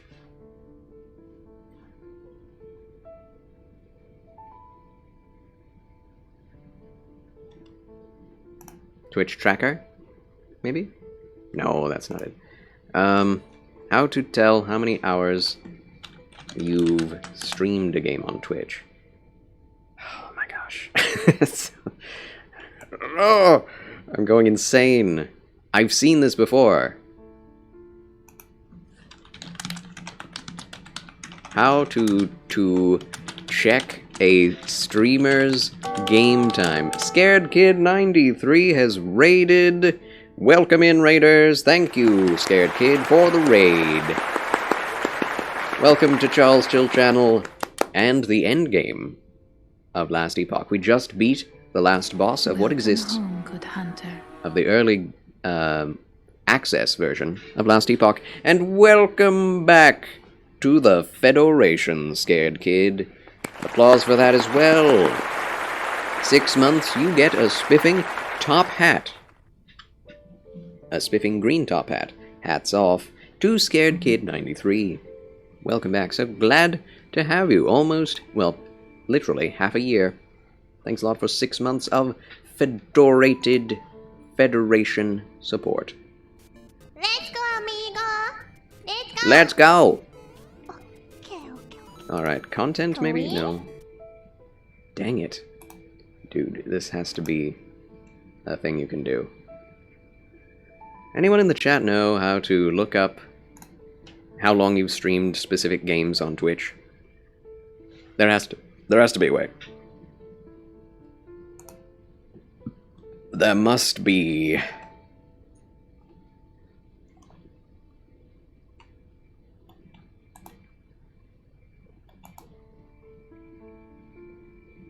Twitch live stream statistics? Perhaps? No? Search Charles Q. Banks, maybe? Looking this up. Okay, view. We are live currently. View. There we go. Can see my rank. Let's see. Last Epoch. I've been streaming for 6 hours, 52 minutes. Yeah. My channel's performance over time is only going up. I also got a lot of people viewing, and lots of, well, what is this show, actually? Hours streamed. Okay. So, most of my viewers come from, guess what? Elden Ring and Dark Souls 3. Go figure. Dark Souls 3, Dark Souls 2, and Elden Ring. Yep, always Elden Ring. Interesting. Anyway, if we can look at specifically Last Epoch, that would be great. We just can't do that. We just can't do that. That's great. Of course we can. Why would we want to see that? Oh my gosh. Man, can we specifically look it up?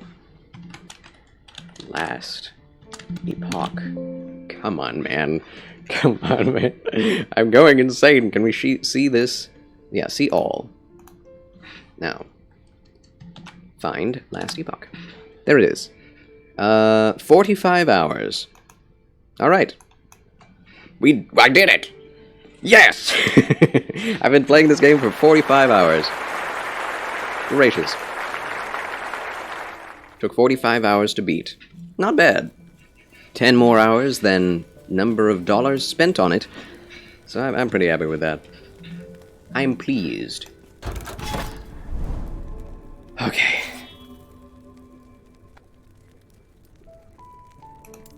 Alright. We are starting out with the end game.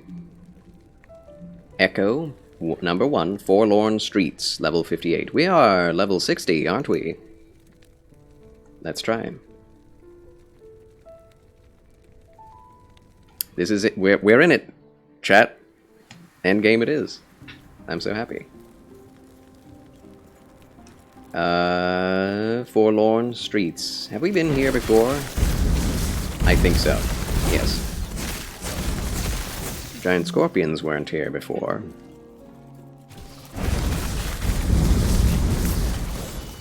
Oh. Blood scorpion. I think that's a new enemy. These are old. These were here originally. I do like the fact that there's a little bit of an outline to some things. That's interesting.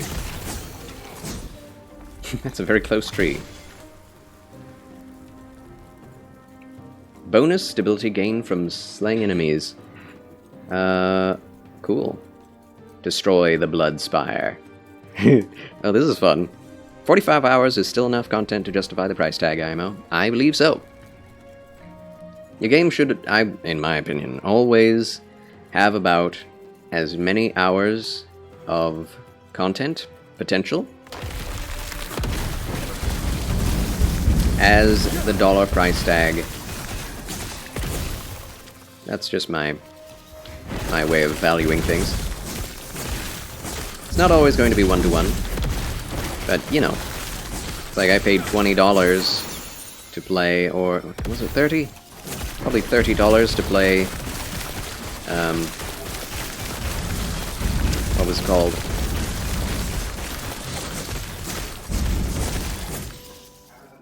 Hello, Pappy! Welcome home. Spanish rice? Not right now. I'm not hungry at the moment. Maybe, yeah. If Mom wants it, she may have it. Yeah. You know how she is. I know how she is. She'll say, no, I don't want it. Because she knows you like it. Yeah, no, I don't need it. Okay, so there's chicken.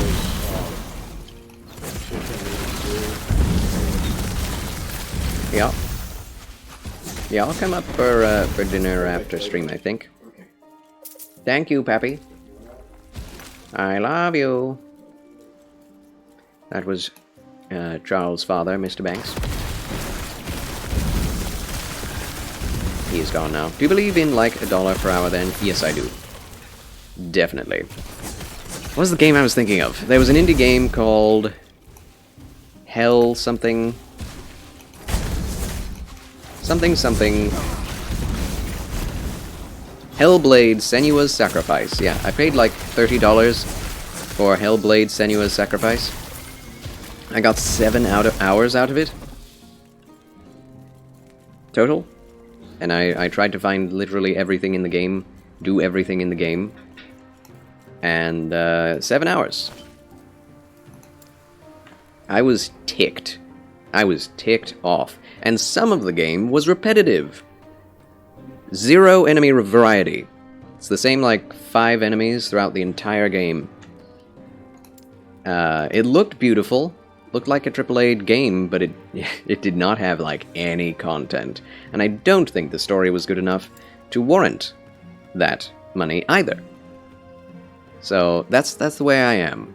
If you are really a story person, and you're like, well, it's 4 times or 2 or 3 times the length of a movie, and you'd pay $20 to buy a movie, then I have different ideas of what a game should be. I do think a game should be way more engaging than a movie, and should be able to get more out of it in terms of gameplay. But yeah, I was quite disappointed in Senua's Sacrifice. I could not believe how short it was. And if you just ran through it, you could probably get through it in 4 hours. And there was nothing else to do. The stories in films are still better written than video games, even today, IMO. I totally agree with you. I think Senua's Sacrifice would have been a good movie if they took all of the gameplay out of it and just made it a movie. It would be good. It would be fine. It would be great. I think people would pay, $12 to go to the theater and see that movie.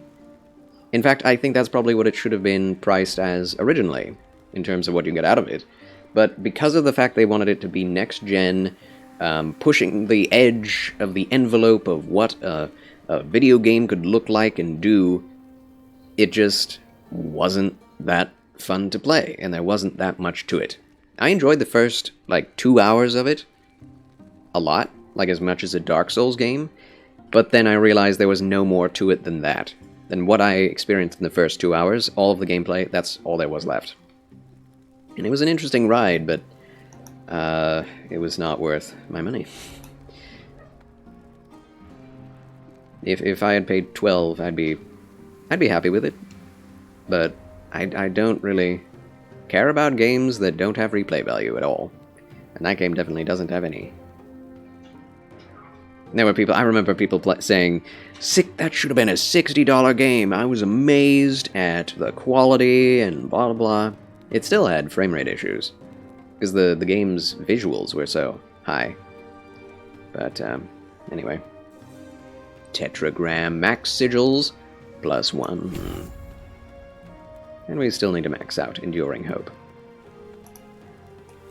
Okay. You're supposed to run through these as quickly as possible. That's what I feel like it's supposed to be happening.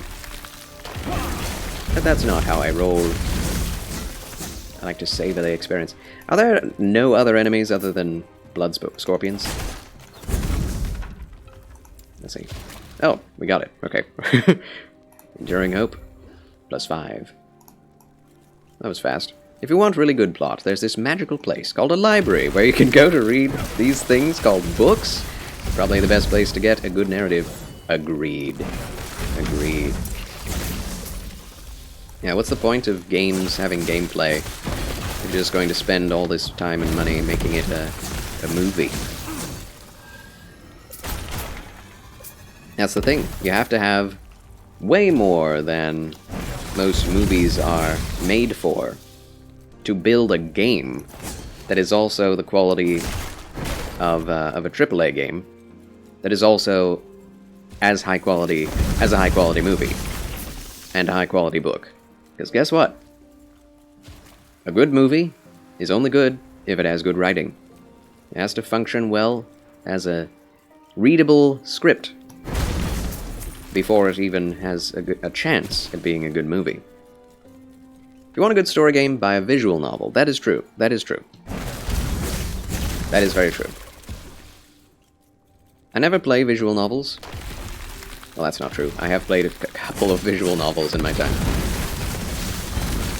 But, you know, technically I've read visual novels. I'd be willing to play Steins Gate, but one problem with streaming visual novels, you have to be reading all the time. Yeah, it's just an interactive, glorified book. It's true. I remember back in the day when there were role-playing books, and I borrowed a book from the library that was a Spider-Man make-your-own-adventure book, and it was really cool. It had like 6 different endings. You'd flip to different pages once you got to a choice, and you would be a person in the story. And like certain endings, Spider-Man would just die. And it's like, okay, go back to chapter 61 and start from there. And then it would tell you, do you choose this or that? Save this person or save this person? And then depending on what you picked, it would say, skip ahead to chapter 84, or go back to chapter 30, or whatever. And that was really cool. Really fun. And that's a book. It's fascinating. I don't know that that's a very popular genre, but that's a thing. You know? Basically a visual novel in book form. There it is! The Bloodspire.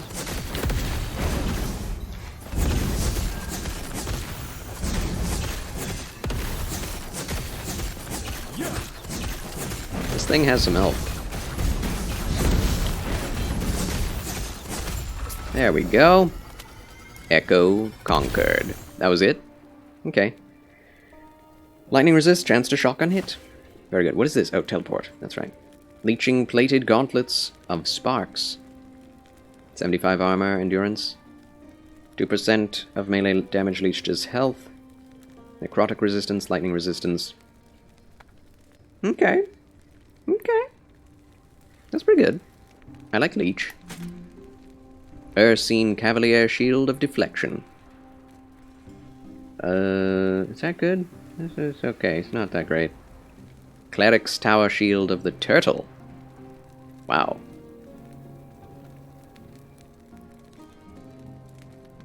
It's not that great. It's not as good. Oh well.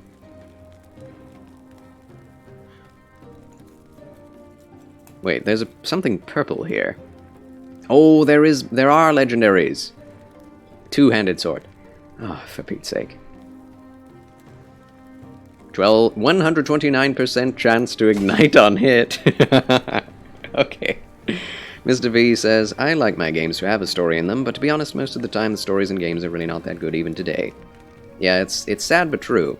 Like, it would be good. It would be great if all video games had amazing stories in them. Just don't force me to watch all these cinematics. Those are exalted, they can roll tier 6 and 7 affixes. Okay, gotcha. Okay, so there's no reason for me to explore the rest of this place. The place is done.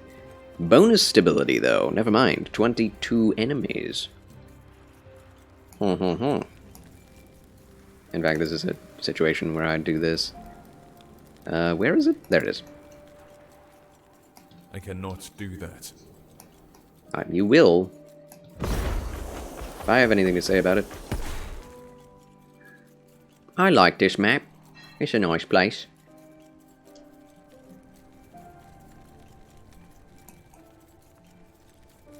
I see some scorpions. Those are not craftable, but there is a way to combine uniques and exalted items to create a legendary. Oh, okay. Is this something the game teaches you at all? Or do you just have to read the guide?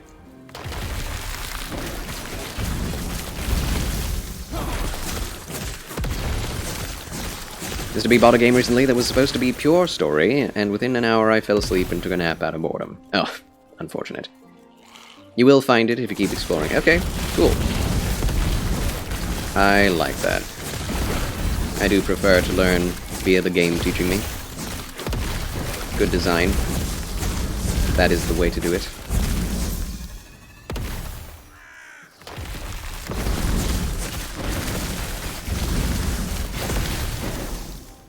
Woohoo! Who is that? Skellies? I haven't fought any Skellies in a while. They have like turquoise shields. It's not part of the monolith endgame you are exploring right now. Okay. Interesting.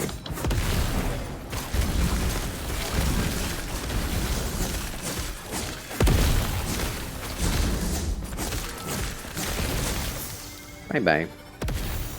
Ooh, Marauders. Oh, it's two-handed. Meh. I'll take it and forge it. Oh. Ah! Ward retention and 13 health. I like those little ones. Little things. Found places in the campaign that still have space for exploration. I guess that is true. Too heavy. Wait, what? There.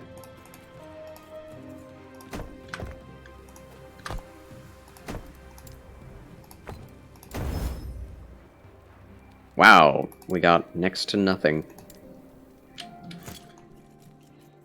Still marked on the map, but no quest markers for those. Interesting.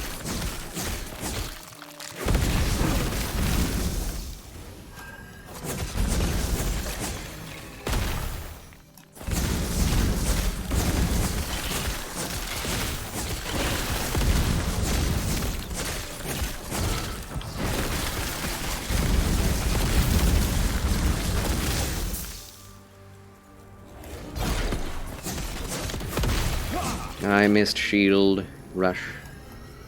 Such a good ability.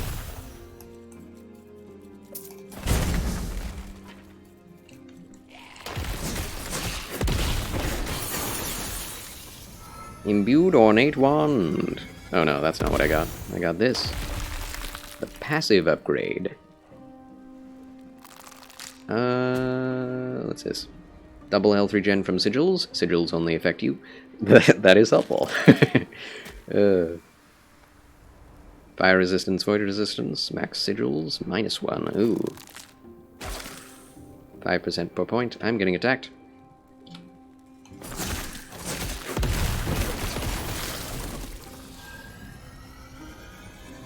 One more point for bonus stability.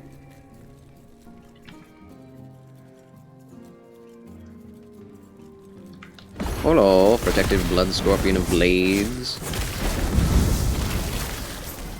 Easy. Minion damage. Now. Is that it? That's it. Alright, open the portal. To the monolith of fate. Oh! Hello? Quest complete. Golden experience. What the heck is that? Glyphs of hope. Oh, that's nice. I guess. My stash. My beautiful stash. Alright. Should I keep anything? Well, I should definitely keep this.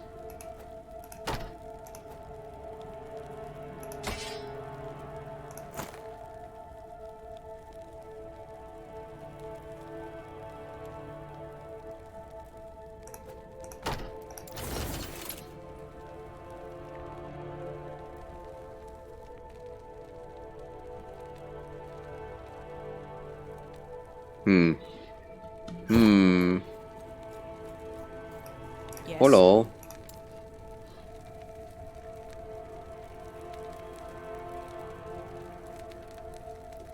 I have so many cool things that I don't want to get rid of.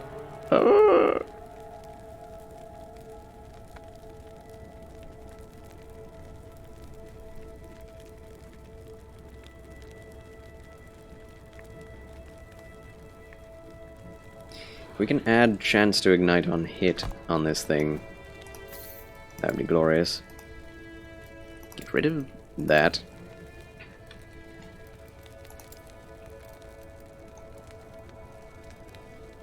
There it is.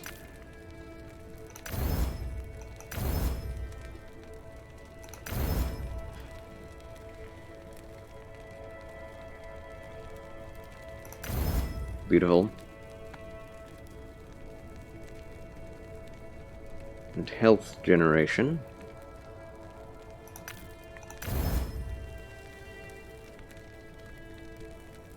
Cold damage, that needs to be changed.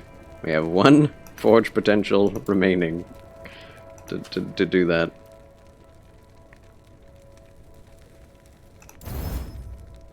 Necrotic damage, okay. Alright, well, there is that. Fire penetration, though, is pretty good, too.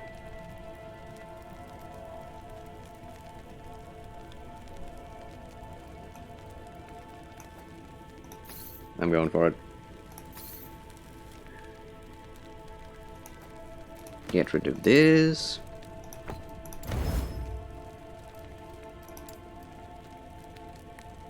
Get rid of this.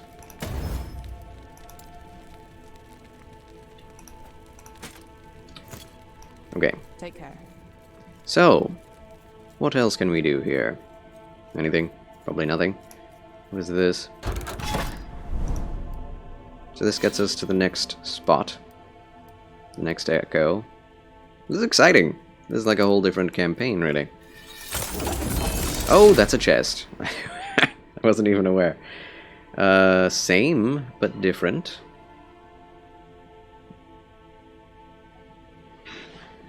Melee critical strike multiplier when at full health.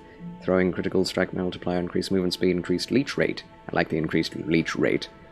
This one, however, is 54% of current mana gained as ward when you stop moving. Odd.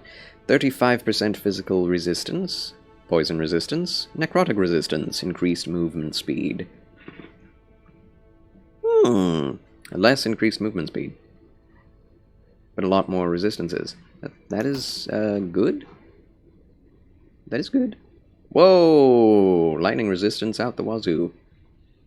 Necrotic Warpath. Ah.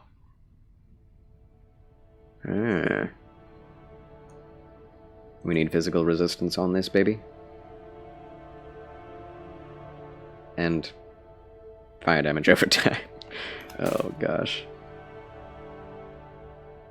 Highly mighty mournful pennant of frost. Nay, I need it not. I wish, I don't know. The fact that there are forge points, and you can forge wherever you want, it's pretty redundant.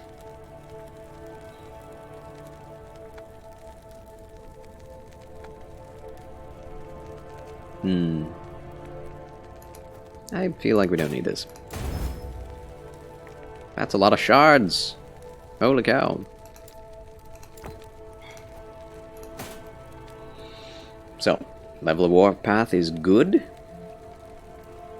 Necrotic resistance is meh. Do we already have good necrotic? Wrong place? No. So that's a good thing maybe to do. To keep the necrotic resistance. Health regen. Fire resistance, elemental resistance. It's only resistances, isn't it? Oh boy. Physical resistance.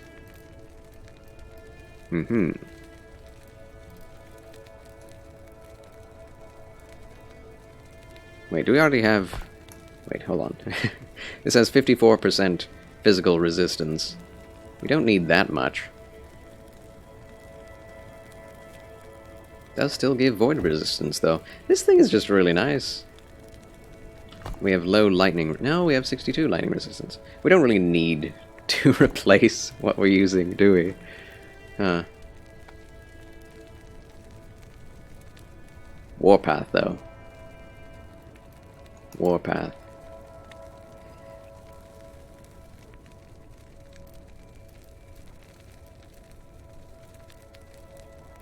Charles, what did Jews say when they saw the golden calf for the first time? They said, "Holy cow." Heh. Haven't heard that one before. Thanks for that joke, Mr. B. Thanks a lot.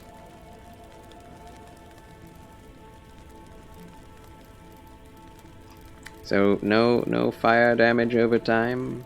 That is very sad.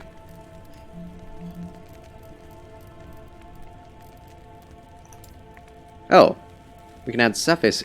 Oh my gosh. Have I been looking at this wrongly?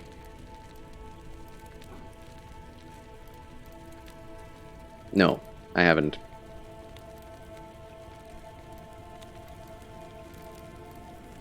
Yeah, it's just resistances. Okay, what are we actually? We need more necrotic. Yeah, everything is okay. Just necrotic is missing stuff. Okay, alright. 24% will upgrade that, but... Oh yeah, we need to not have the glyph of chaos on. Oh. Health regen, I think.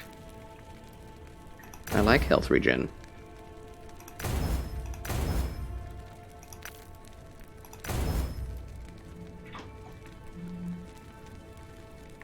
Ooh.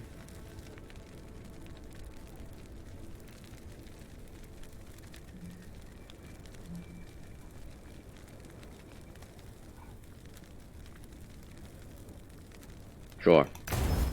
Make it a necro resistant piece of armor.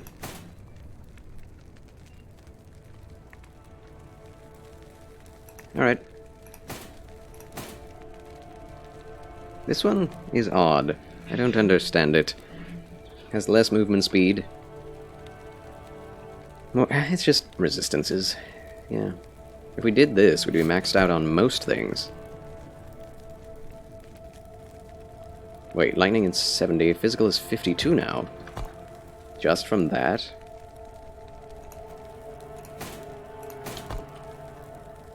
Yep. I do believe physical is a bit more important than necrotic resistance. Oh yeah, the damage leech does health things. Time to forge those too.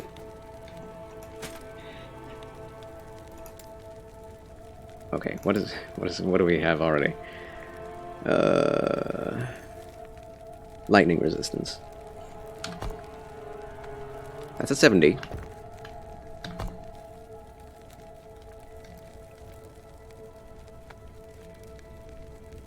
No. We have poison, cold resistance, critical strike chance. That's why I like these. 33 dodge rating. That's useless. This thing has 28 forge potential. That's a lot.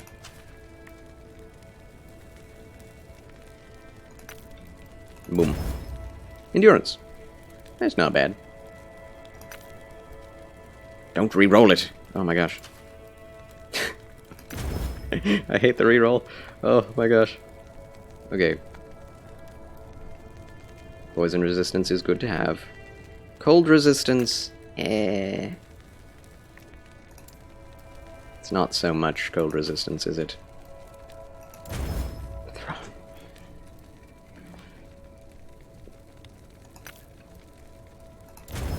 Melee attack speed! Let's go! Okay, good.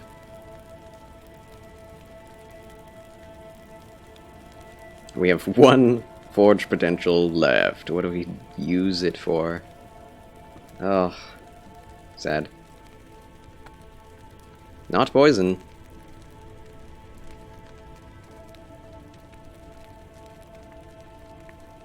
Oh my gosh, I don't know. Attack speed would be better, I think. Okay, so we've done that. We've made what we had better now. Now for Leech. That's as good as it can be. Poison resistance. Increased melee attack speed. Critical strike. Yeah. Melee leeches health. Necrotic resistance. Lightning resistance. What else? Wait. Oh, here we go. Crit strike chance, melee attack speed. It's a lot to look at. Those are really the only ones I'm interested in. Crit strike chance and melee attack speed. I only have one glyph of hope. Oh.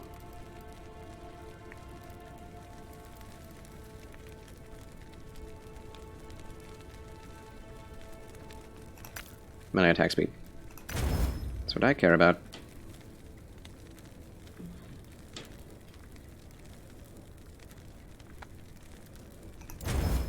Ooh. 6%? Oh dear. Oh, it's leveled up entirely? Oh my. That is definitely not good enough.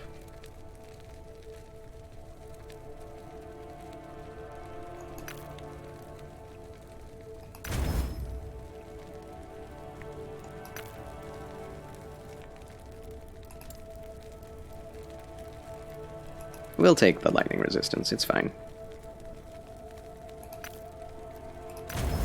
Leech. Leech is good. Leech is nice.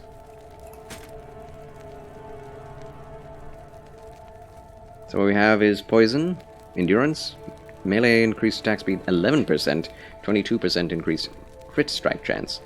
The other thing has 4.3 leech, 6% speed, 5% necrotic, and 18% lightning. So if we find ourselves being killed by necro, we wear the necrotic plate and the necrotic gauntlets. If we find ourselves attacked by void and poison, we put on the other set. Yeah. And if we find ourselves being hit by fizz, poison, and necrotic all at once, we put this on. That's the plan.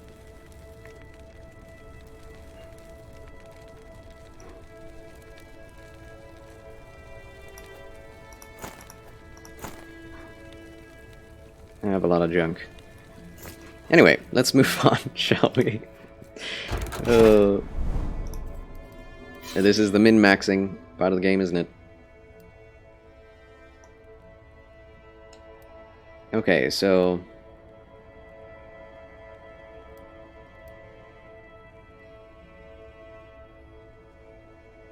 increased item rarity, increased experience gained, versus enemies have 25% critical strike chance. LOL, says Tarduck. Welcome back, Tarduck.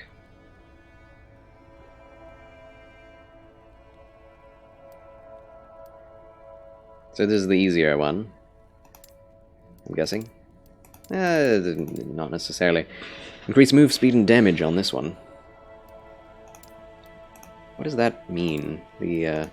Oh, this is money. This is items. Rare scepters. Timeline stability, 22 bonus timeline stability. This is piles of gold. I see. So do these re-roll again? Or something? And is this a choice, or will we do all of these? I don't really know how this works.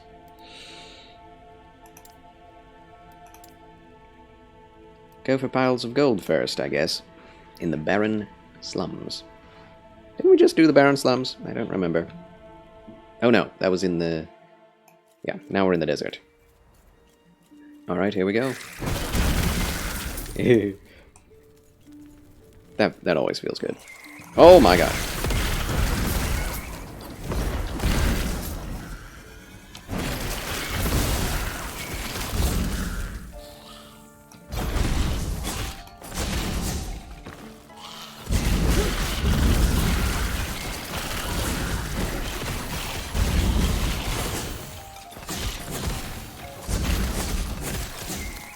This feels like a much easier area than the last one.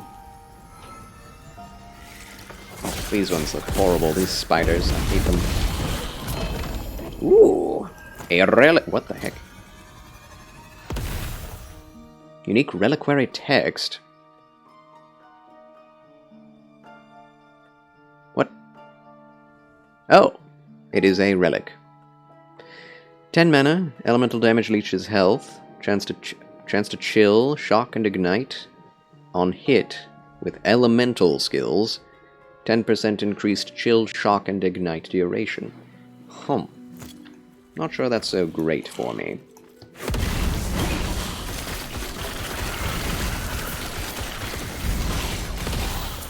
Never got a legendary relic.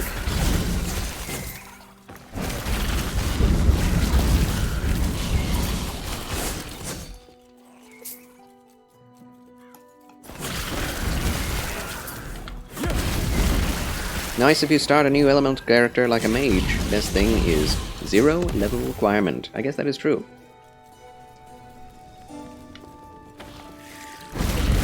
Woo! Also the... Why is the chat on again? That's very annoying. The world chat. Wow, that was a massive loot explosion. No.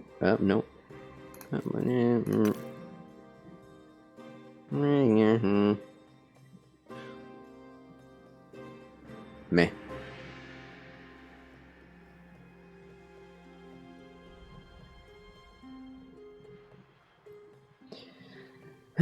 Meh. Meh. Meh. Chat is bugged, will get activated all the time. Yeah, I see that now.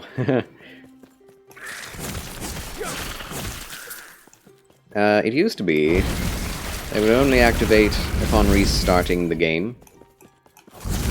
Well, it's random.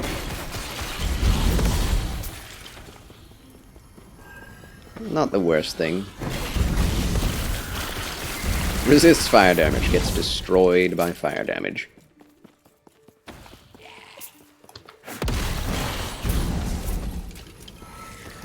Ugh. I despise these scuttling creatures.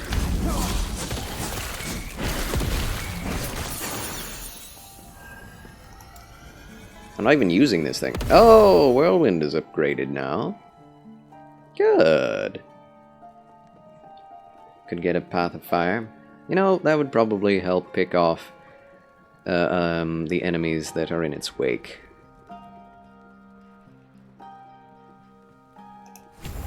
That's fine. This is going to be extra crazy looking now. Maybe. Maybe not. No, not really. The fire doesn't look that crazy when it's on the ground. Looks more like real fire. Than a massive volcanic trail in Diablo games. Titan Femur of Impunity. Conduits. Titan Femur of Whoa! That's a two-handed mace. That's neat. This is not my two-handed character, so we are not using that.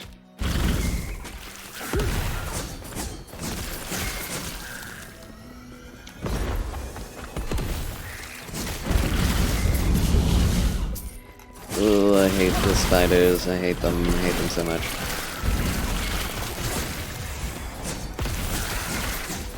Ooh, speed!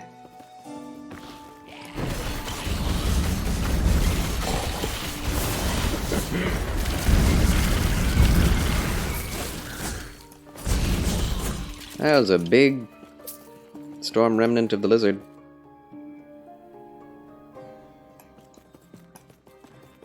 Music is so nice.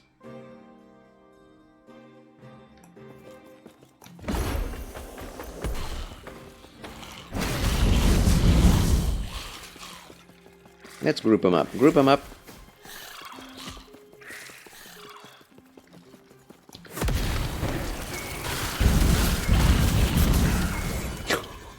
Oh.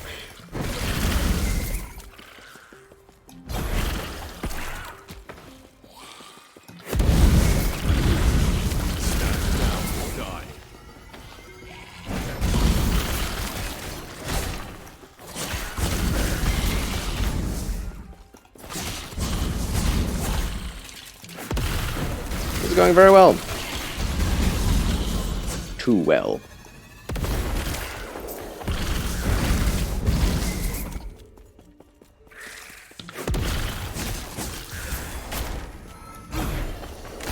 This is a very large area.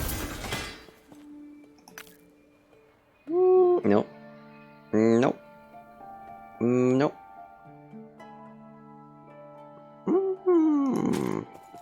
I like the things it has. Good gauntlets.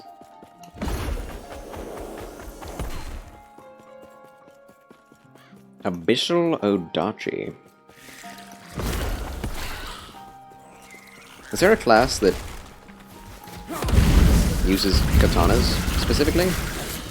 Or is it just Sentinel / Druid? Whoa. That's pretty special. Get rid of that.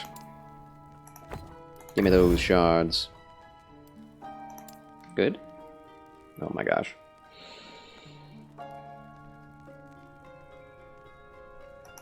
Yes.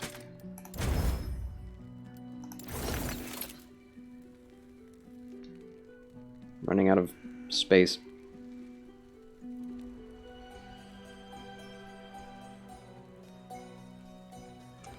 One-H katanas are most used on blade dance. Oh, that's right. I always forget about the rogue class. Oh, why are these so evil-looking? Oh, we got a perp. Oh. Toxic Silver Amulet of Deflection. 106%? Poison resist? What? No, was that damage or resistance? Let me see. Excuse me. Poison damage. Wow. Those spiders just walked up and died on me. Let's see. Yeah, they're not dying so much. Those spiders, though. What am I doing here?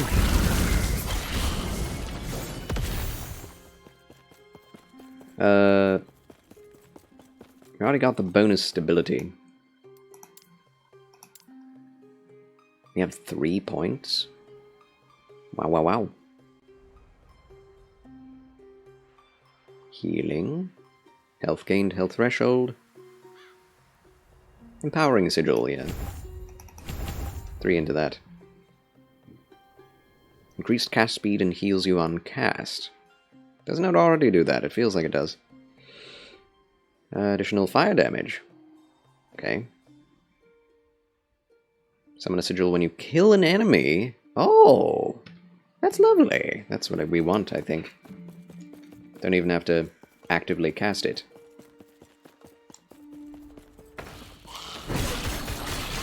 Just walking through the hordes of enemies. It's chill. It's nice. Okay.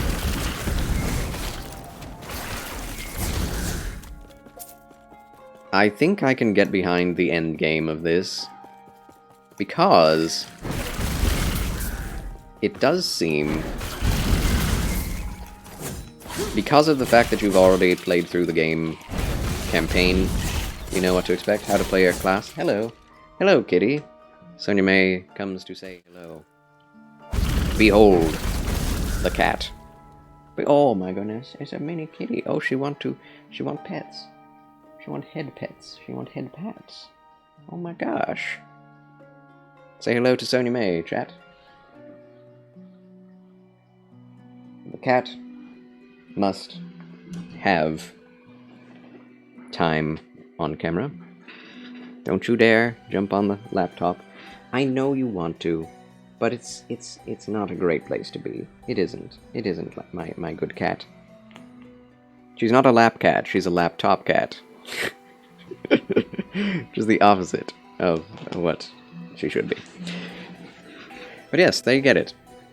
A nice little, what's it called? Guest appearance by Sonia May. Laptops are warm, though, that is true, especially when they're whirring like mine is. A cat would not help that. Yeah, I could definitely imagine just loading up this game and randomly doing, what do they call these? Echoes? Rifts. Not rifts. Yeah, these two-handed things are kind of amazing.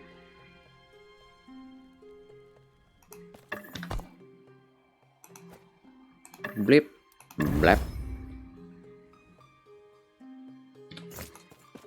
I basically only have one slot left. Run, Forrest, run! Oh, wow.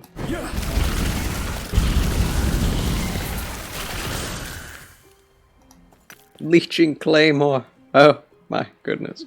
I could respec to be a two-hander, but meh. Meh.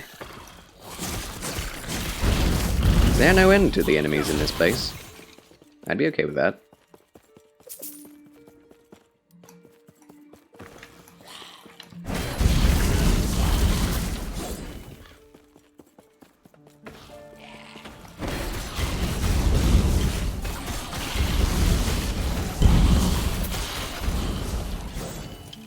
Wow.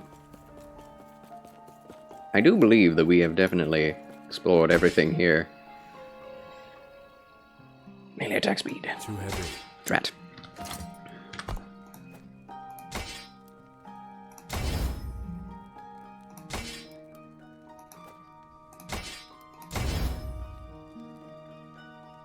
It's nice to be able to do that.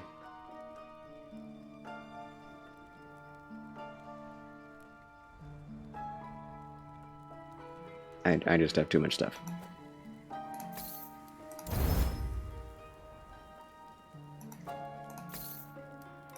Oh no, we're out of shadow shards. Uh-oh. Uh-oh.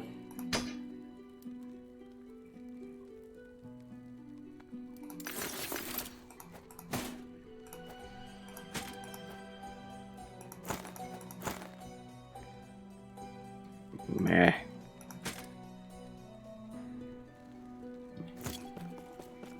Alright, open the portal.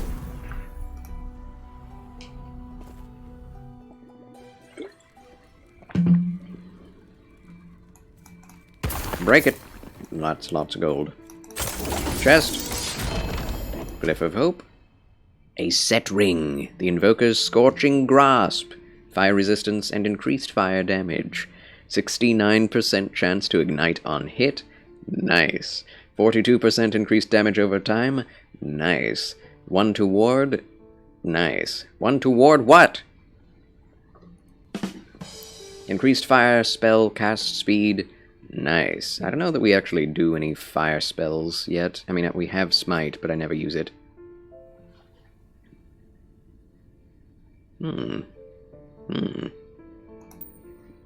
That's real nice. But which one of these do we take away?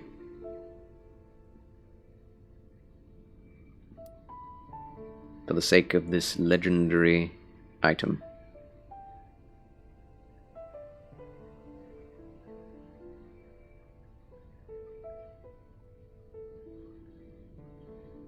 Charles used to live in Colorado Springs, right? I did. I did. And I loved it so. There's a lot of strike chance. Yeah, I'll use that. I was wondering if you knew about Focus on the Family. Oh, yes, I do. Yeah, we went there. There was, Wit's End there. That was basically a big play place with a soda shop there. It's like a megachurch media group. I'm not sure about megachurch. It doesn't really have a church attached to it.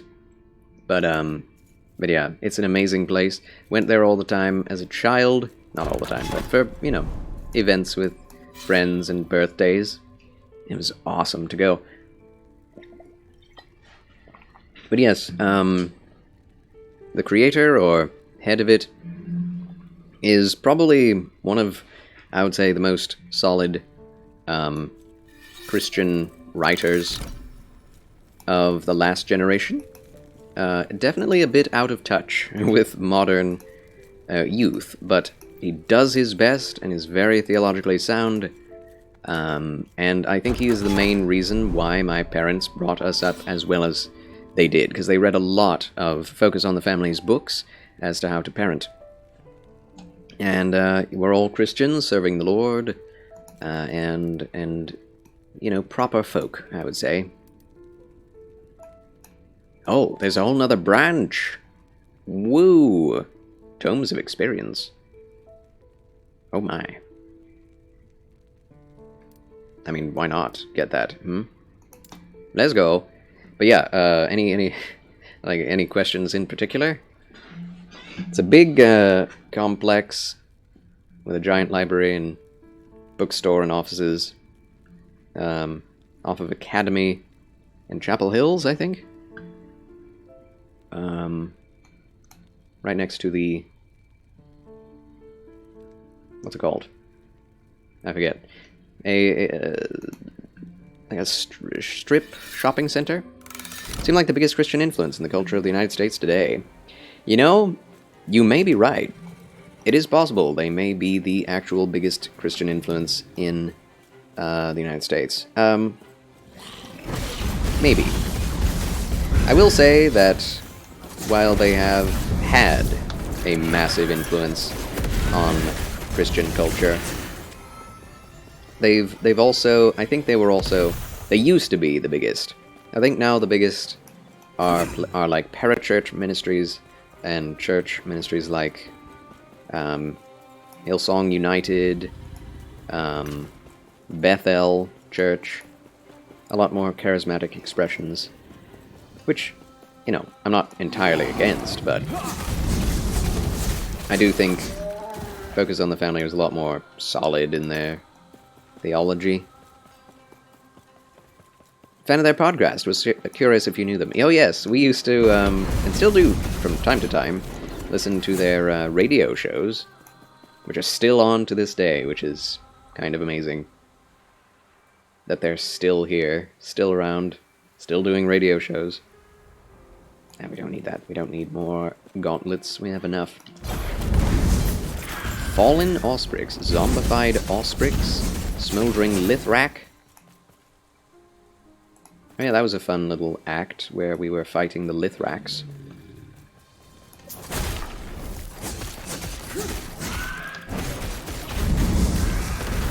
Much more damage spongy enemies here.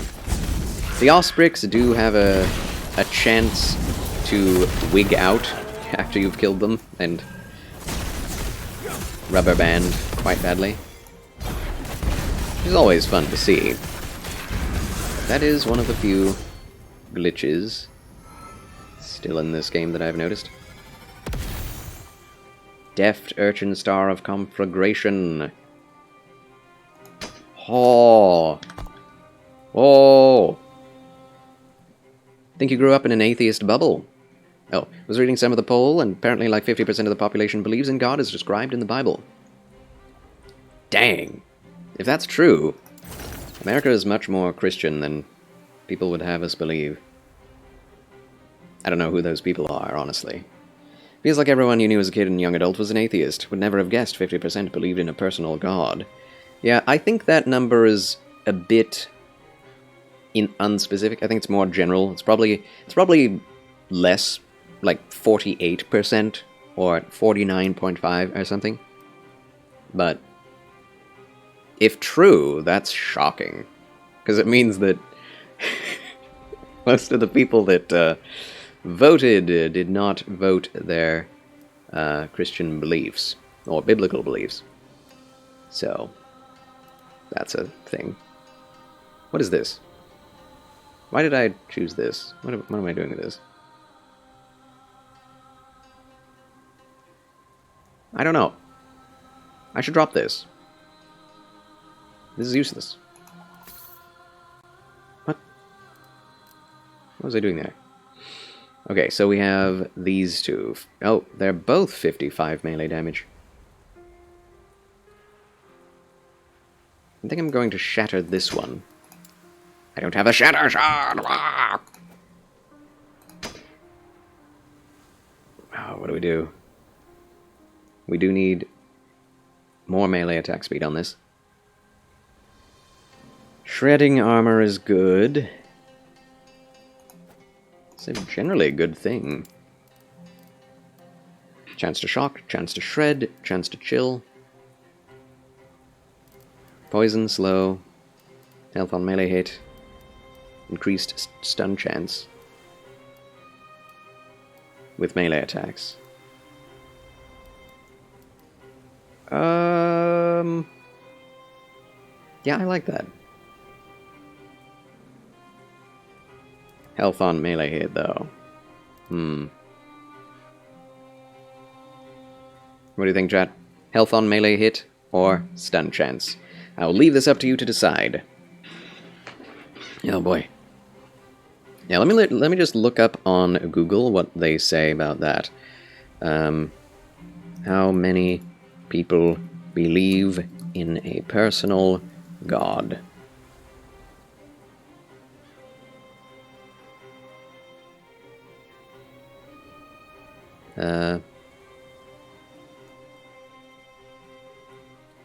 What percentage of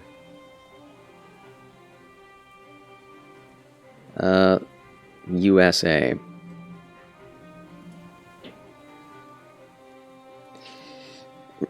Belief in God in US dips to 81%, a new low. Okay, alright, well, dang, okay. Yeah. In in view of these new stats that Google says, which I don't trust Google entirely, I think that poll is probably actually more correct, Tarduk, than I originally anticipated. That is crazy! Oh, praise God. I don't know if that number has been going down, or up, or what. But anyway, chat, I need your help to decide.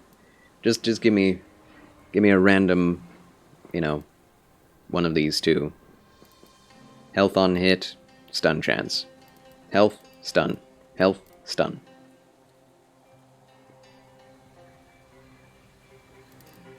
I need you.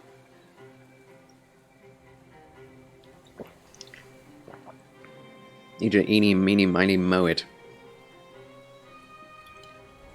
For me. What say you? What say you? Shredding armor is nice. But...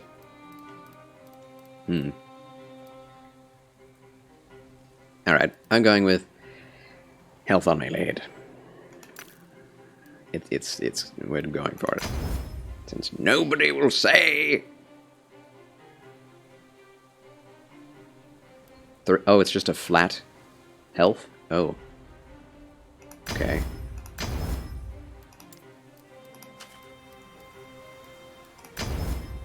Drat. Well, we did our best. 23% chance to ignite on hit, 12% health. No, 12 health on melee hit. Increased damage over time, increased melee attack speed. Wow. That's an interesting one. Physical penetration as well. A little bit. A little bit.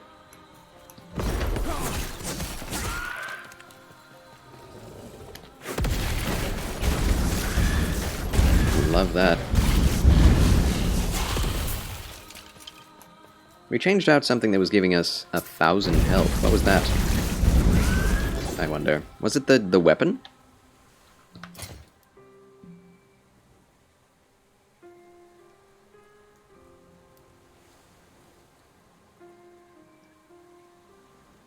Oh, it was the maybe the mighty opal ring of life.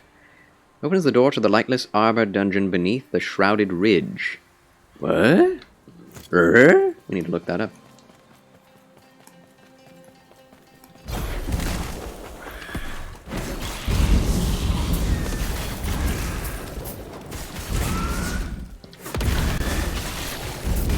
Yeah.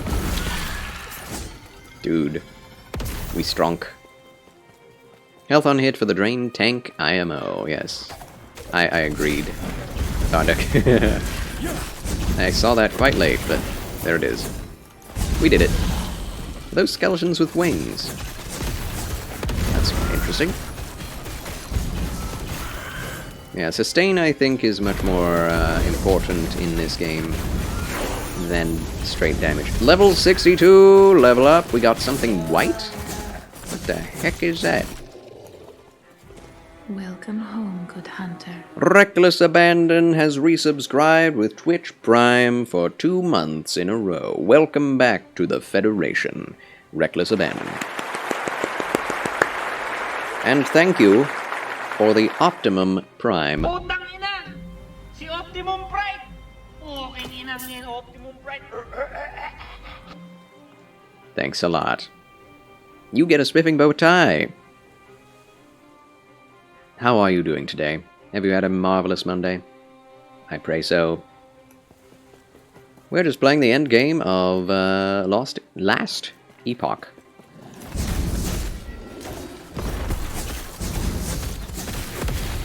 A truly British person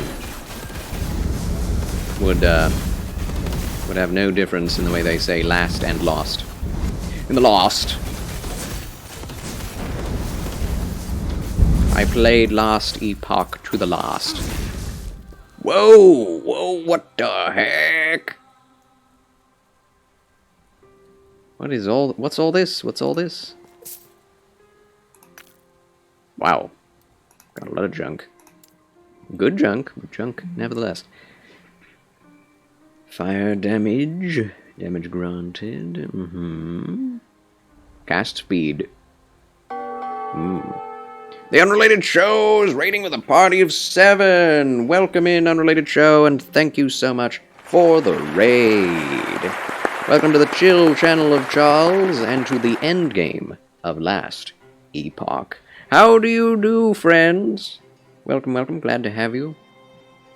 Adventure awaits! Huzzah! Huzzah! No EU get raided. We got raided. Chat. Fedoralists, prepare to repel borders. And Reckless Abandon. You are well. Excellent. Just finished the D4 story. Amazing game. Wow, that was fast. I guess you got early access and finished it right up. Congratulations with your relations.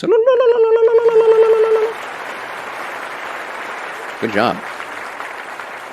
So, how long did that take you exactly to get to where you are now in Diablo 4? I am pining to play it, but the price tags and microtransactions are making it easy for me to not buy the game until at least the first season, or at least when Crusader comes out or a sale goes on. How art thou, my dear Unrelated Show boys? Pleasure to have you with us. Unrelated Show is one of, well, one among many of our oldest supporters in this channel. They are a non-Christian group of streamers, good boys, that I very much enjoy their banter. As unholy as it can be sometimes. But the good Lord loves them, and so do I. You may go check out their channel at Unrelated Show, The Unrelated Show, at twitch.tv/The Unrelated Show. Follow them if you have the will, and give them some support if you have the means. I do enjoy their gaming sessions. Specifically. But yes, I am okay, my friends. You know, my health is up and down as usual. But I'm enjoying life. I'm enjoying, especially when I'm well. And life is good. God is good. The streams are fun. Playing some great game-age. Enjoying life, making friends here on the Twitches. How have you been? What have you been up to? 47 hours, Reckless Abandon. That's not bad. I would still prefer it to be, you know, at least 70 hours for a $70 game. But, endgame. Endgame exists. Do you see yourself playing Diablo 4 for hundreds more hours, Reckless Abandon? Played 16 hours at launch. Yeah, It's one of those games you can very easily just sink all of your time into at once, in chunks. Tardik is on the fence about buying it, trying to tighten your budget, so $70 is kind of a lot. It is. I agree with that. I feel like I should only ever pay for the best games ever for $70. Which means in future I'll probably not be buying that many AAA games. They're all like that. Lol, unholy, that's to put it lightly. Yes, I always like to put it lightly. But I don't know. You can only get so unholy. And I don't think you guys are the worst. Definitely not. I watch VTubers, for Pete's sake. I know how bad it can get. Always looking for the pure say-so idol out there. And there are lots of not that in the VTuber scene. Health? Oh yes, health and endurance up. I think I'm liking that idea.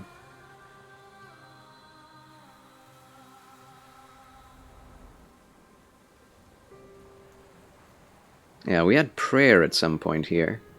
Where is it? Is that it? Prayer, yes. 14% increased damage and healing granted. If you have healed yourself. This is tickling Liam's fancy. Yes, Last Epoch, I would say, is the only ARPG on the market right now that is anywhere close to competing with Diablo 4, and which is why I'm playing it. Its gameplay is very similar, and a very high quality game, and it's in early access, and it's half the price of Diablo 4. What about you, friends? Are you planning on playing Diablo 4, and what have you been up to? Let's find out. Let's shout out the Unrelated Show Brothers. The Unrelated Show. Metro 23... Last played Metro 2033 Redux. Ah, Metro. Always good games, from what I've heard. Maybe, well, I don't know about all of them, but I played Metro Exodus, and that was a quality game. I probably wouldn't ever replay it since I got the best ending already. I don't want to see what happens negative in that game. It's already quite dark. But excellent game. Indeed. Want to get Diablo, but 70 bones is a little too rich for me, says Liam. Agreed. Yeah, same brain. Same brain cell. You and I have. Additional divine bolts. Should we get that? Should we get additional divine bolts? I don't know if that's worth it. There's so many stats to look at, man. Let's just choose something. Melee ignite chance. Let's go. Boom. Done. Yeah. Choices. Thought Metro Last Light was also really good. Third one was very good as well. Are there any that are like objectively bad? That's what I want to know. Woo! As you can see, I am a whirlwind melee paladin. You can play as a caster paladin. You can play as a full heal tank paladin. You can play as a leech bleed paladin, which I should probably have done.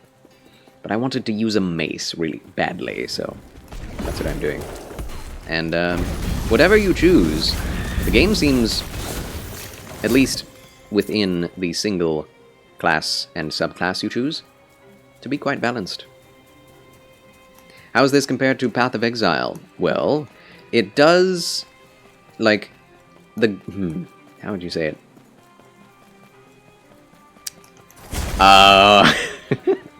It feels much better to play than Path of Exile. It's much more active combat. It doesn't, like, this is the end game, so it's not as fast. You can't do as much passive running damage. Like, I don't know that there are any builds that are just, like, walk through waves of enemies. And it's not as easy as Path of Exile, if that makes any sense. You don't truly need to min-max all the time in order to beat the game, but if you don't, you will get one shot every once in a while. I don't know, it's a lot more action than RPG, and Path of Exile is much more RPG than action. So, oh boy, got an ad. RIP. Unrelated show. My mod. My dear friend.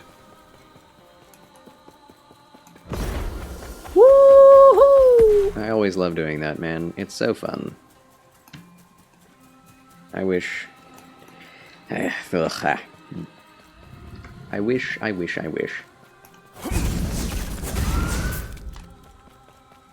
Yeah, I like the Divine Bolts as they are.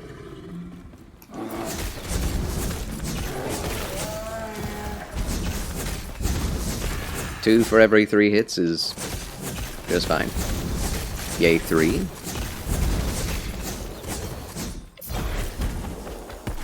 There just aren't a lot of enemies in this map, it seems. Whoa! Shards! Hype! Shard hype.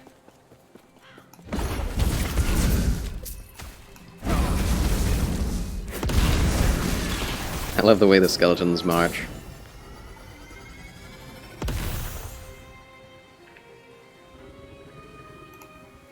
I'm seeing a lot of the same type of stuff. Oh wow, we don't have a single spot.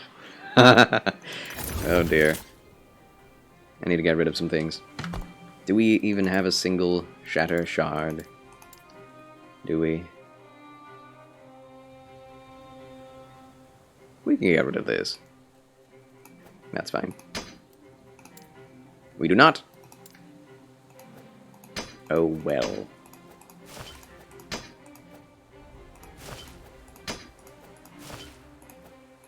There we go.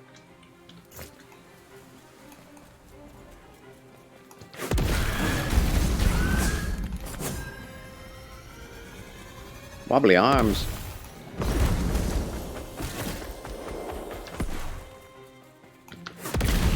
Okay, so I've gotten all of the bonus enemies too already. There's still more to find. But there's more of the map to find. I can't let it be. Serpent Mace of Suppression.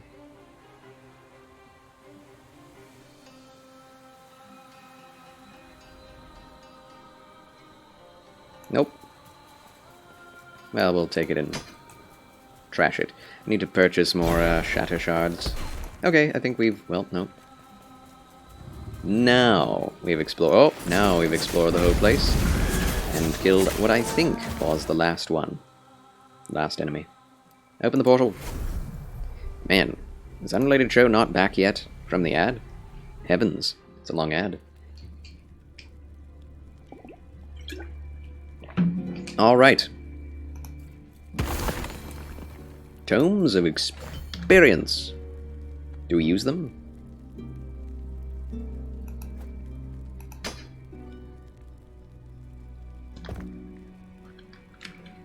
Or do they just... oh, they just increase XP immediately. Okay.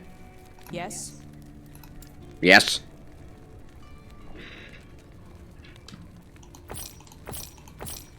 Nice, 4 in there. 60 melee damage. Increased stun chance. Fire penetration. What? Whoa. That's pretty good. Doesn't have a whole lot of forging potential. Do we have Glyphs of Hope? Do we have Glyphs of Hope? Also, we need to get rid of this. Finally can. What is this? Rune of Ascendance changes the item into a unique or set item of the same type. Using this on a silver ring could turn it to any unique ring. Oh, that's right. Hmm. We have one of those. That's cool. So let's take this and just improve it, because it's already really good. Fire damage, melee damage.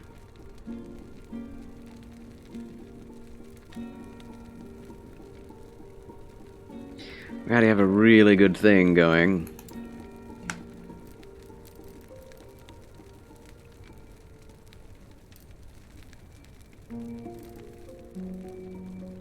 Health on hit.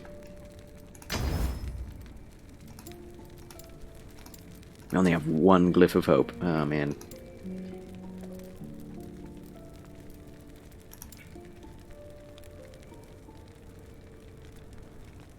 Melee attack speed is what we're missing, isn't it? How fast is this thing? Average. Dang it. That's just impossible, isn't it?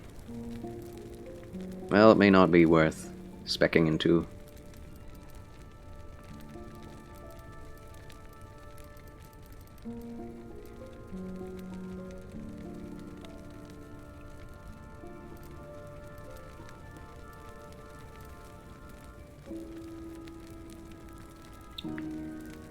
You know what? Let's just not add another thing. Just upgrade what's there.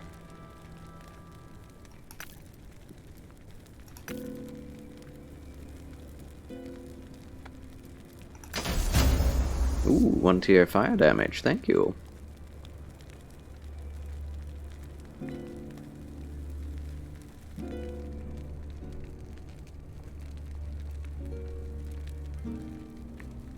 No chance to ignite? Really?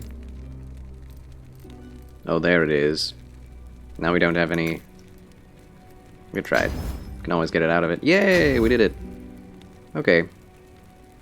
23% chance to ignite. Same.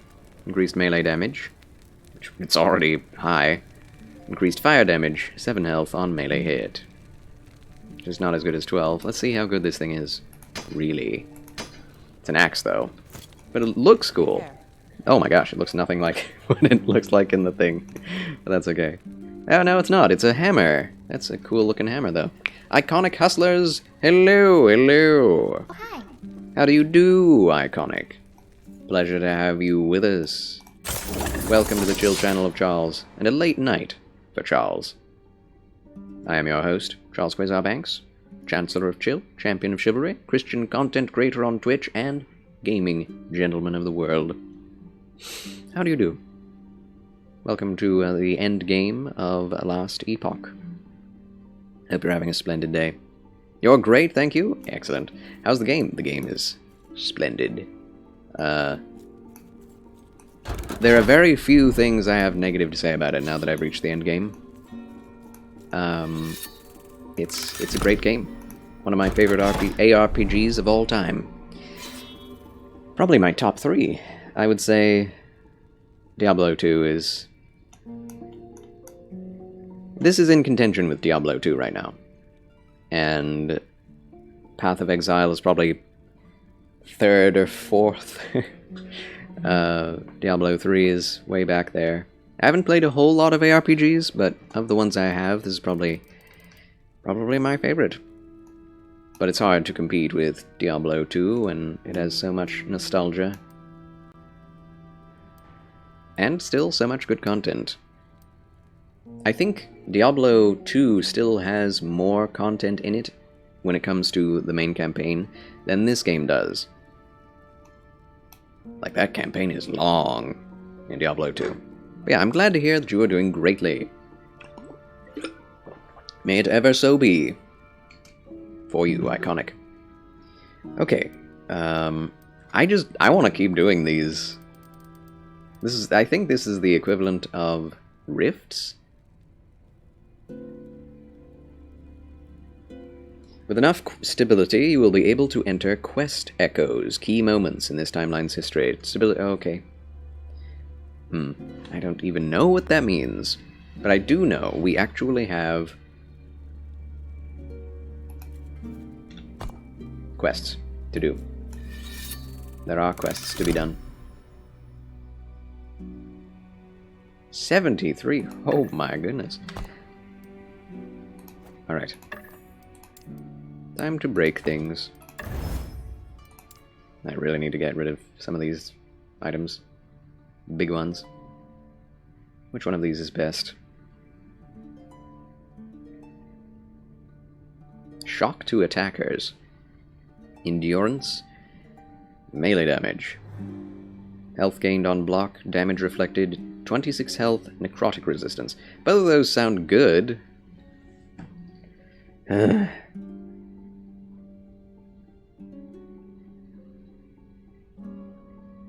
I don't know. I just don't know. Man, what to keep. What not to keep. Okay, we can get rid of this. It's good to get rid of something.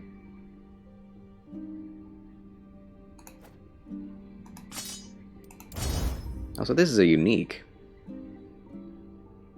Something I'm never going to use. Wait. This has legendary potential. Should probably put that in chest. Yes. Oh my gosh. Look at all this stuff. Wow. Why do I have a white? That's useless.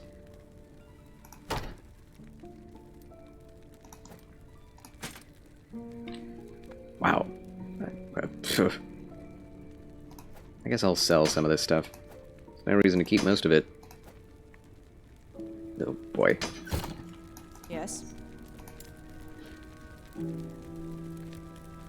Void damage, stun chance, shock to hit. Yeah, that's not really worth. Meh.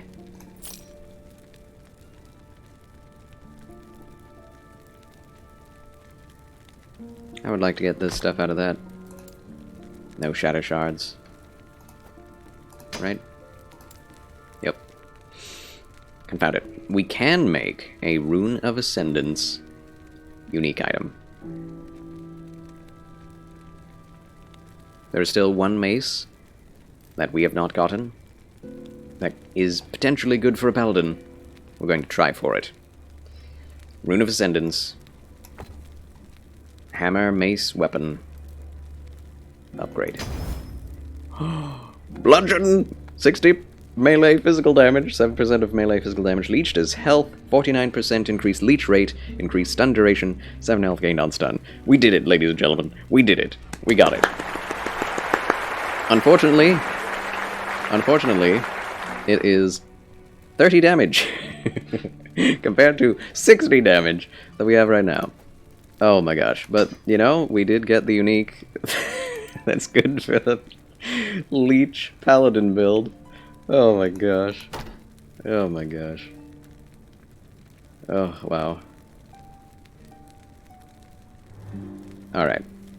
What I could try is using that unique. I've never done so. So let's see. Oh, we have still yet more to sell. Oh, goodness. Is that a gold helm I'm seeing? Oh, it's worse. Okay.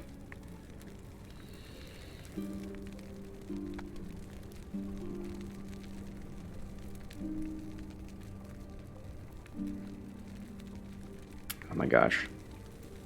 So many good things I have.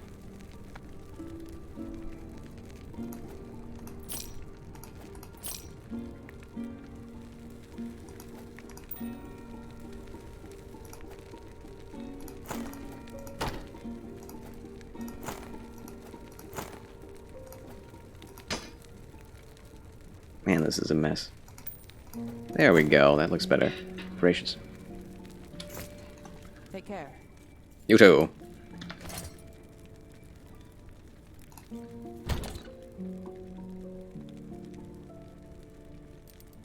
So many stash tabs. Wait, what? Purchase.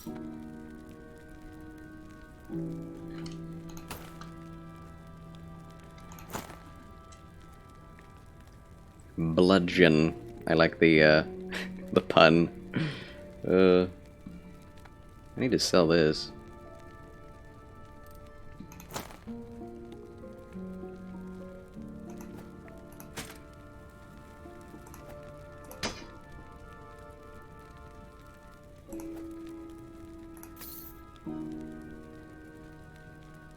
Also, is there any reason to keep this? Shock, on hit, and lightning resistance? I don't think so.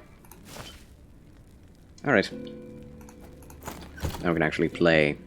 Maybe.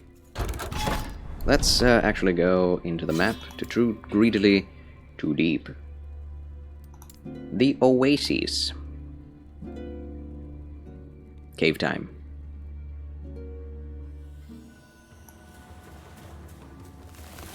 Hello. Hate these blasted bees. This is a very slow hammer. I'm noticing. Could try the bludgeon. It's also average speed. 30 damage though. How would that do? Also, it looks great. Like, this is a very nice looking mace. Doesn't even look like a mace really, it just looks like a scepter. Is it a scepter technically? No, it's a mace. Good day, traveler. Nice to see you again. Did you have any news for me? Yes, unfortunately, they did not survive. Who? Who exactly? I don't remember talking to this person. Given that you're standing here, I presume you took care of the beast? Yes, I did. It won't be hurting anyone anymore. I'll talk to Zarek. We've got to make sure the mines remain safe. Lots of things are going to change now that the Scalebane are back to how they should be. But enough of my babbling. Here's your pay. Thank you. Farewell. Alright, well, that's done. Good. Great. So... Conquer the Timeline's quest echoes.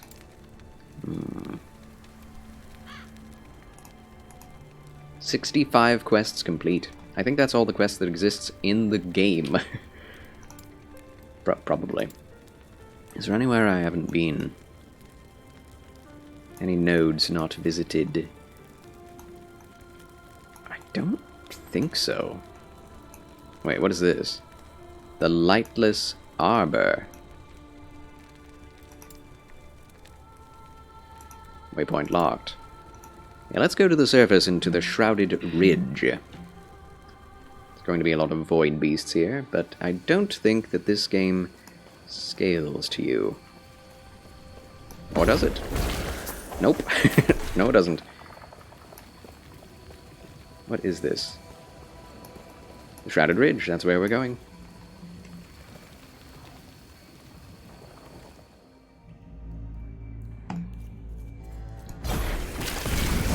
They're all dead. Yeah, they did. Oh, have I never been here? Lovely. Whole new area, if I'm correct. Yeah, I really enjoy games where the enemies do not scale to your level. It allows you truly to experience just how powerful you are, and progression feels grand because of it. Oh my gosh, I've never found an idle shrine like this. What are they all? Let's just take them and see what's good. What's good? Increased critical strike chance, elemental resistance. Oh my gosh. Health on kill, poison resistance. Vitality, increased necrotic damage, increased minion necro. What do we have?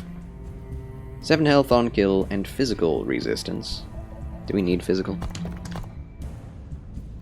Yes. What happened to my physical resistance?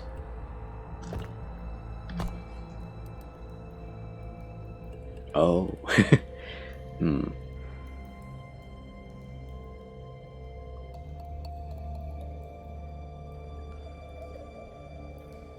I see. Nothing else has physical resistance on it. Well, that doesn't really matter as long as, you know, we're not in endgame areas. Damage over time, poison resistance, mana, cold resistance.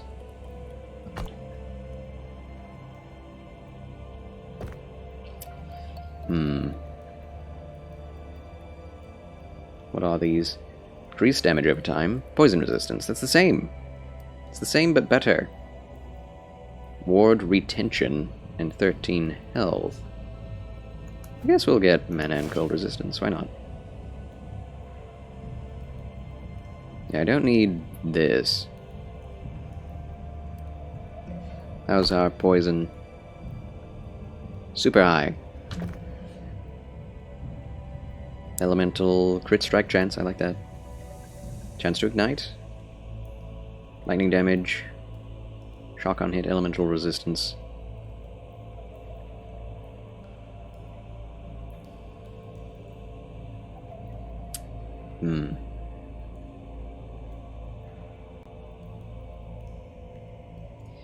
Yeah, I think we're good. We don't really need any of these. Surprisingly. I wish there were a way. Well, I guess not. It's fine. The way it is.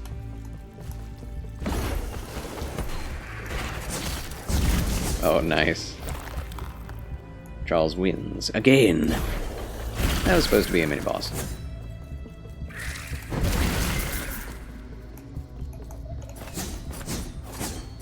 It's not too slow. But yeah, I've never been here. Lightless Arbor. It's a dungeon?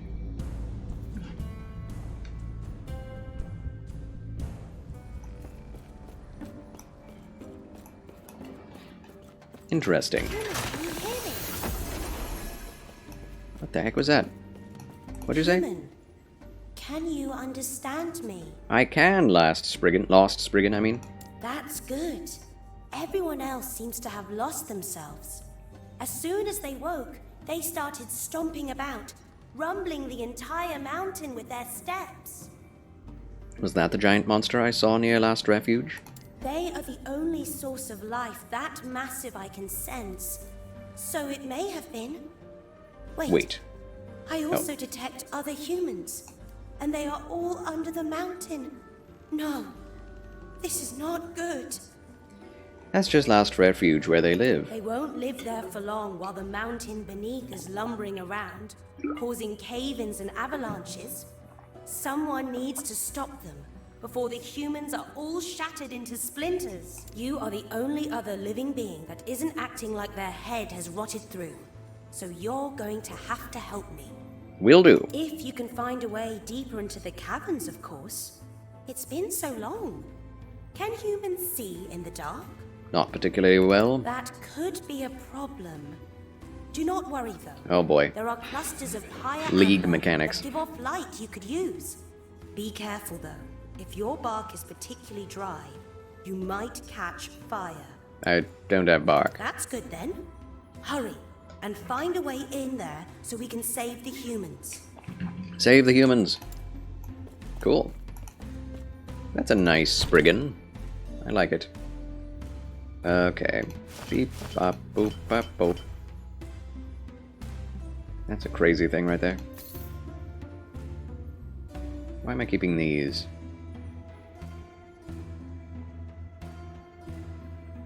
Void resistance? Void? Oh yeah, we need void resistance badly if we're fighting void.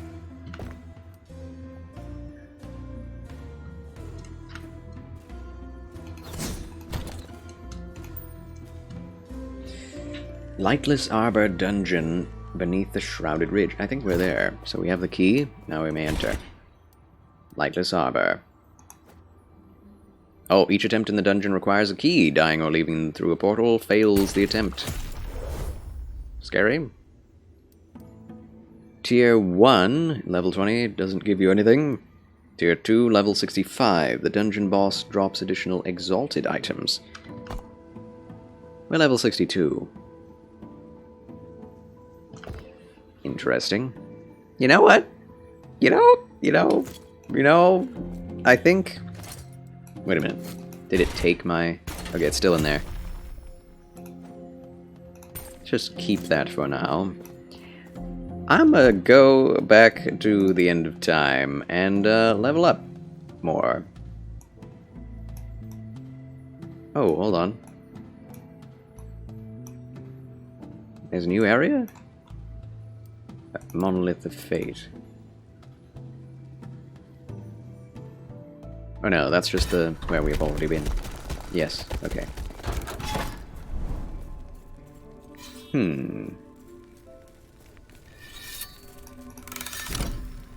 Yes, we must level up more.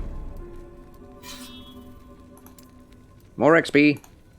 Begin. I really ought to end the stream soon. Been streaming for 8 hours and 27 minutes. Pretty good. Pretty good. A day's work. If only I were making overtime. It seems fine.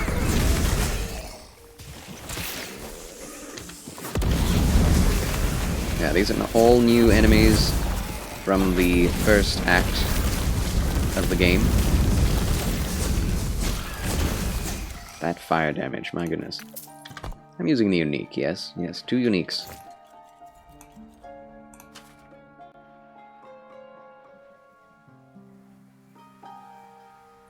Dang. The urchin stars of hunger are the best. They just are. You know, I have to say it. I'm not a fan of the desert biomes. Definitely not my favorite. Ow.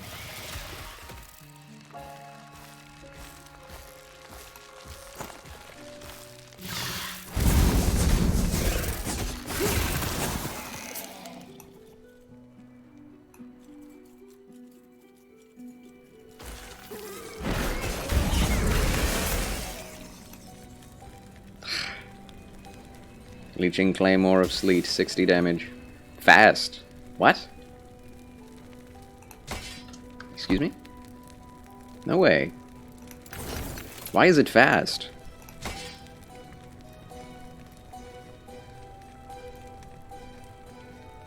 Fire damage and chill? What? Excuse me?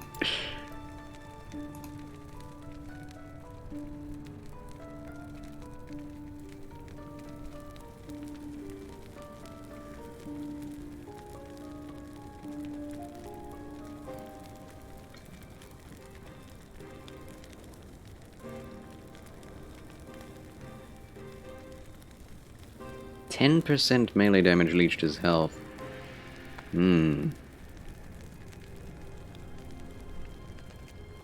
Fire damage.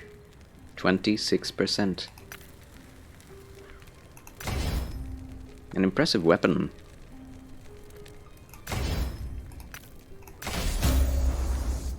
Oh, okay.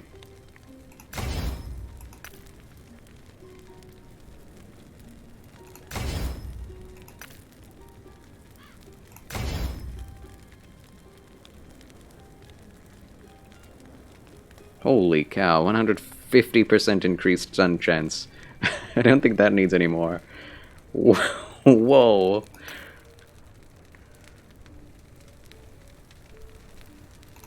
And fire damage. This thing is going to be insane. If it actually is fast. Although I will take a lot more damage. This could be very deadly to me. Let's find out. I just want to know.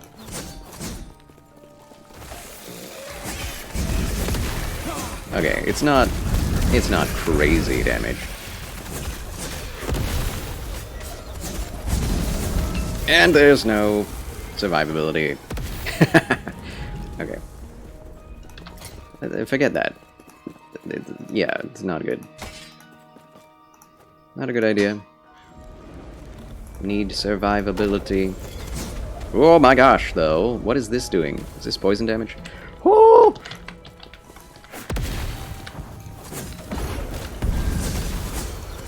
I cannot do that. Ow. Whoa! Physical and poison. Why are they doing so much? It does look very cool, though. I like it. It may not have been the fault of the Claymore. Royal State, welcome in! Oh, hi. Hello, Royal State, and welcome my unrelated show, Liam. Good to see your own account in the chat, my VIP.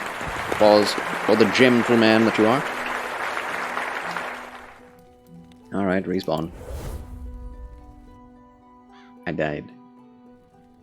Oh, snap. So if you die... What does that mean? Can we retry? Rewards lost from dying in the echo. Oh no. Well, that's sad. Liberty lives here. I see that you play games as well. Nice. Yes. Who, me? Or unrelated show, Liam. This is entirely different now. So the punishment for dying in the endgame is massive. Because you just brick an area, basically. But yes, Royal State, how have you been? It's good to see you. It has been quite a while. Always welcome back here, of course. So it's probably the fact that I have almost nil physical resistance that killed me last time. That would make sense. I have, like, all the other resistances maxed out. Okay, so, in that case, we need not this. Yeah. Now let's look. 68% physical. That's fine. Just fine. Missed the last minute because of ads. Ah, sorry about that, but thank you for the ad revenue. Thanks a lot. Appreciate you waiting through.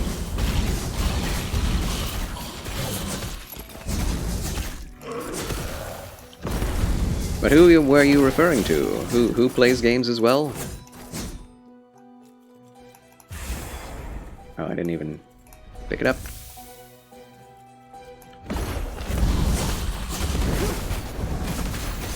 Oh, nice. Not playing Diablo 4, no. $70 is a big ask, first and foremost. But, microtransactions on top of a $70 game, and they continuously are updating it with nerfs and buffs that people are not happy with. I'm gonna wait. At least until the 15th when I get paid. Then I can, I think, actually justify a non-practical purchase.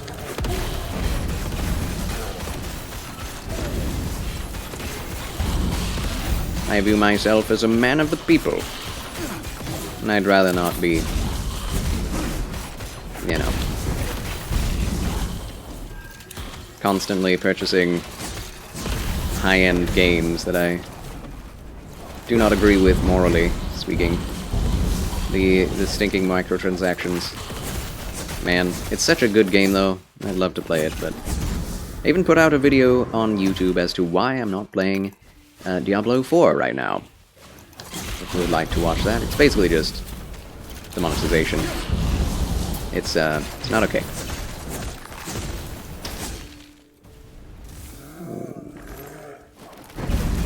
Absolutely, I just missed the response. Watched your reading of scriptures earlier. Oh yes, Liberty lives here. Yes, indeed.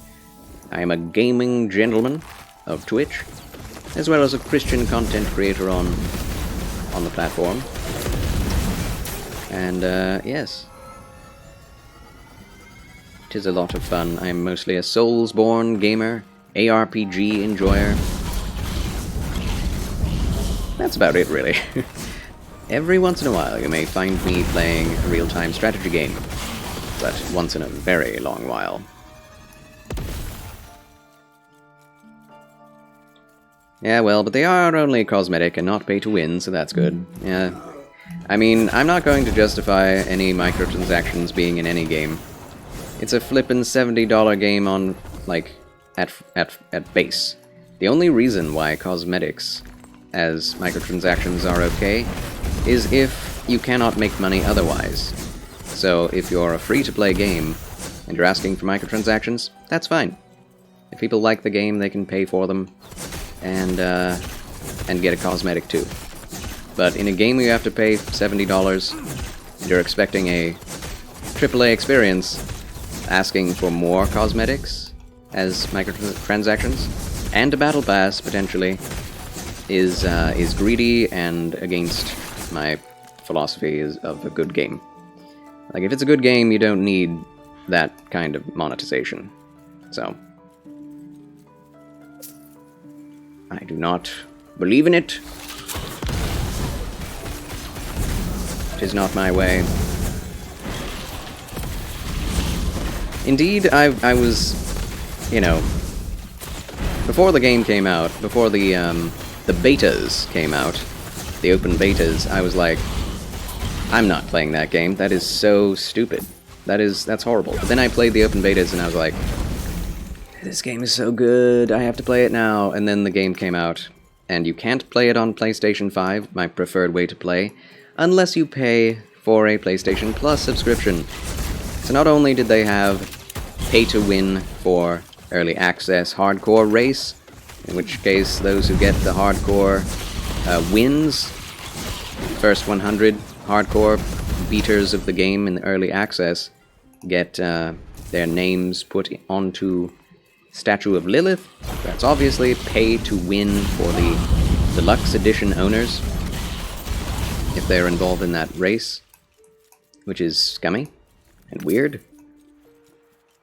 There's just constantly things changing about the game as well, making it so that certain classes that were unbalanced are overpowered, and certain classes that are overpowered are now unbalanced. Until the game is in a solid state balance-wise, and they don't keep messing it up. Am I hitting it? There we go. Yeah, I'd be willing to play it once it's solidified. And they have my favorite class. They don't have my favorite class right now, which is insane. Crusader, Paladin. You can't even throw a blessed hammer in this game, in Diablo 4. So, there are so many things, man. So many things. Yeah, I remember back in the day, cosmetics were cheat inputs. That's very true. Very true. Might like Medieval Dynasty. Ooh, maybe so. Maybe so.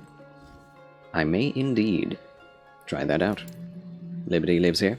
Yes, that is right. $70, that's all they get from me, because I love Diablo, yes. I'm going to try to hold off on buying Diablo 4 for as long as I can. But, hopefully, when it goes on sale, then I'll buy it. But I am expecting that when my next paycheck comes through, I'll probably just purchase it then. When you want, I can share my account with you, and you have PS Plus and the game for free. Oh, wow. Oops, I didn't even need to do that. Well, that's some cast speed and heal amount. Double health regen from sigils, yes. That's very nice. I'm a lone wolf, after all. I'm not sure how I feel about that, Royal State. That is very kind of you, but I do view that as cheating as well.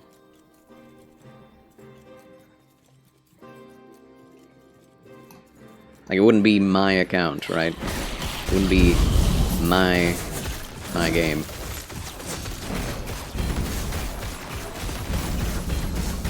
I need to earn it. Slayer's Ice Scepter? No. Bought Medieval Dynasty, but haven't gotten too deep into it. What exactly is it? Is it an RTS? Or an ARPG? Woo! Also, I should use the things that I'm upgrading, shouldn't I? Click it!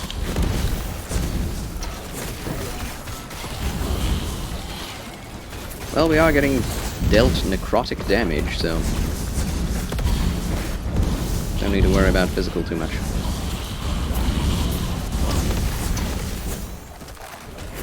Okay, maybe I do. Maybe I do need to worry.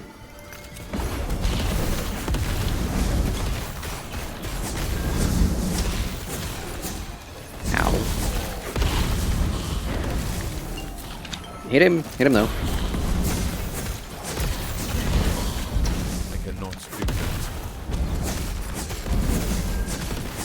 Nice. None of those things are going to explode ever again. If I have anything to say about it. First-person immersive sim, I would say. Oh. I don't like immersive sims. First-person, anyway. First-person immersive sims are my least favorite games. I hated BioShock. with an illimitable loathing.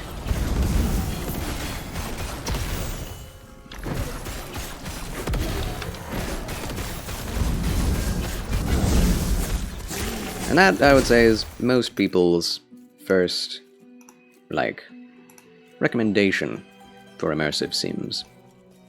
Can still buy it later if you want, but just offering. Oh yes, thank you, Royal State, I appreciate it. Very kind of you to offer.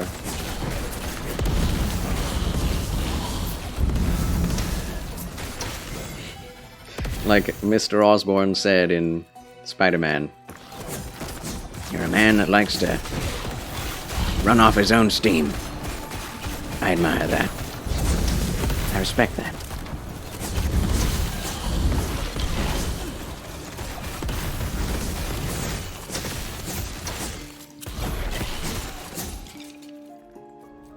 You recruit villagers, craft things like a survival game, but you have children which carry on your work through generations. Oh, that's interesting.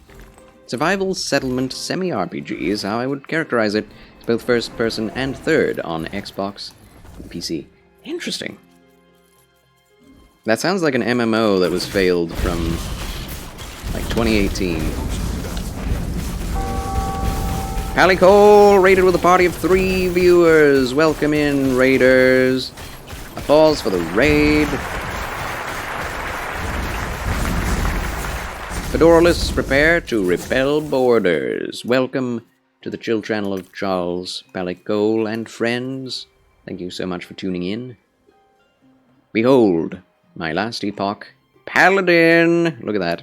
Wow, Diablo 4 looks so good. I mean, it does, doesn't it? It's not Diablo 4, but it does look good. I'm enjoying it anyway.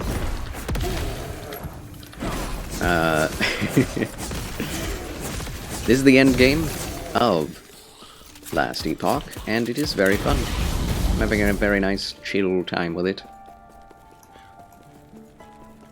But yeah, I'll have to take a look at, what was it? Dynasty? What was it? Medieval Dynasty? Very interesting idea. It almost exploded. Yes, how are you, Palicole, and how went your streams? What did you stream? How are you doing? Thank you so much for that raid. It's actually well crafted from another country. Cool, cool. Enjoy good first-person RPG, but they are kind of few and far between. That is true. That is true. And yes, if you people truly do want me to play Diablo 4, get me to 78 subscribers within this month, and I'll play it as soon as I get a paycheck. That is my ultimatum to you.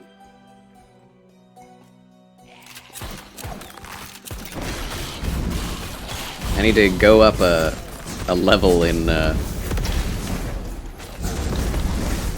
economic class.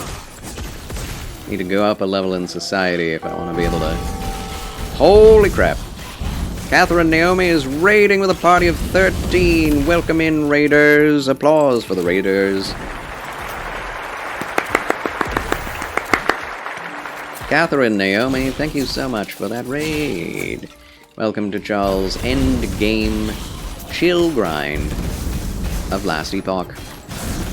How do you do? Thank you so much, Catherine. Catherine Casserole.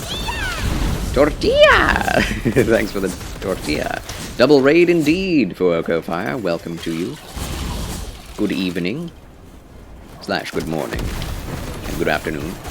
Good night to all those throughout the world. Palicole resubscribed for 1 month at tier 1.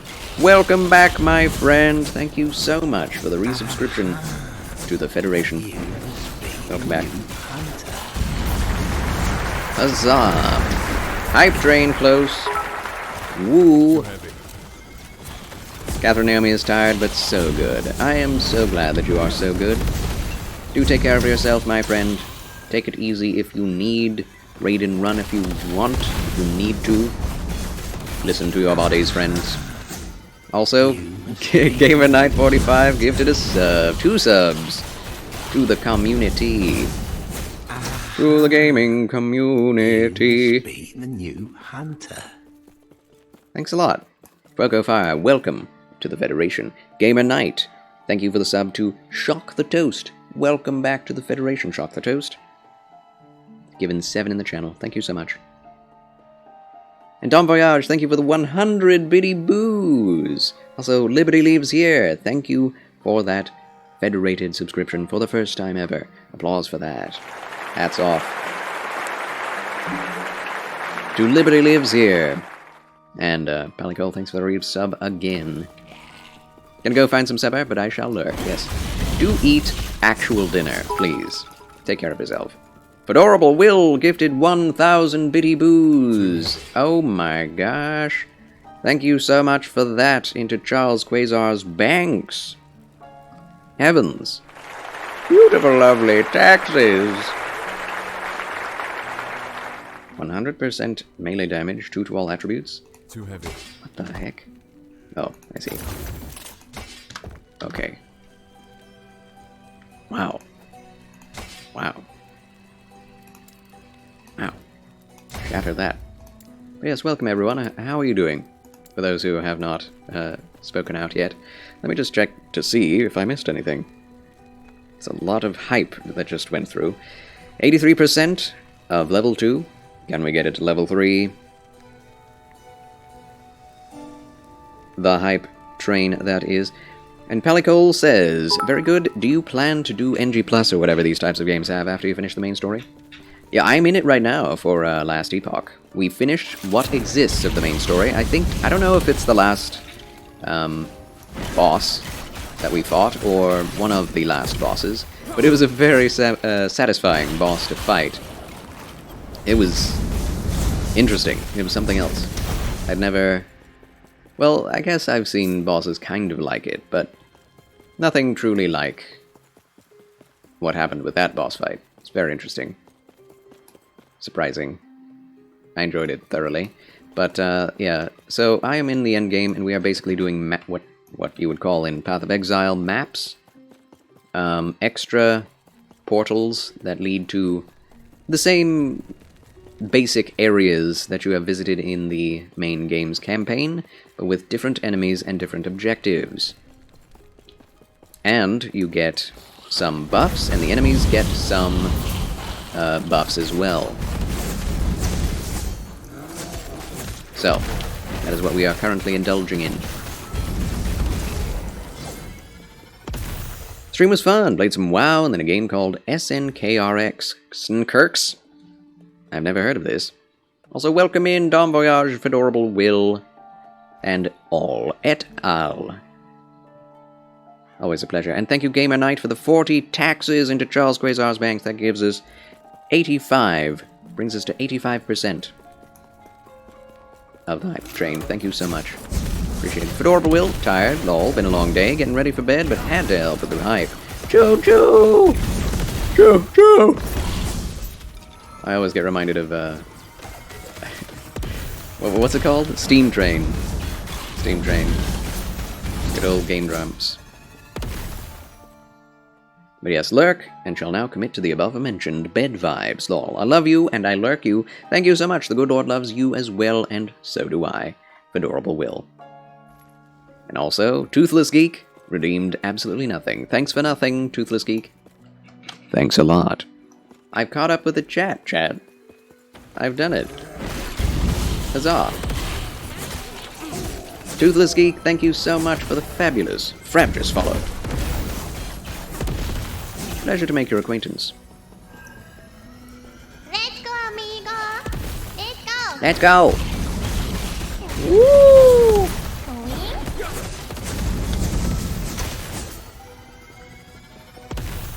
Love your accent and love that redeem and the mention of it. Hey, yes. Most people love that one. It's like everyone's favorite redemption of the Charles chips. Yes, I'm glad you enjoy the accent. I made it just for you. I'm kidding. Dreamer Horowitz. Hello, Dreamer. Welcome. Yes, level 2 hype train complete. Thank you so much. Collected all of the level 1 emotes. Huzzah! I'm getting attacked. I'm in danger. Vigorous, stout Lagonian, Idol of Fire. Increased health, increased fire damage, increased minion fire damage. It's not that great. But I'll take it. Why, thank you. Oh. There are other things I do for you, my friend. You'll just have to see. Huzzah! Liberty lives here. Yes, pleasure to have you amongst our ranks, Liberty. How goes the stream, good sir? Arthur Morgan, welcome back. Good evening. Did you have a good work day today? It's been a while since last we spoke. Today.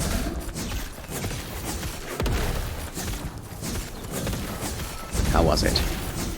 Thank you so much for lurking, my man. All that time.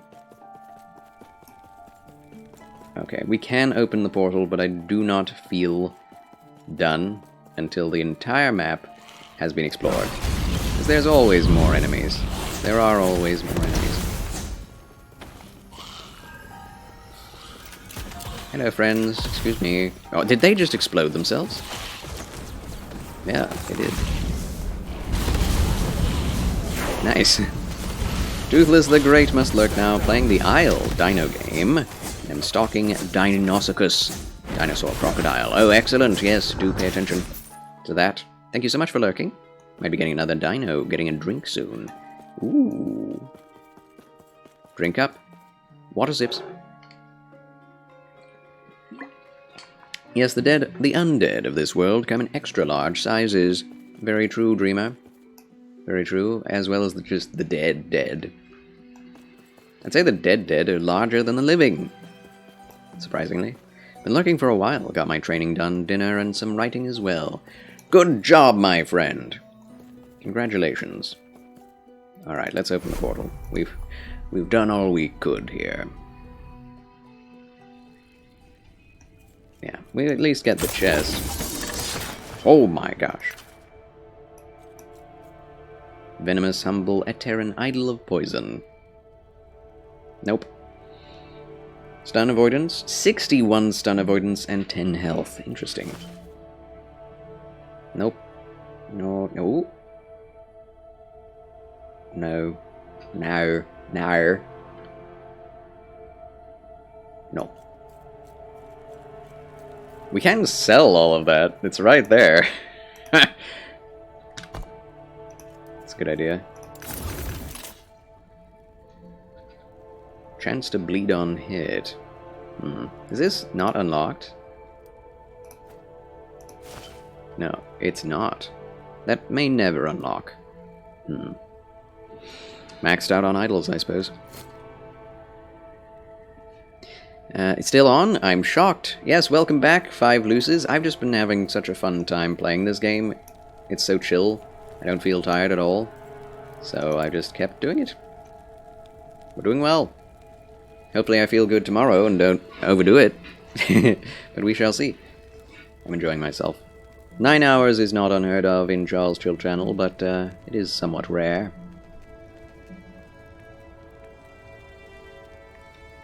Yeah, I think health and endurance threshold is important for a paladin. Oh, we've almost maxed out the... I think we have maxed out the paladin passive skill tree. Huzzah!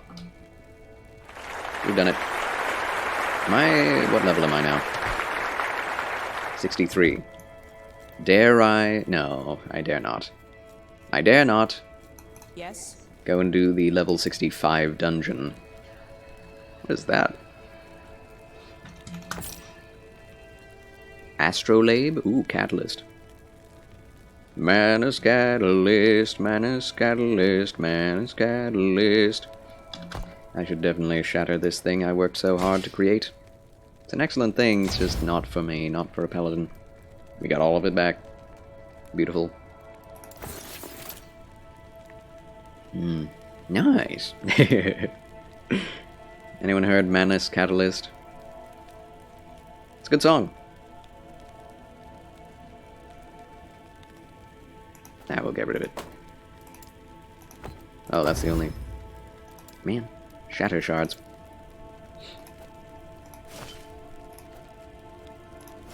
It's a Lobos Jr. reference.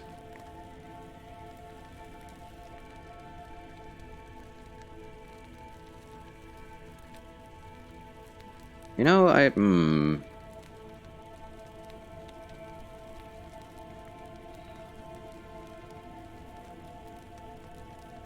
should probably use this. Wait, 60 plus 30. Okay, never mind. This thing has tons of damage. Tons of damage. Good unique.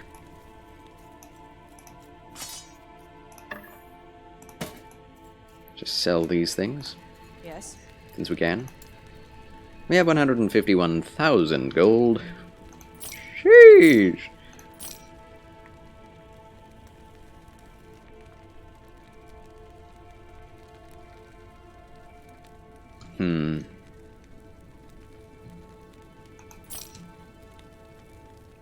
That thing's good too.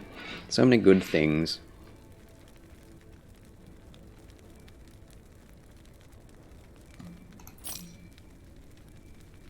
We have 2 mace uniques. It's impressive.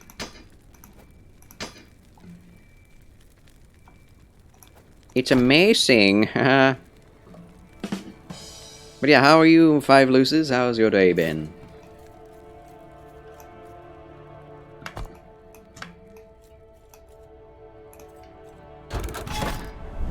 The ransacked camp. In this timeline, the Immortal Empire secures a decisive victory over the living outcasts to quell the rebellion. Return to the remains of the outcast camp to find any survivors. We shall enter this echo. Is this part of the actual campaign? I wonder. Is the endgame actually connected to the main campaign? Hello. No one else survived? Some managed to flee, and they likely went south. The rest were either gathered up and taken, or their scouts were extracted straight on sight. Extracted? Even a few of us, if the outcasts were alive. They'd be in prisons along on the north side of the camp. There's an early ritual going on up there. Terra, don't let it be too late. So we should go north first, right? To save those... Never mind, we cannot. Oh well. Ran into the wall. Glad to hear you are good, Five Luces. Very glad to hear that. Okay, so some pots can be destroyed. Have you ever played Escape from Tarkov, Charles? I have not. I'm definitely not a fan of, Well, it takes a lot for me to enjoy a first-person shooter. It takes even more for me to enjoy a multiplayer game. And even more for me to enjoy a multiplayer, competitive PvP game.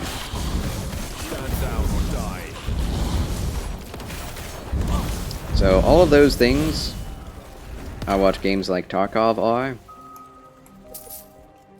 Tarkov, Fortnite, Apex Legends, PUBG. Oh my goodness. I need to put this on. Where is it? There it is.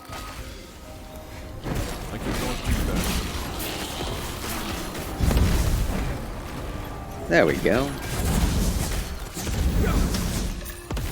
Man, so much. People seem to have a love-hate relationship with it, which to me is a sign of a good game.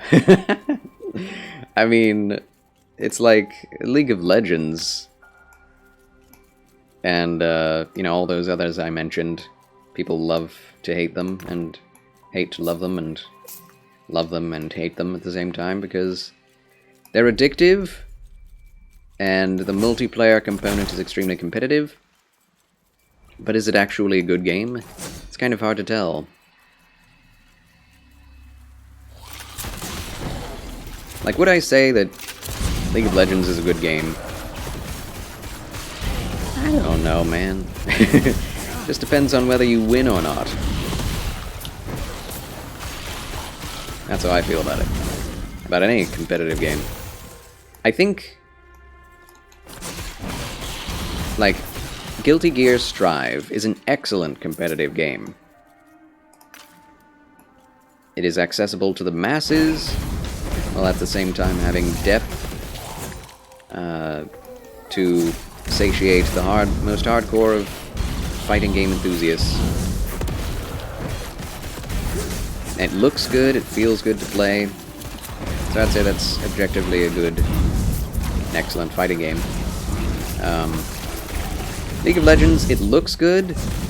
It doesn't always feel good to play until you've built correctly, and your team has to do right, or else you'll just get rolled. So, I have my issues with all those games, really. I think Apex Legends is a good game. But it has the issue of, you know, requiring a very high skill floor and knowledge floor, shrouded immortal overseer of loathing. Oh my. Immortal, huh? Well, he's dead.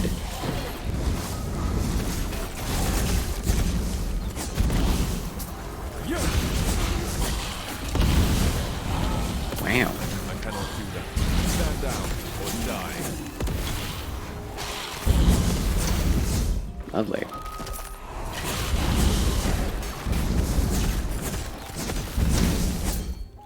Okay. The names of items does get quite in the way of gameplay here, doesn't it? Is Fortnite a good game? I think the basic, like, fundamental idea of a battle royale does not necessarily make a good game. Third-person shooter battle royale. It has to have a lot more going on for it to be really good. What the heck is this? Brazier made of human bones. But yeah, Tarkov is one of those games where it has PvE in it, and it's an extraction game. You get in, you try to get loot, and get out without getting killed by PvPers, player killers. Oh, wow. The enemies rose up from nowhere. That's fun. Was that a... That was a trapped door. Cool. But yeah, Tarkov, it's like... There are snipers, and you can get one shot. So basically the whole game is sneaking around trying not to get one shot or to one-shot other players. So I find that incredibly tiresome, and whenever you die and have to restart from scratch in a multiplayer game, I'm like, why am I playing this? What am I doing? Another raid! Jovies raided with a party of 7 viewers. Welcome in, raiders. Thank you for the raid, Jovi. Goomba raid. Micah plays YT. How do you do, Micah? Welcome to the Chill channel. Fedoralists, repel borders. And thank you for the fabulous Frabjous follow, Micah plays. Thanks a lot. How are you this evening, Jovi's followers? Ooh, Echo conquered. Charles wins again. Oh, hi. How's it going, everyone? Doing well, Micah? Excellent. Jovi! Oh, Mammoth said. That reminds me of Lion King. Very cute. Came to Jovi's stream late. Well, you are welcome here. I don't always stream this late, myself. This is a late stream for Charles. But I'm having very much fun with Last Epoch's endgame, so I'm kind of addicted. Kind of stuck into it. Back to the Monolith of Fate. But yeah, thank you for being the 1,280th follower of this, the Federation. You did it. 1280. Wait, we got nothing? Excuse me? Excuse me? Did I extract before I got out the mission? Maybe? Well, I have no idea what happened there. Was good, my old man, Charles Q. Moneybanks. Ah, young sprite, welcome back.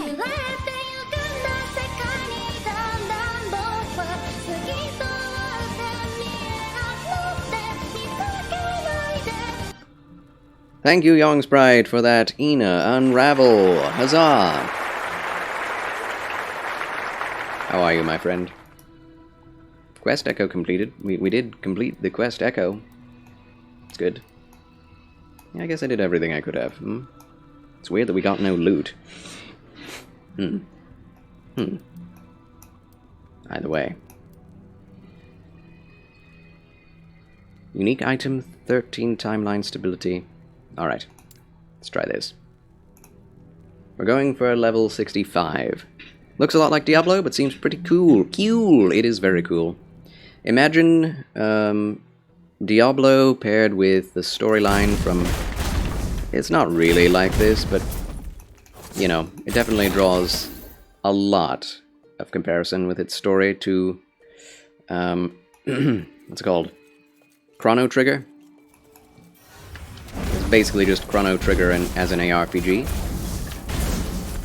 It's not fully developed story, but go throughout time and space, fixing things that are broken. From the end of time, where everything is broken. Going back and forth, doing different things in different timelines. You even use the Epoch to time travel, like in Chrono Trigger. Patient Tundra Stalker of the Lizard. That's a new enemy too. So many new enemies. I love it. Going to say the same thing, but I was kind of thinking of Hades. Yes. Well, I have not played Hades. I know Hades is an ARPG, but it is a roguelike ARPG with a very different visual style. This game is obviously trying to strike a good middle ground between complexity and, like skill trees of Path of Exile.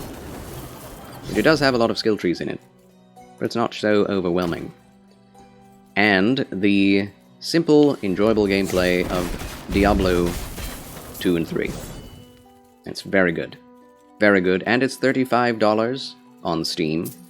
They say it's in early access, but it's basically finished, I would say. I would say. Bears repeating, I guess. Definitely, I would say, more worth your money than Diablo 4 is, at this point. That's my opinion. But if I were to ask what gives you the most value for money, I would say this game.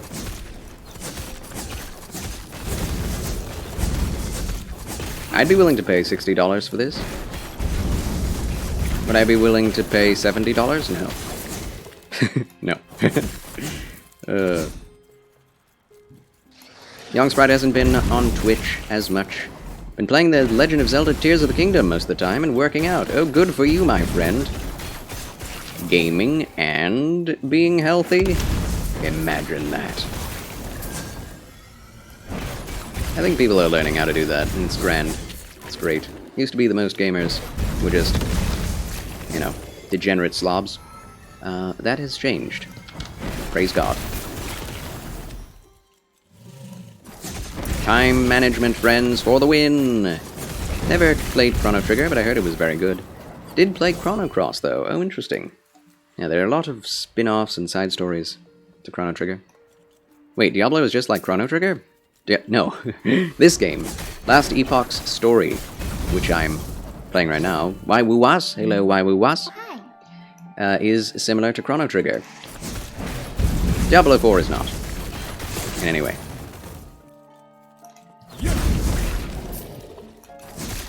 In fact, I would say Last Epoch's story is directly inspired by Chrono Trigger.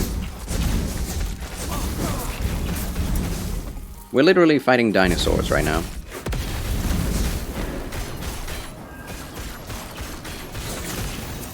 time travel plot. Micah plays YT. What is up with that face? Don't cry. Don't cry. And yes, the new Diablo is indeed out. Is Diablo 4 a good game? I would say it is. Is it worth $70? Probably not. I don't know, though. I've played the open betas, both of them, and gameplay-wise, it seems extremely smooth, very responsive, very nice.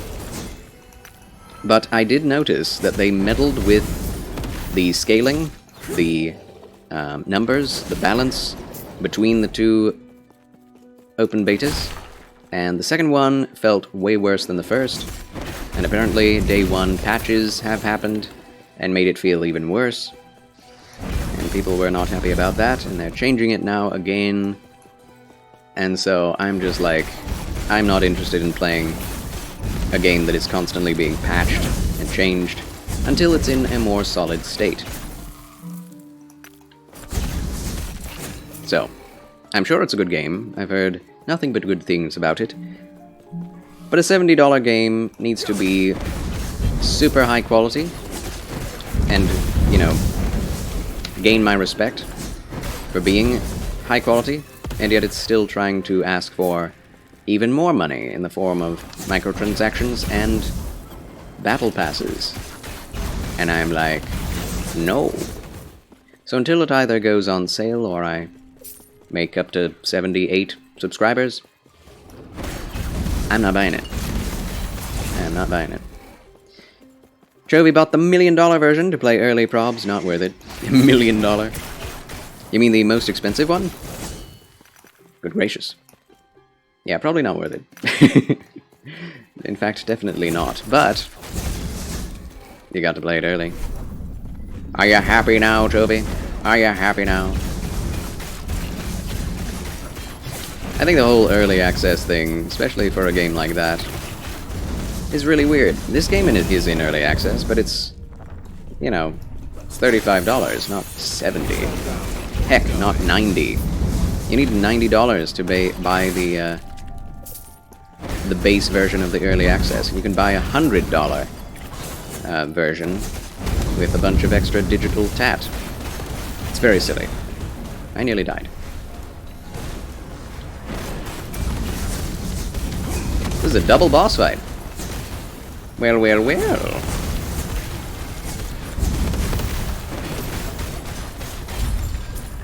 Whew, that was close. Charles wins again!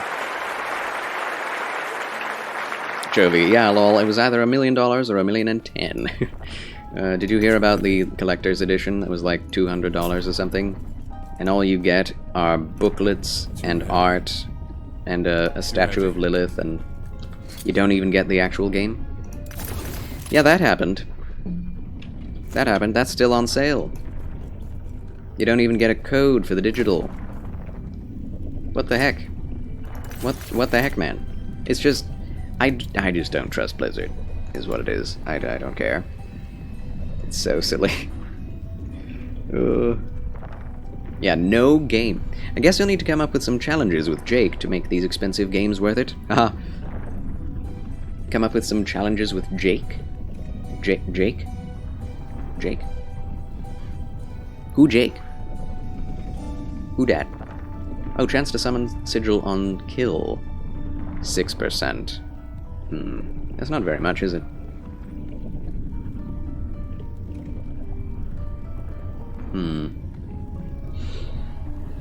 Global damage. Melee damage, 30% per point. 30% is nuts. What? Are you kidding me?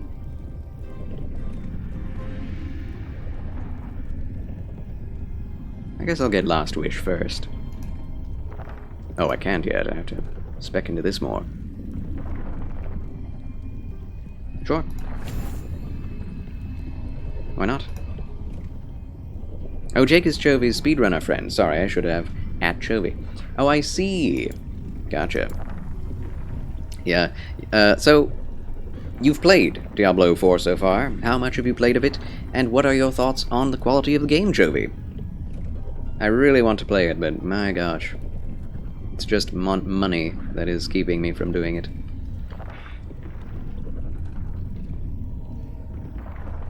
Iron Blade on Riposte. I don't even know if that's any good.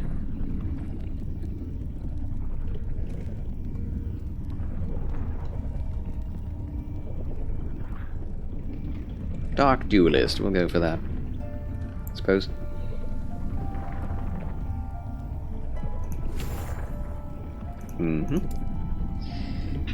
Jake sadly doesn't buy new games. Can't see him paying for Diablo. He's like me! Although this is kind of a new game. You're in Act 2 and loving it. Oh, excellent. Die a lot, though. Now things are kicking your butt. Oh dear.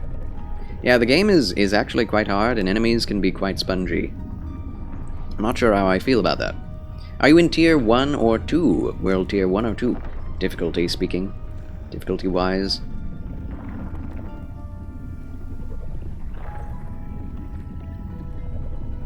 Increase global fire damage.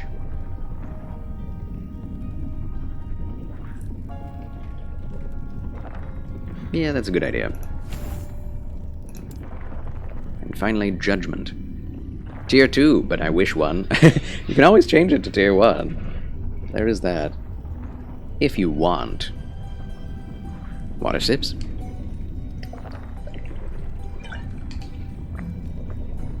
But I know the challenge, the satisfaction of defeating a great challenge. Always more satisfying.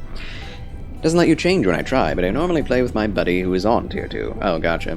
Fair enough. Dark Siege! Welcome back, Dark Siege. Oh, hi. Good to see you. How do you do, my friend? How do you do? Thanks for coming. Good evening. Welcome to Last Epoch. Dying a lot, but that's Chovy's middle name.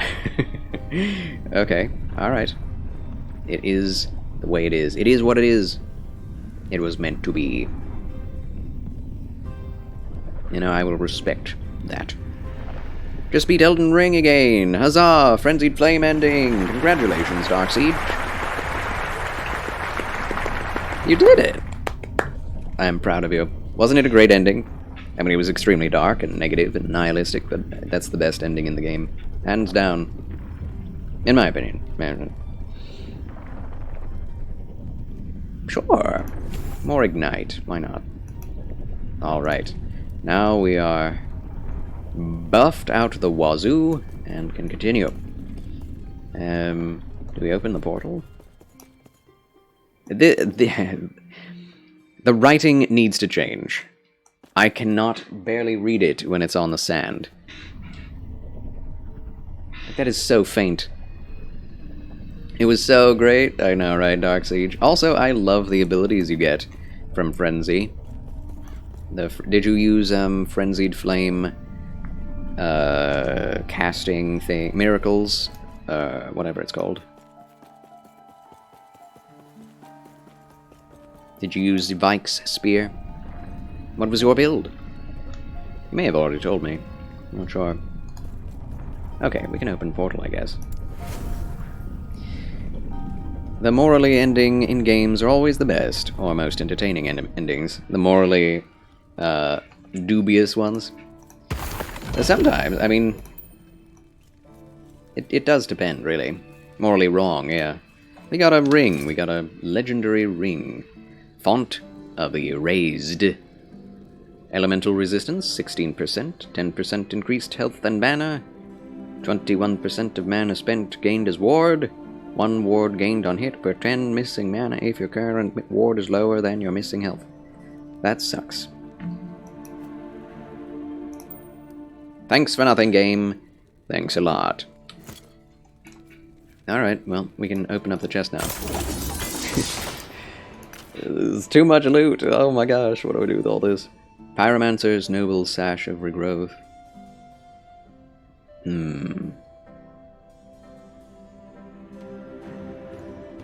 Health regeneration is good.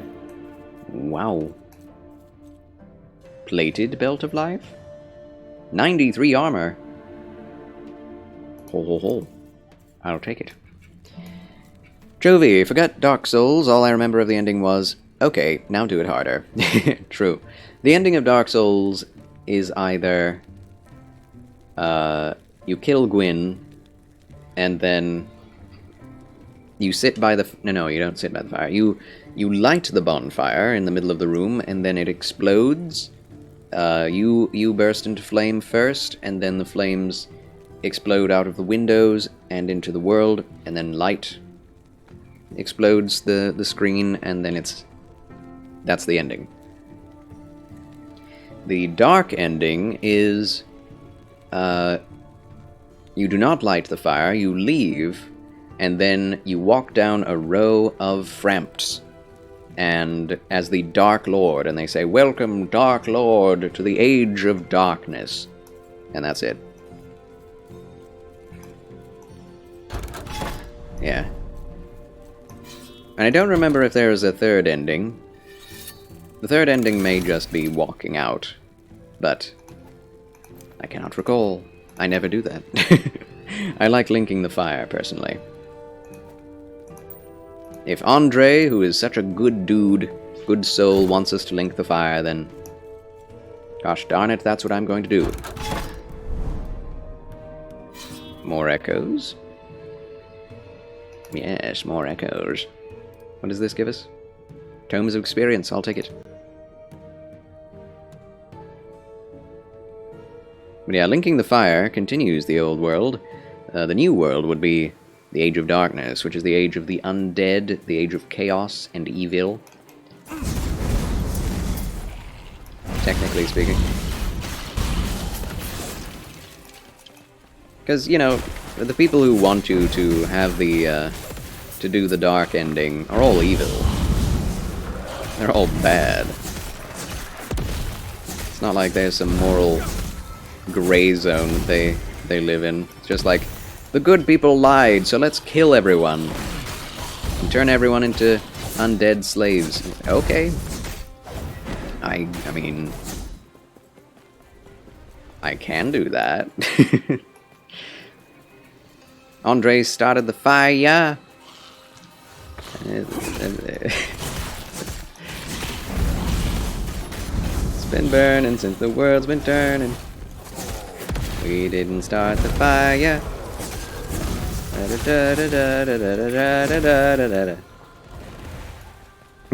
I love that you're always there to put in those musical notes. 5 loses every time. Oh god.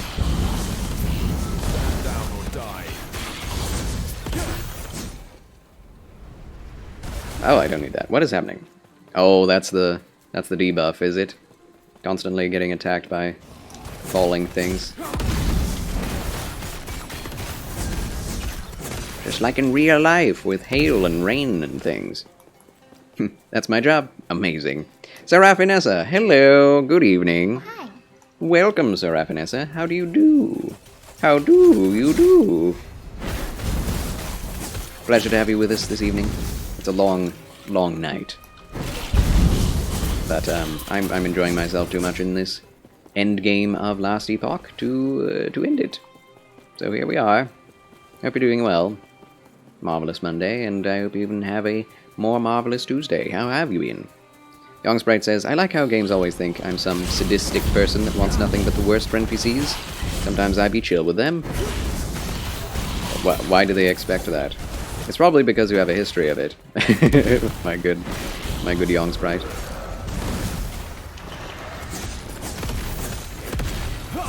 I'm getting rocks thrown at me. I'm getting rocked.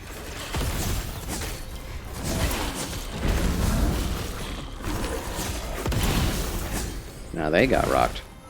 Sentinels, infantry, hauberk of sparks. It's worse. Hammer of Glory. 82 melee damage. 91%. It's a two-handed mace. Confound it! Confound it all! Leech to health. Our leech is really good already. Funny is when others get involved too. I love that too. The musical hype.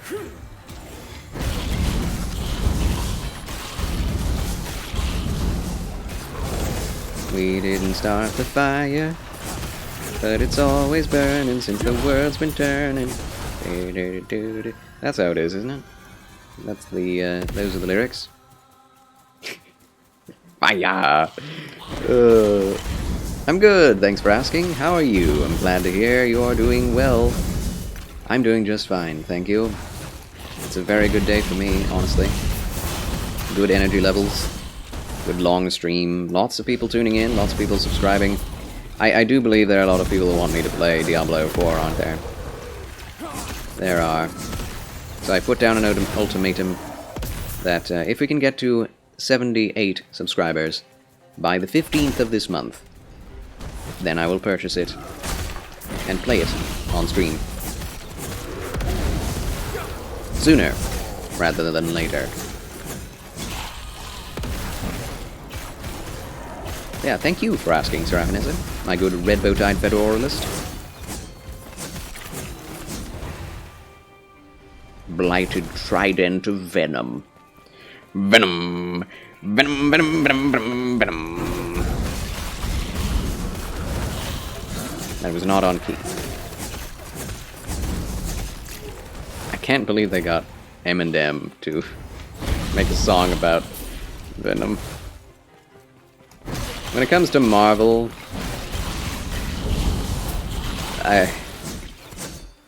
well, when it comes to Venom and Carnage, we do not live in the best timeline. Not at all. Except for my gameplay of Elden Ring, where I hunted down all NPCs and killed them like a bountiless bounty hunter. Yes, yes, I remember you doing that, Young Sprite. I mean, the world of Elden Ring is, yay, nigh uninhabitable. So it makes sense that people are quite ruthless and expect you to be as well, I think.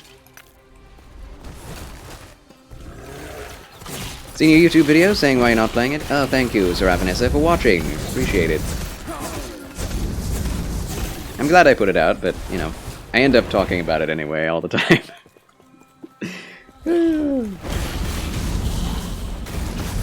The demand is high.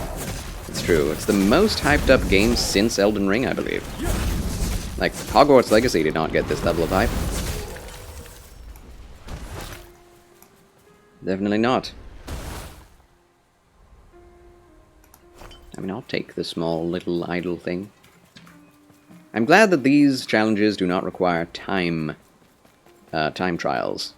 That makes me very happy. Maybe there will be one of those eventually, and then I'll be very unhappy. But, so far these challenges are quite chill. I am pleased. Ooh. Who would want to pay to play a game that also has microtransactions? I know, right? It's kind of insane. I mean, I guess there are people who have crazy amounts of money just sitting around that don't care if they binge on a random game. And I'll probably be paying for microtransactions anyway, themselves. Eviscerating Longsword of Static. That's a legendary. Let's see. Oh gosh. 50 base melee damage, that's not too much, but it is fast. 37% chance to shock, 68% critical strike multiplier, increased melee attack speed. Can we forge it at all? No way, we can! 41 forge material! Whoa! Whoa! Okay. Yes, please. So if we if we increase the critical hit chance,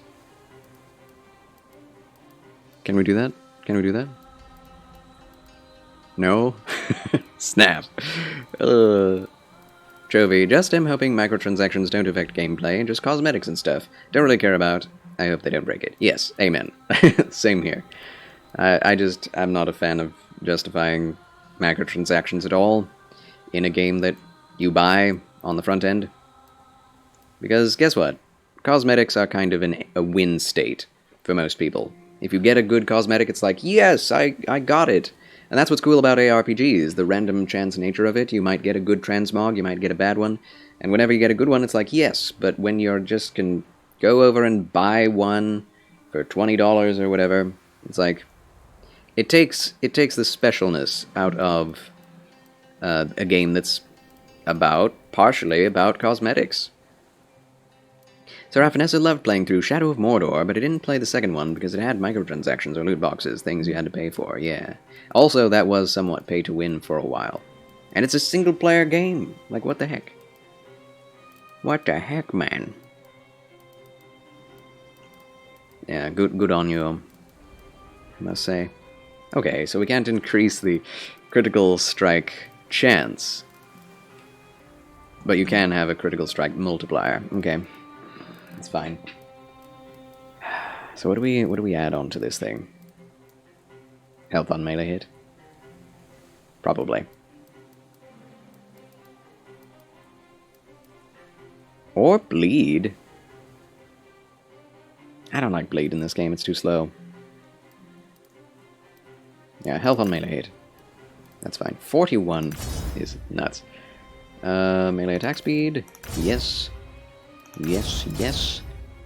Can't upgrade the critical strike multiplier, of course.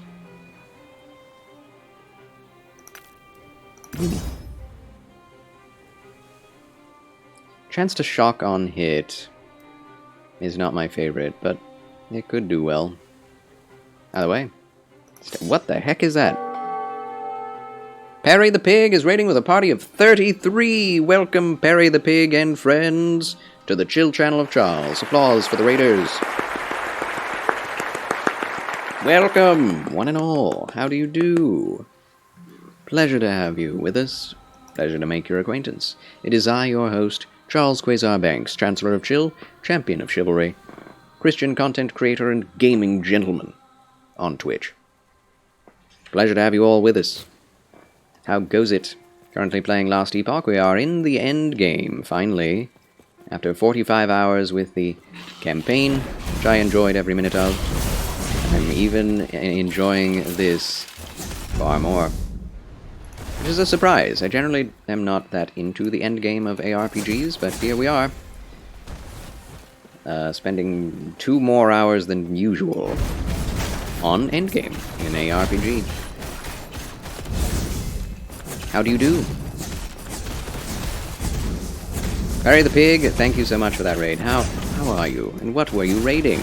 I mean, what were you streaming when you raided? I would love to know. Smash. Ow. Winged Helm of the Turtle. Meh. Meh. This guy's skill bar warms my heart. Paladin I am, friend. Paladin I am. Master Sword, thank you for the fabulous Frabjous follow. How do you do? I am glad to warm your heart with my paladininess. Paladins. Being a pal. I'm playing some Last Epoch as well, figuring out a Blade Dancer build. Oh, nice. What? I am Die, thank you forever. I love that sound so much. And thank you very much again for the raid. But yeah, there aren't that many people watching Last Epoch, are there? It's kind of sad. I do feel like this is the best contender, or competitor with Diablo 4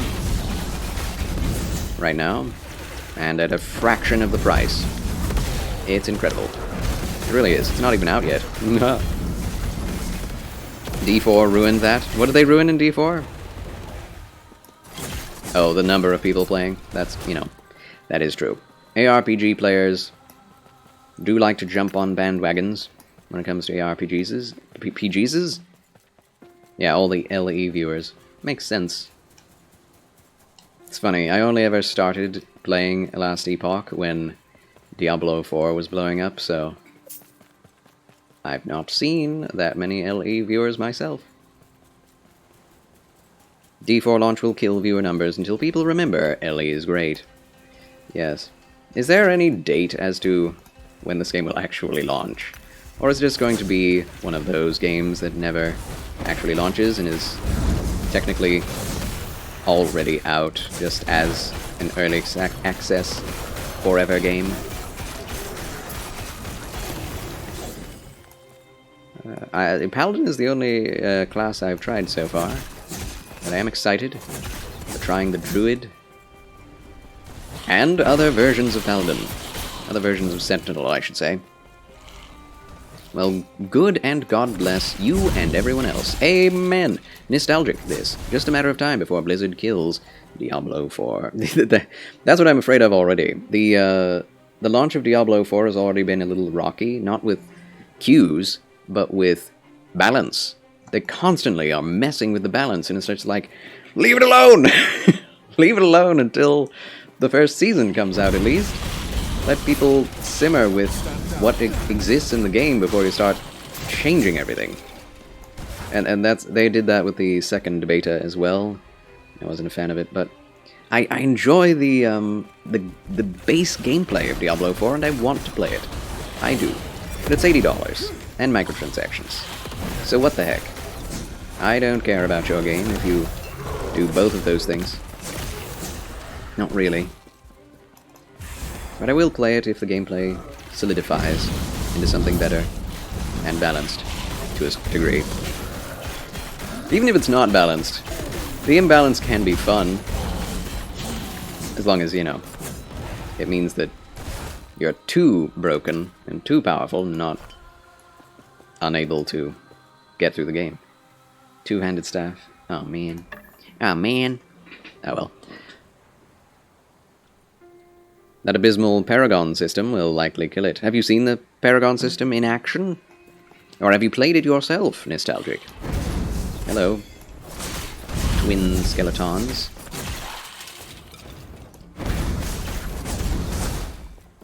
Deft claymore of brutality. Oh, man, I wish I were playing a dual wield. But that's okay. I chose this. Melee paladin with a mace. It is my way.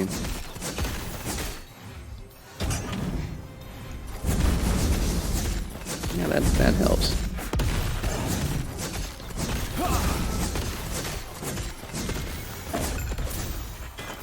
Huzzah! Echo conquered. Charles wins. Again! Good night, 5 Luces. Farewell. God bless you also. Thanks you so much for your support of the Federation. Increased healing effectiveness. That's kind of nice. End of this year, they said. Oh, excellent. I look forward to that. I wonder if the campaign will have a more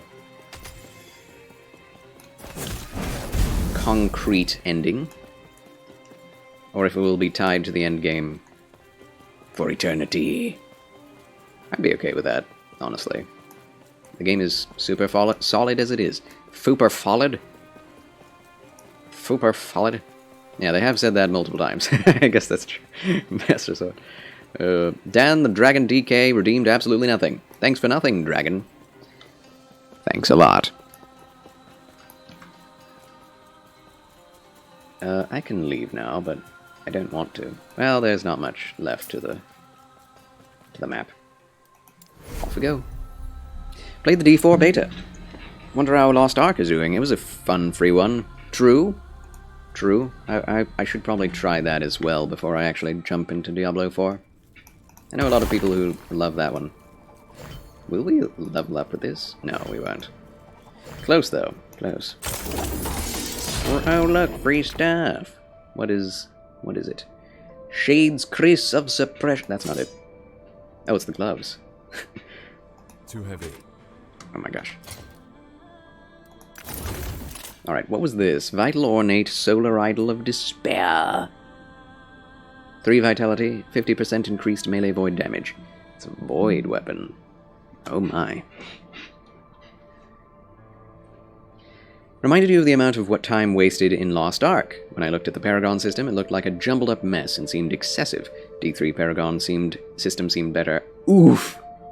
I did not enjoy the Paragon system from D4. I mean, D3. It's fine, but it's just a kind of useless stat grind. I guess that's kind of ARPGs in general. But, man, you know, D3 has such a problem of difficulty scaling and just the feeling of no dynamic challenge. You just choose it yourself. Felt bad for me.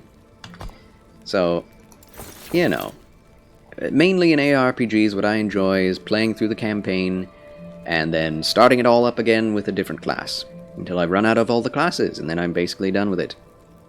I have gotten involved in the D3 seasons, but I didn't really care to continue them after I did them like 3 times.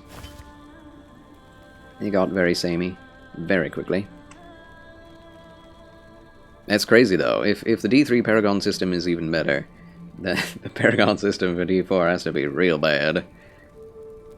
Den the Dragon likes the end campaign, honestly. Last Epoch has been the most enjoyable grinding I've ever done in an ARPG. Yeah, I'm having crazy fun. Very true. Not sure anyone ever asked for the final set bonus to be 9... what, quadrillion damage. It's like 600,000% or something increase. It's insane. Like, the idea is it'll feel like infinite increases, and it's like, why though? Why though? If there's no new actual content, then what is the point? Okay, unique claws. 75 armor, 5 endurance. I have more endurance on these though. 105% chance to poison on throwing hit. Okay, alright, it's another throw thing. Oh boy. See, the interesting thing about this game, the way they've done respecking, you could potentially keep all of the uniques you get and just respec to whatever form of the base class that you want to, outside of the class you've already chosen, the subclass you've chosen. Right? You can't really re-roll your main, like, class choice, subclass choice, can you? If you could, that would still be cool. Necrotic is missing some resistance, but that's okay. I should probably sell some things as well. Yes? Yes? What? I